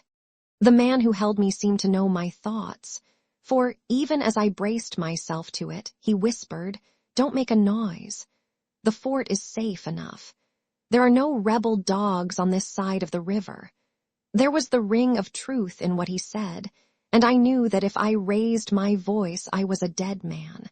I could read it in the fellow's brown eyes. I waited, therefore, in silence to see what it was that they wanted from me. "Listen to me, Sahib," said the taller and fiercer of the pair, the one whom they called Abdullah Khan. "You must either be with us now, or you must be silenced forever. The thing is too great a one for us to hesitate. Either you are heart and soul with us on your oath on the cross of the Christians, or your body this night shall be thrown into the ditch, and we shall pass over to our brothers in the rebel army. There is no middle way. Which is it to be, death or life? We can only give you 3 minutes to decide, for the time is passing, and all must be done before the rounds come again." "How can I decide?" said I. "You have not told me what you want of me, but I tell you now that if it is anything against the safety of the fort, I will have no truck with it, so you can drive home your knife and welcome." "It is nothing against the fort," said he. "We only ask you to do that which your countrymen come to this land for. We ask you to be rich. If you will be one of us this night, we will swear to you upon the naked knife, and by the 3-fold oath which no Sikh was ever known to break, that you shall have your fair share of the loot. 1/4 of the treasure shall be yours. We can say no fairer." "But what is the treasure, then?" I asked. "I am as ready to be rich as you can be, if you will but show me how it can be done." "You will swear, then," said he, "by the bones of your father, by the honor of your mother, by the cross of your faith, to raise no hand and speak no word against us, either now or afterwards." "I will swear it," I answered, "provided that the fort is not endangered." "Then, my comrade, and I will swear that you shall have 1/4 of the treasure, which shall be equally divided among the 4 of us." "There are but 3, said I. "No, Dost Akbar must have his share. We can tell the tale to you while we await them. Do you stand at the gate, Mahomet Singh, and give notice of their coming? The thing stands thus, Sahib, and I tell it to you because I know that an oath is binding upon a Faringhi, and that we may trust you.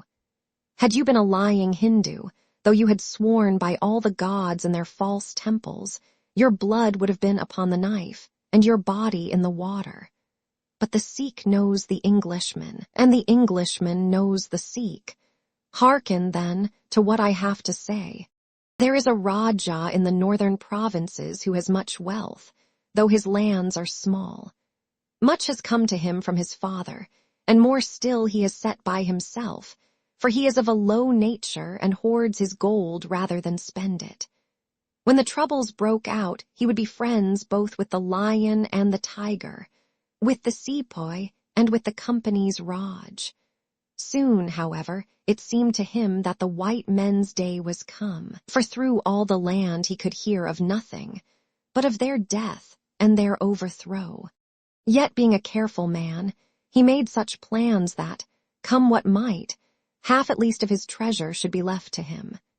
That which was in gold and silver he kept by him in the vaults of his palace, but the most precious stones and the choicest pearls that he put in an iron box, and sent it by a trusty servant who, under the guise of a merchant, should take it to the fort at Agra, there to lie until the land is at peace.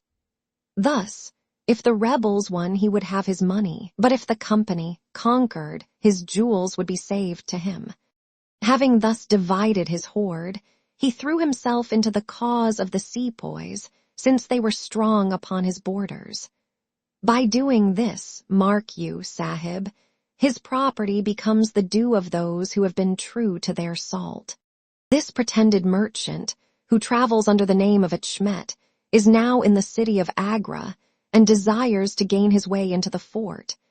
He has with him as traveling companion my foster brother Dost Akbar, who knows his secret. Dost Akbar has promised this night to lead him to a side postern of the fort, and has chosen this one for his purpose. Here he will come presently, and here he will find Mahomet Singh and myself awaiting him. The place is lonely, and none shall know of his coming. The world shall know of the merchant at Achmet no more, but the great treasure of the Raja shall be divided among us. What say you to it, Sahib? In Worcestershire, the life of a man seems a great and a sacred thing, but it is very different when there is fire and blood all round you, and you have been used to meeting death at every turn. Whether Achmet the merchant lived or died was a thing as light as air to me, but at the talk about the treasure my heart turned to it, and I thought of what I might do in the old country with it, and how my folk would stare when they saw their ne'er-do-well coming back with his pockets full of gold moidores. I had, therefore, already made up my mind. Abdullah Khan, however, thinking that I hesitated, pressed the matter more closely. "Consider, Sahib," said he, "that if this man is taken by the commandant, he will be hung or shot, and his jewels taken by the government, so that no man will be a rupee the better for them. Now, since we do the taking of him, why should we not do the rest as well? The jewels will be as well with us as in the company's coffers. There will be enough to make every one of us rich men and great chiefs. No one can know about the matter, for here we are cut off from all men. What could be better for the purpose? Say again, then, Sahib, whether you are with us, or if we must look upon you as an enemy." "I am with you heart and soul," said I. "It is well," he answered, handing me back my firelock. "You see that we trust you, for your word, like ours, is not to be broken. We have now only to wait for my brother and the merchant." "Does your brother know, then, of what you will do?" I asked. "The plan is his. He has devised it. We will go to the gate and share the watch with Mahomet Singh." The rain was still falling steadily, for it was just the beginning of the wet season. Brown, heavy clouds were drifting across the sky, and it was hard to see more than a stone cast. A deep moat lay in front of our door, but the water was in places nearly dried up, and it could easily be crossed. It was strange to me to be standing there with those two wild Punjabis waiting for the man who was coming to his death. Suddenly, my eye caught the glint of a shaded lantern at the other side of the moat. It vanished among the mound heaps, and then appeared again coming slowly in our direction. "Here they are," I exclaimed. "You will challenge him, Sahib, as usual," whispered Abdullah. "Give him no cause for fear. Send us in with him, and we shall do the rest while you stay here on guard. Have the lantern ready to uncover, that we may be sure that it is indeed the man." The light had flickered onwards, now stopping and now advancing, until I could see two dark figures upon the other side of the moat. I let them scramble down the sloping bank, splash through the mire, and climb halfway up to the gate before I challenged them. "Who goes there?" said I in a subdued voice. "Friends," came the answer. I uncovered my lantern and threw a flood of light upon them.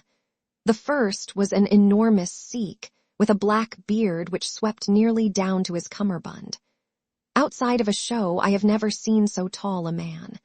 The other was a little, fat, round fellow with a great yellow turban and a bundle in his hand, done up in a shawl. He seemed to be all in a quiver with fear, for his hands twitched as if he had the ague, and his head kept turning to left and right with two bright little twinkling eyes, like a mouse when he ventures out from his hole. It gave me the chills to think of killing him, but I thought of the treasure, and my heart set as hard as a flint within me. When he saw my white face, he gave a little cheer-up of joy and came running up towards me. "Your protection, Sahib," he panted. "Your protection for the unhappy merchant at Schmet. I have traveled across Rajputana that I might seek the shelter of the fort at Agra. I have been robbed and beaten and abused because I have been the friend of the company. It is a blessed night this when I am once more in safety, I and my poor possessions." "What have you in the bundle?" I asked. "An iron box," he answered, "which contains one or two little family matters which are of no value to others, but which I should be sorry to lose. Yet I am not a beggar, and I shall reward you, young Sahib, and your governor also, if you will give me the shelter I ask." I could not trust myself to speak longer with the man. The more I looked at his fat, frightened face, the harder did it seem that we should slay him in cold blood. It was best to get it over. "Take him to the main guard," said I. The two Sikhs closed in upon him on each side, and the giant walked behind, while they marched in through the dark gateway. Never was a man so compassed round with death. I remained at the gateway with the lantern. I could hear the measured tramp of their footsteps sounding through the lonely corridors.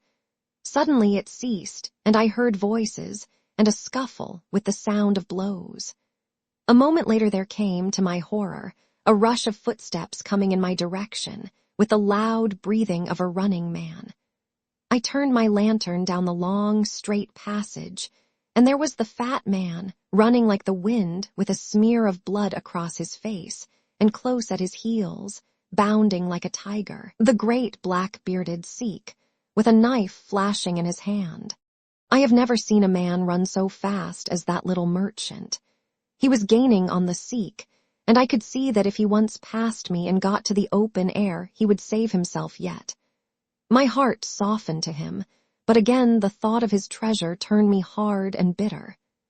I cast my firelock between his legs as he raced past, and he rolled twice over like a shot rabbit. Ere he could stagger to his feet, the Sikh was upon him, and buried his knife twice in his side. The man never uttered moan, nor moved muscle, but lay where he had fallen. I think myself that he may have broken his neck with the fall. You see, gentlemen, that I am keeping my promise. I am telling you every work of the business just exactly as it happened, whether it is in my favor or not." He stopped and held out his manacled hands for the whiskey and water which Holmes had brewed for him. For myself, I confess that I had now conceived the utmost horror of the man, not only for this cold-blooded business in which he had been concerned, but even more for the somewhat flippant and careless way in which he narrated it. Whatever punishment was in store for him, I felt that he might expect no sympathy from me. Sherlock Holmes and Jones sat with their hands upon their knees, deeply interested in the story, but with the same disgust written upon their faces. He may have observed it, for there was a touch of defiance in his voice and manner as he proceeded. "It was all very bad, no doubt," said he.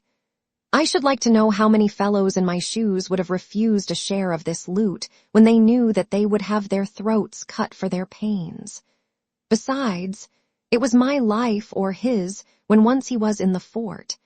If he had got out, the whole business would come to light, and I should have been court-martialed and shot as likely as not, for people were not very lenient at a time like that." "Go on with your story," said Holmes shortly.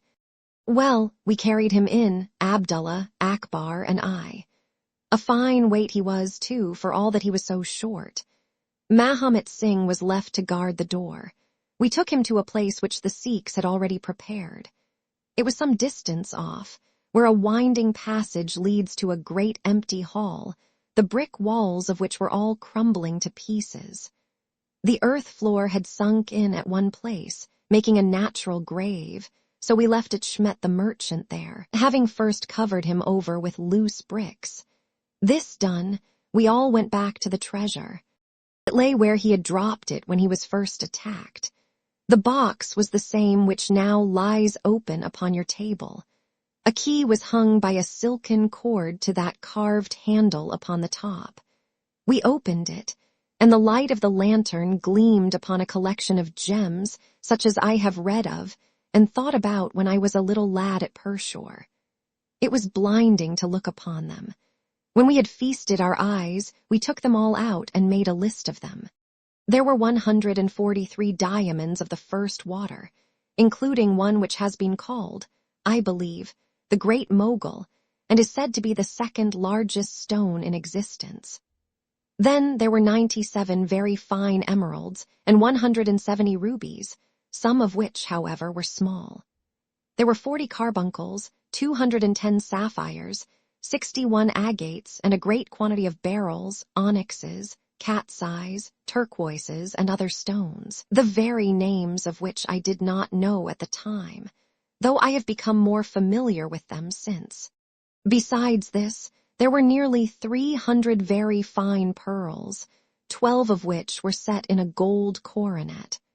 By the way, these last had been taken out of the chest and were not there when I recovered it. After we had counted our treasures, we put them back into the chest and carried them to the gateway to show them to Mahomet Singh. Then we solemnly renewed our oath to stand by each other and be true to our secret. We agreed to conceal our loot in a safe place until the country should be at peace again, and then to divide it equally among ourselves.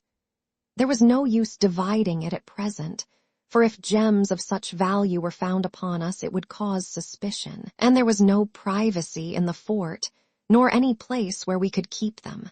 We carried the box, therefore, into the same hall where we had buried the body, and there, under certain bricks in the best preserved wall, we made a hollow and put our treasure.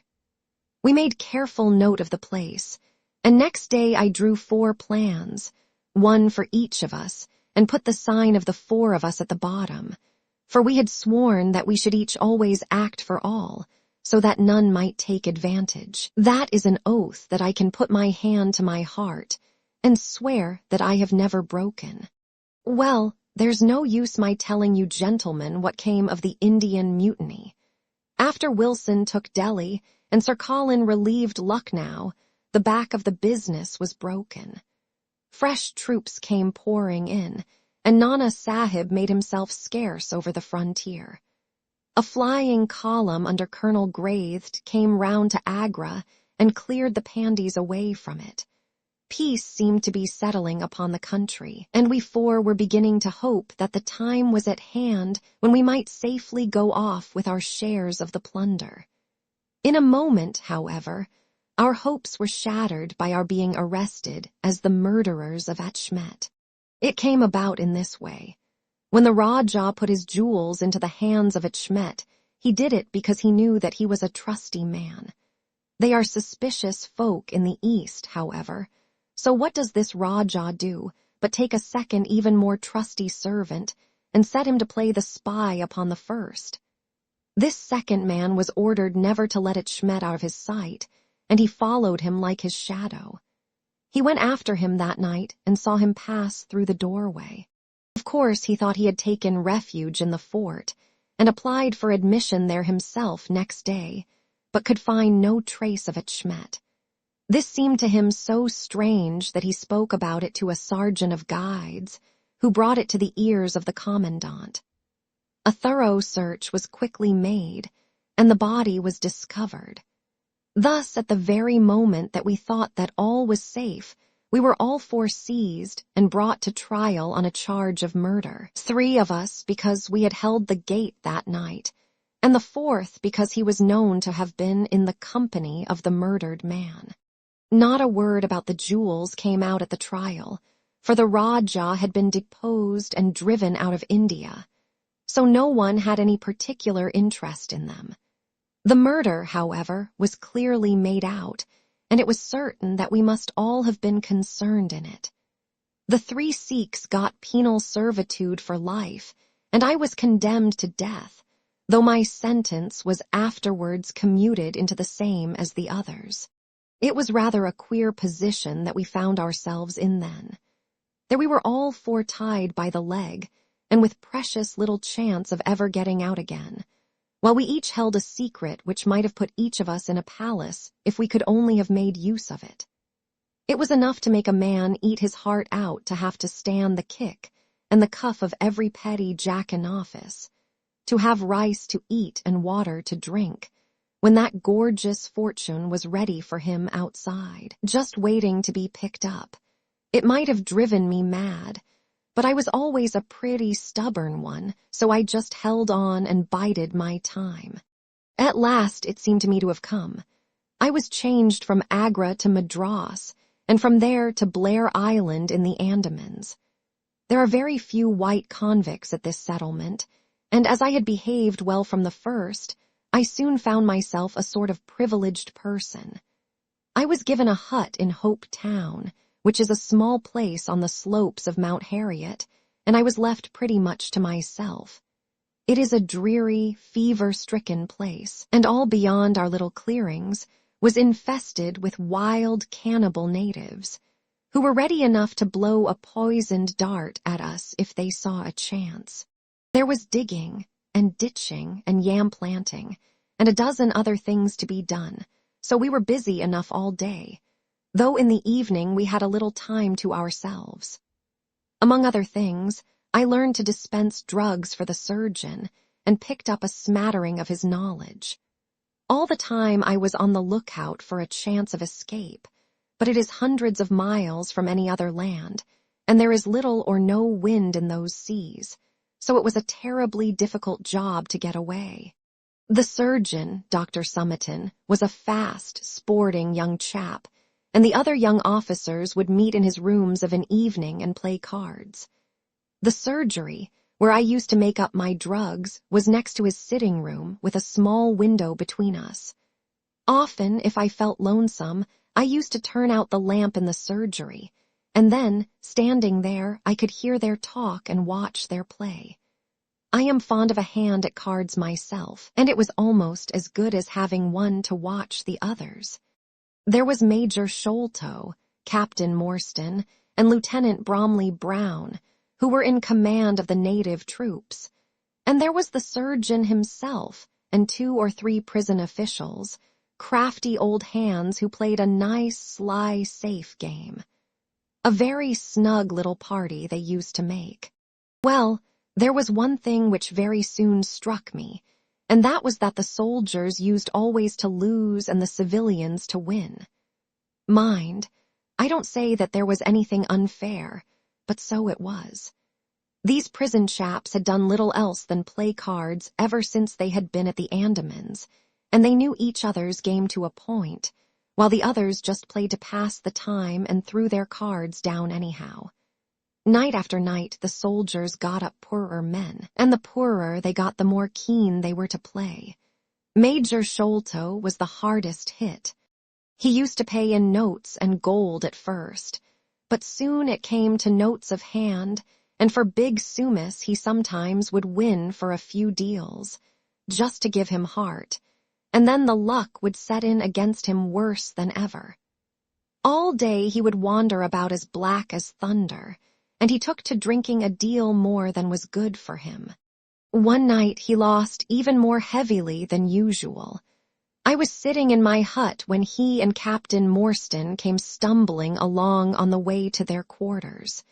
They were bosom friends, those two, and never far apart. The Major was raving about his losses. "It's all up, Morstan," he was saying as they passed my hut. "I shall have to send in my papers. I am a ruined man." "Nonsense, old chap," said the other, slapping him upon the shoulder. "I've had a nasty facer myself, but that was all I could hear, but it was enough to set me thinking." A couple of days later, Major Sholto was strolling on the beach, so I took the chance of speaking to him. "I wish to have your advice, Major," said I. "Well, Small, what is it?" he asked, taking his cheroot from his lips. "I wanted to ask you, sir," said I, "who is the proper person to whom hidden treasure should be handed over? I know where 500,000 worth lies, and as I cannot use it myself, I thought perhaps the best thing that I could do would be to hand it over to the proper authorities, and then perhaps they would get my sentence shortened for me." "500,000, Small," he gasped, looking hard at me to see if I was in earnest. "Quite that, sir, in jewels and pearls. It lies there ready for anyone. And the queer thing about it is that the real owner is outlawed and cannot hold property, so that it belongs to the first comer. To government, Small," he stammered, "to government." But he said it in a halting fashion, and I knew in my heart that I had got him. "You think, then, sir, that I should give the information to the Governor-General?" said I, quietly.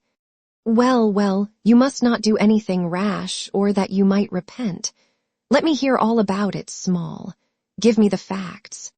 I told him the whole story, with small changes so that he could not identify the places. When I had finished, he stood stock still and full of thought. I could see by the twitch of his lip that there was a struggle going on within him. "This is a very important matter, Small," he said, at last. "You must not say a word to anyone about it, and I shall see you again soon." 2 nights later, he and his friend Captain Morstan came to my hut in the dead of the night with a lantern. "I want you just to let Captain Morstan hear that story from your own lips, Small," said he. I repeated it, as I had told it before. "It rings true, eh?" said he. "It's good enough to act upon." Captain Morstan nodded. "Look here, Small," said the Major. "We have been talking it over, my friend here and I, and we have come to the conclusion that this secret of yours is hardly a government matter, after all, but is a private concern of your own, which of course you have the power of disposing of as you think best. Now, the question is, what price would you ask for it? We might be inclined to take it up, and at least look into it. If we could agree as to terms." He tried to speak in a cool, careless way, but his eyes were shining with excitement and greed. "Why, as to that, gentlemen," I answered, trying also to be cool, but feeling as excited as he did, "there is only one bargain which a man in my position can make. I shall want you to help me to my freedom, and to help my 3 companions to theirs. We shall then take you into partnership, and give you a 5th share to divide between you." Said he, "a 5th share, that is not very tempting." "It would come to 50,000 apiece," said I. "But how can we gain your freedom? You know very well that you ask an impossibility." "Nothing of the sort," I answered. "I have thought it all out to the last detail. The only bar to our escape is that we can get no boat fit for the voyage, and no provisions to last us for so long a time. There are plenty of little yachts and yawls at Calcutta or Madras which would serve our turn well. Do you bring one over? We shall engage to get aboard her by night, and if you will drop us on any part of the Indian coast, you will have done your part of the bargain." "If there were only one," he said. "None or all," I answered. "We have sworn it. The 4 of us must always act together." "You see, Morstan," said he, "Small is a man of his word. He does not flinch from his friend. I think we may very well trust him." "It's a dirty business," the other answered.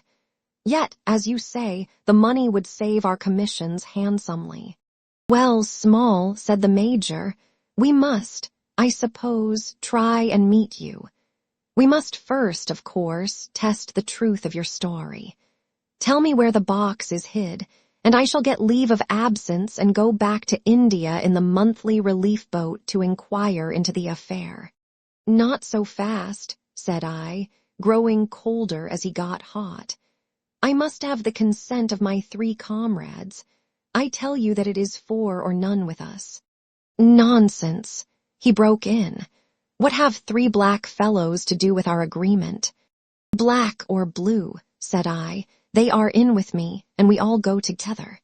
Well, the matter ended by a second meeting, at which Mahomet Singh, Abdullah Khan, and Dost Akbar were all present. We talked the matter over again, and at last we came to an arrangement. We were to provide both the officers with charts of the part of the Agra fort and mark the place in the wall where the treasure was hid. Major Sholto was to go to India to test our story.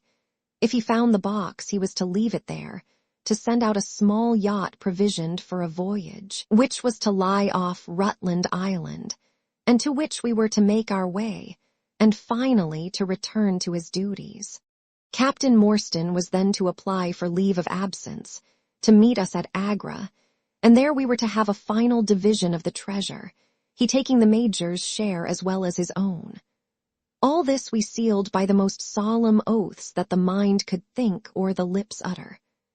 I sat up all night with paper and ink, and by the morning I had the 2 charts all ready, signed with the sign of 4, that is, of Abdullah, Akbar, Mahomet, and myself.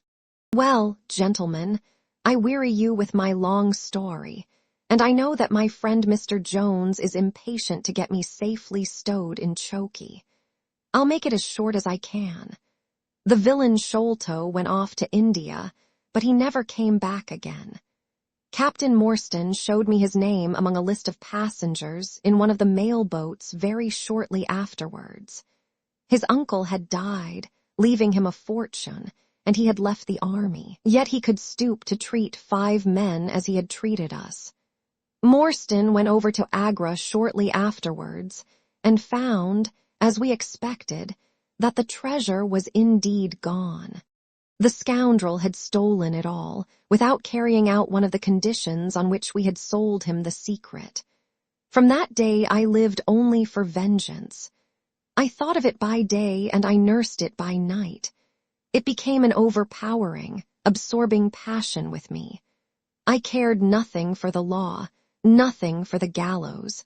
To escape, to track down Sholto, to have my hand upon his throat, that was my one thought. Even the Agra treasure had come to be a smaller thing in my mind than the slaying of Sholto. Well, I have set my mind on many things in this life, and never one which I did not carry out, but it was weary years before my time came. I have told you that I had picked up something of medicine. One day when Dr. Summerton was down with a fever, a little Andaman islander was picked up by a convict gang in the woods.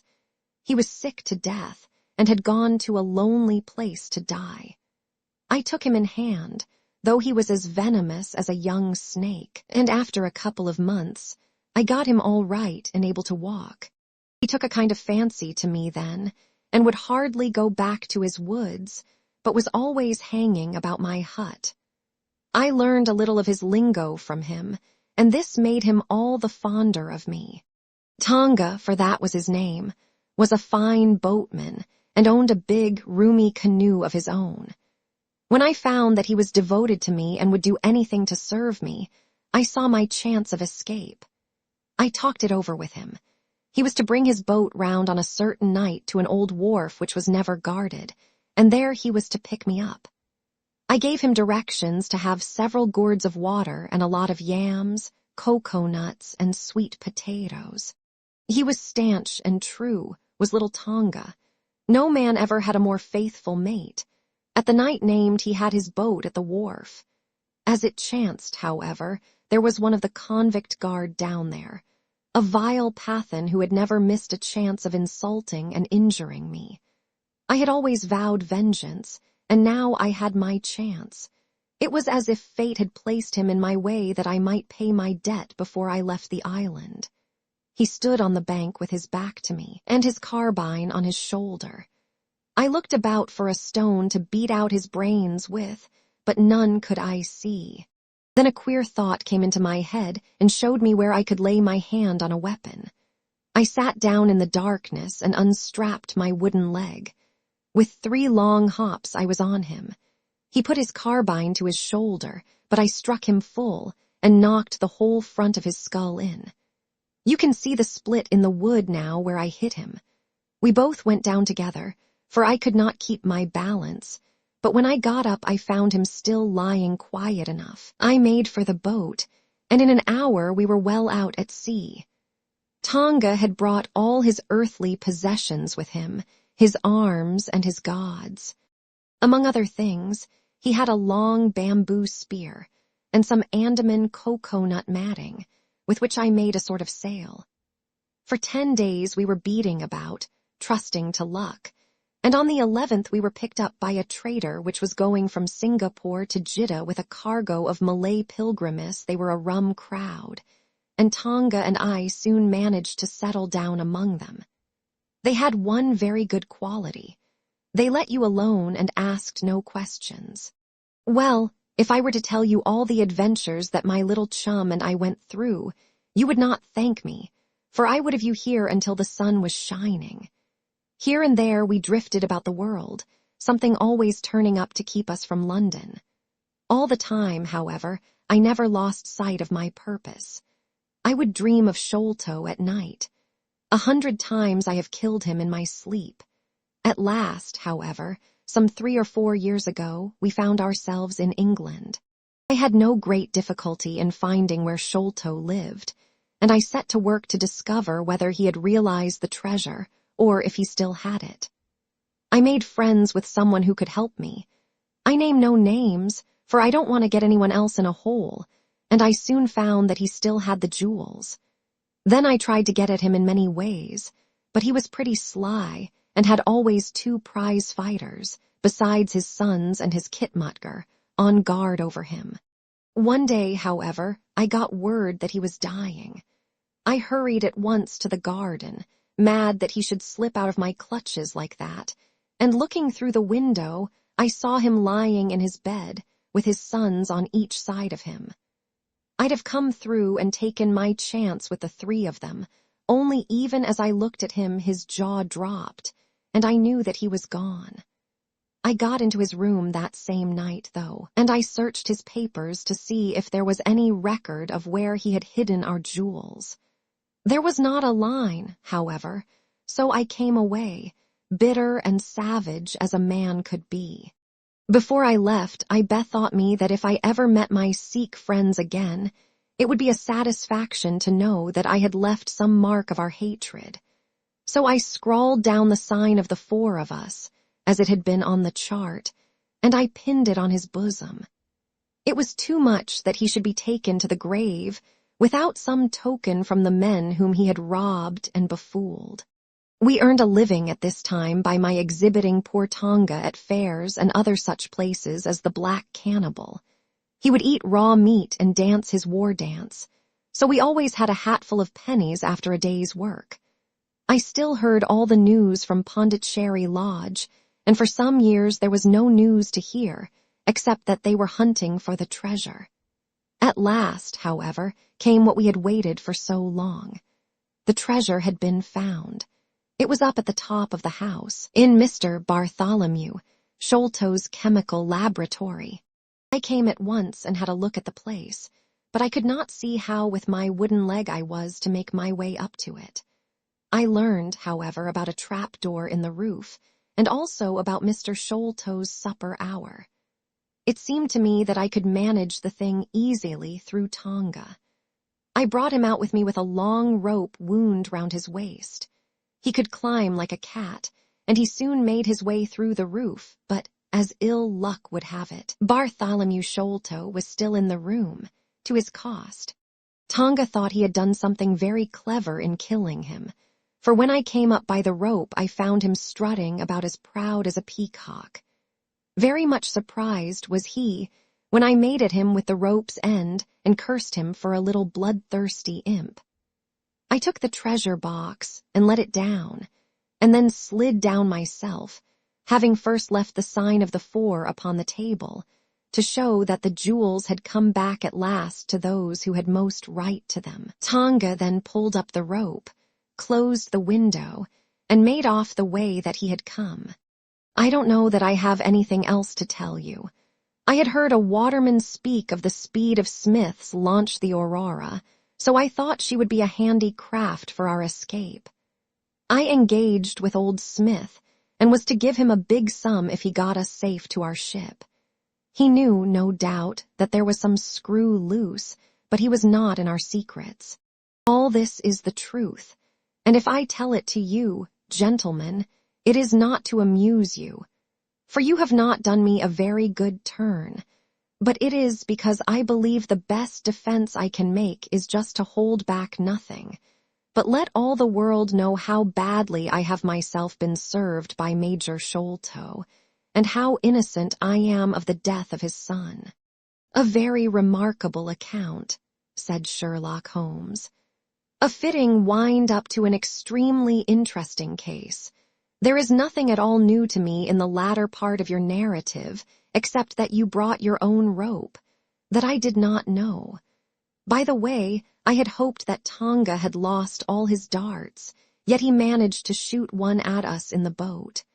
He had lost them all, sir, except the one which was in his blowpipe at the time. Ah, of course, said Holmes. I had not thought of that. Is there any other point which you would like to ask about? Asked the convict, affably. I think not, thank you, my companion answered.